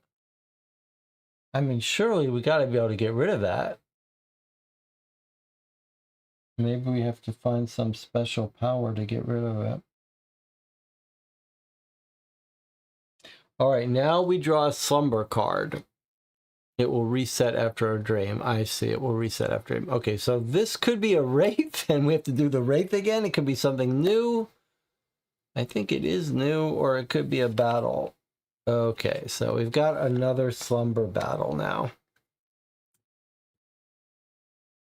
But it only lasts 2 turns. It will be reset after a dream. Okay, so we've got a new encounter we've never seen before. It's 2 turns long. It's happening in this new slumber place, so that's kind of cool. All right, only 2 turns. It's going to be quick.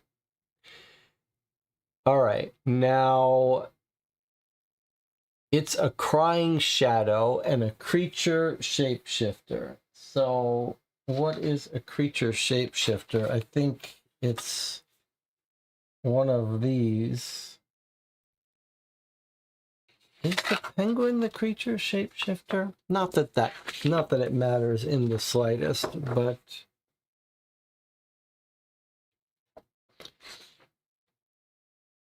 no.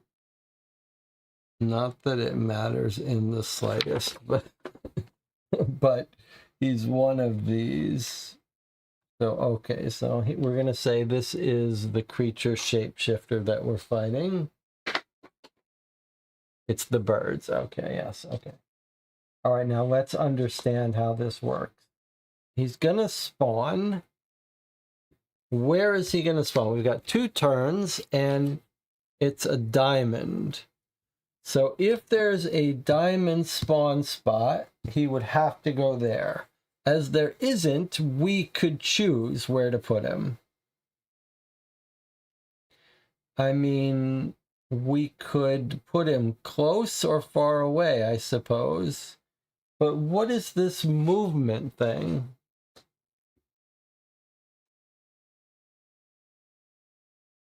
Instead of rolling for movement, relocate him to the space furthest from... Oh, he's trying to stay away from us.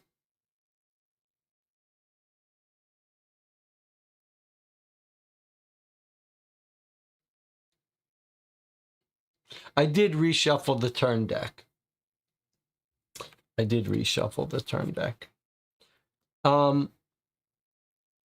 Look at this. He's trying to stay away from us. He doesn't move. He just runs away.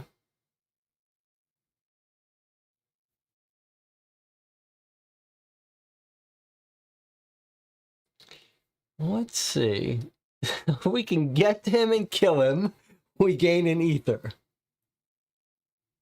Otherwise, we need 2 yellow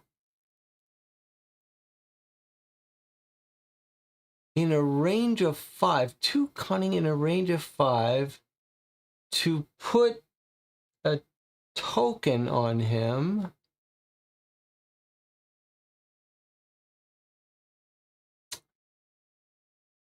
And then if we do a 6 green contact on him, which can be in a range of 1, then we win. Now, if we put these blue generic tokens on him, which we can do from 5 away, then he just gets rid of them. But the moment he triggers a yellow effect and he has no tokens, it's the end of the mission. And same thing with the red. And oh my God. When this ends, we lose all our ether? We lose all of our ether?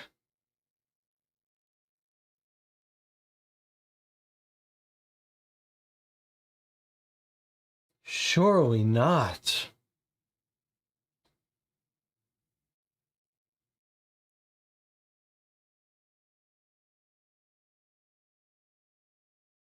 Okay, but we are going to be able to kill him. We are going to be able to do this in 1 turn. I'll show you why.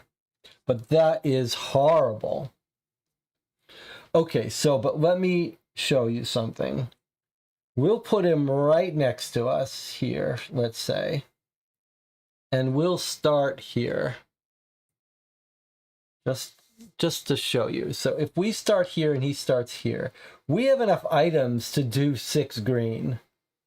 These 2 items together would give us 8 green. And we already have 4. So all we have to do is do 1 step towards him and 6 damage, and we can kill him without messing with any of this other nonsense. So we got lucky that he wasn't spawned here.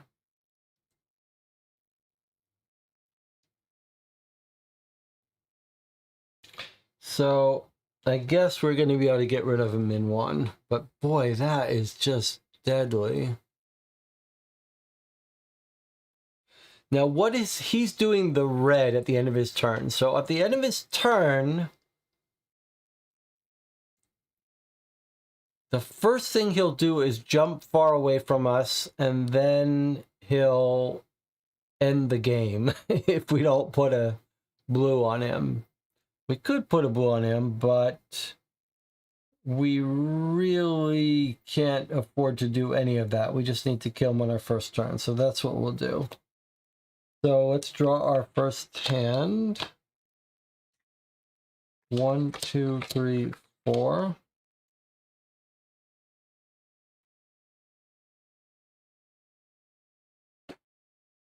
So what we draw is just going to determine how many of our items we're going to have to spend killing this guy. All right, so the green contact is in a range of 1, so you don't have to be on his space. So we're just going to move over to him with this. And then 2, 4, 5, 6, we end his whole life. Where is his card here? So we're just going to walk up to him and then contact him. And then end this right away. Now, the only question I have for you is if we wanted to, we could get ourselves an ether. And that's because we could throw a steam bomb at him for 5, and then 6, 7, 8, 9. So if we wanted to, we could spend these cards discarding our steam bomb and get ourselves another ether. Should we do that? Are we allowed to spawn him on the heart? I believe we are. Even if we're not, we'll still be able to get to him. So it's not important for this game. Because if we spawn him here, we're still 2 away from being within range. And we do have a 2 walk.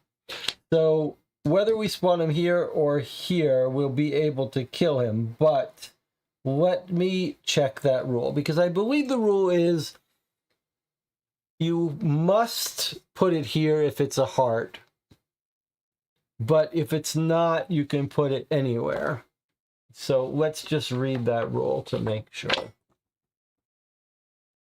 I mean, we're in for a penny, in for a pound, aren't we? Here. So let's look up spawning.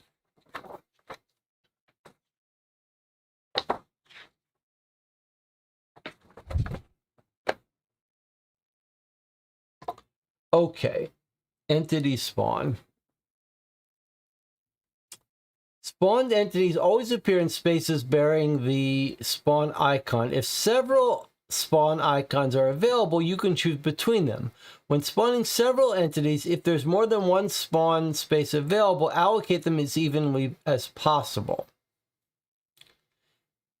If there is any spawn space with a turn suit, check to see if it corresponds to the current turn suit. If it does, the first spawn entity must be placed in that space. So these are all generic spawn spaces. If it matches the spawn suit, turn suit, you must go there. Otherwise, it can be anywhere. It's a little ambiguous because you might say, does this mean you have to go in the one that's empty? But I don't believe so. I believe the way I'm reading this is these are all spawn places. It's just if it matches the turn, it must go there. Otherwise, you can put it. But we can check that between games because for our game here, it doesn't matter. So I will start him here just for the hell of it. So let's walk to 1, 2. We're within range of wrath and of contact. Those are all range 1 things. Do we want to get an ether by spending our steam bomb? Seems like the ether is pretty important. It's probably worth it, don't you think? So let's do that. Let's go 5, 6, 5, 6, 7, 8. Well, then we wouldn't have a green.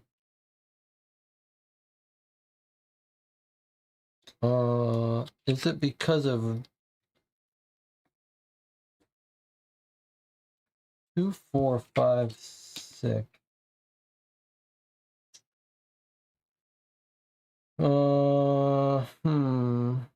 I guess we're not guaranteed to do it.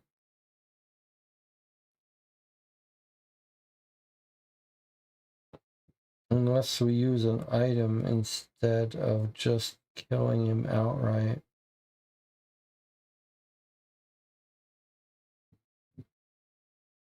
I guess we're not going to do it to get an ether. I walked through a wall line. Oh, that's a good point then. Yes, you're right, I did. Well,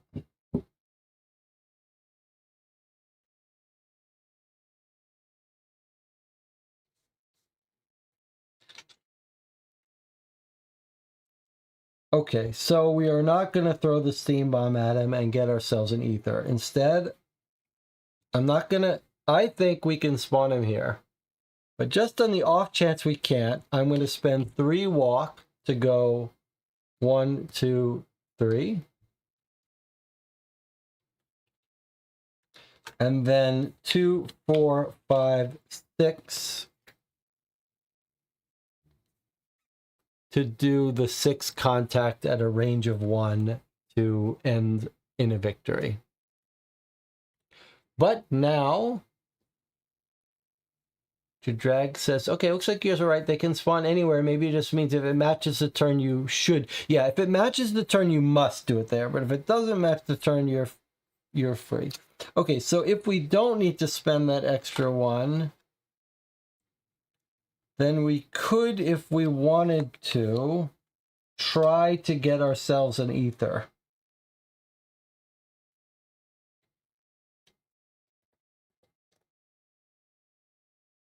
So we have a choice.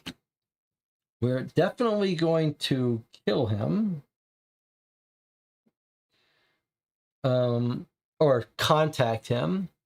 So do you want to, here are your choices. We can either play it safe and not worry about getting an extra ether.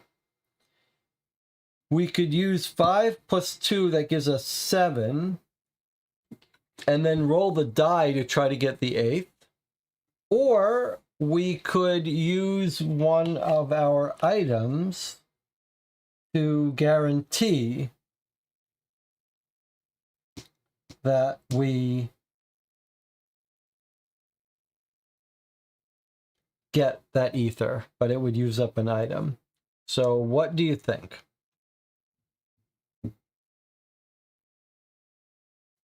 How important is the ether?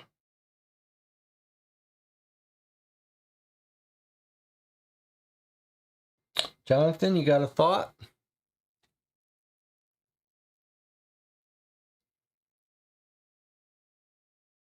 We can guarantee an ether by spending an item. We can take a chance on an ether, but then we might lose our steam bomb for no benefit.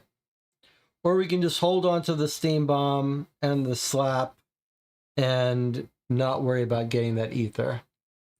Jonathan says using an item to get the ether is worth it. It's the item and the steam bomb. They both got to go.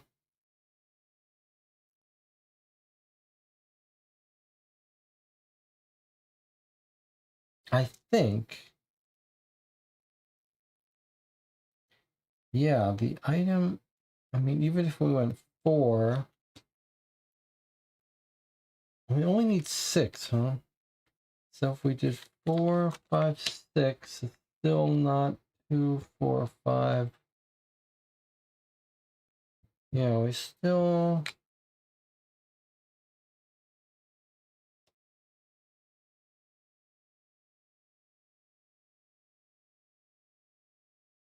Two, 4, 5. It's unfortunate. We could almost pull it off, but we would need to do the bomb and the...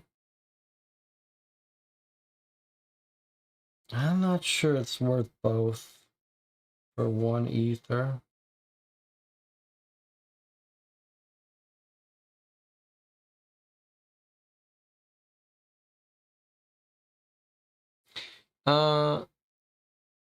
We are not flipping it. We are discarding it. It would have to come back around and we'd bring it out again. Maybe we should. I mean, maybe the whole point is for it to come back around again and we should be using it. Okay, I changed my mind. You convinced me. No, you convinced me. Like, it's going to come back around and get out. So why hold on to it forever? So, but it's too bad we didn't put a charge on it.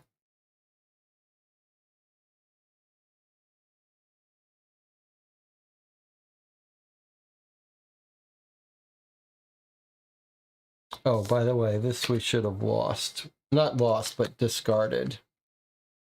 Okay, and then we said he's coming out here, so we're going here. All right, so I'm going to spend this bomb for 5. And then we're doing 6, 7, 8. Or we could roll instead of doing a whole item.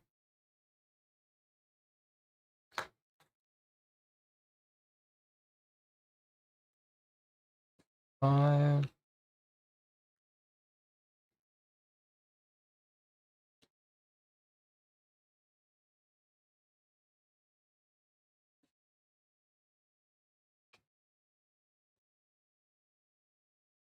Okay. This is how we're doing it. 5 for that, and then we're using an item. We're going to use the strategic plan to give +4 more. That's 9, which hits him and gives us an ether. That's what that is. Assault 8. These both get discarded, and the item gets out of our supply. And then we are going to be able to generate with our remaining cards 2, 4,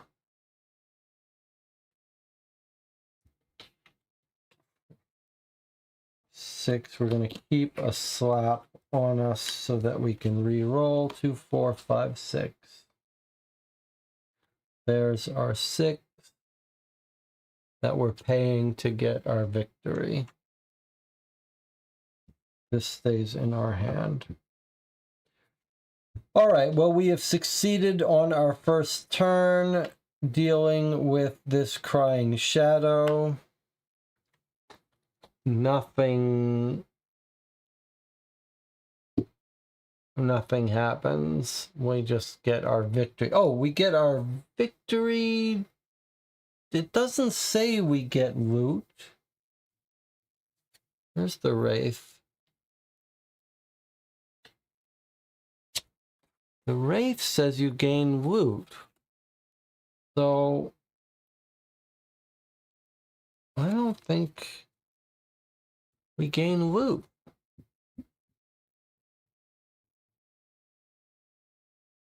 I don't like that.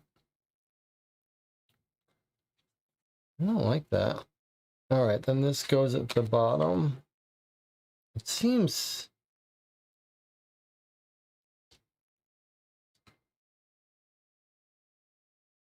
like we should get the loot. Look at this weird turn card.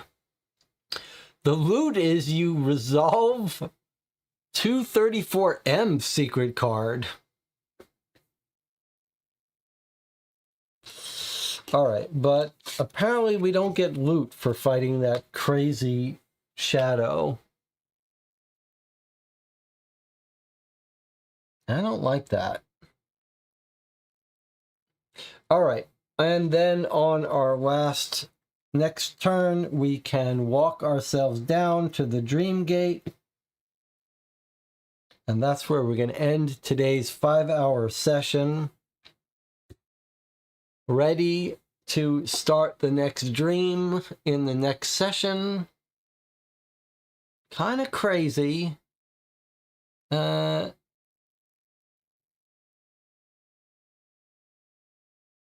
don't know how I feel about those slumbers. I don't know how I feel. They went pretty fast. I suppose the more you play the game, the faster this would go. We're still learning our way. All right. Well, that was a pretty fun session, but a weird feeling to spend half of it in a set piece dream and half of it moving around this world. I don't even think that it's the slumbers that bother me. It's the moving around and trying to think that thing through that I'm not sure how keen I am. We deliberately went far away to this basement slumber dream just because we felt like this one seemed like it was to rest.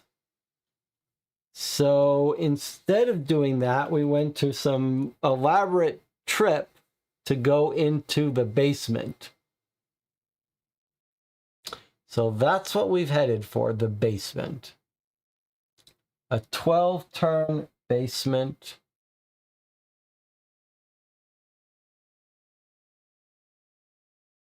Looks like it may be dangerous. And then when we finish that one, we'll head over to this one and try to do some recovery. So we've got 2 potential dreams, but we've walked ourselves over to one. So clearly, that's where we're going. After this one, though, it looks like we could go almost anywhere. And we've cured all of our distress, so we're in pretty good shape, actually. All right, well, thank you for joining me. It was nice to have Jonathan and Jed Dragon join me.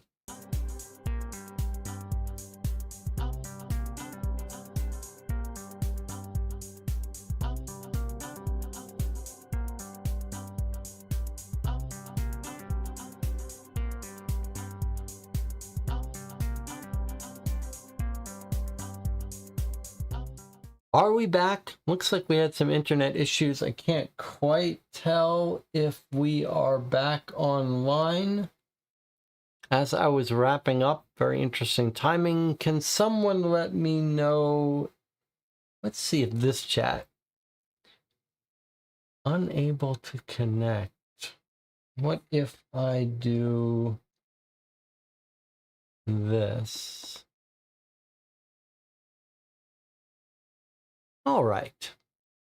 A little bit of a stress test of the stream here. Not important for today. We were wrapping up anyway, but 5 years, we know what to do. We know what to do. Everything is fine. All right. Thank you for joining me. I was going to ask Jonathan what he thought of Etherfields so far, but we'll be talking about it in the Discord. If this interests you for some reason, stop by the Discord. We set up a little channel for talking about Etherfields. We'll talk a bit about it between sessions. But I am curious to see what the next stream is like. Will it be... It's in the basement, so is it going to be dark again? It might be nice to have a dream that wasn't so dark. We'll find out. I'll see you then.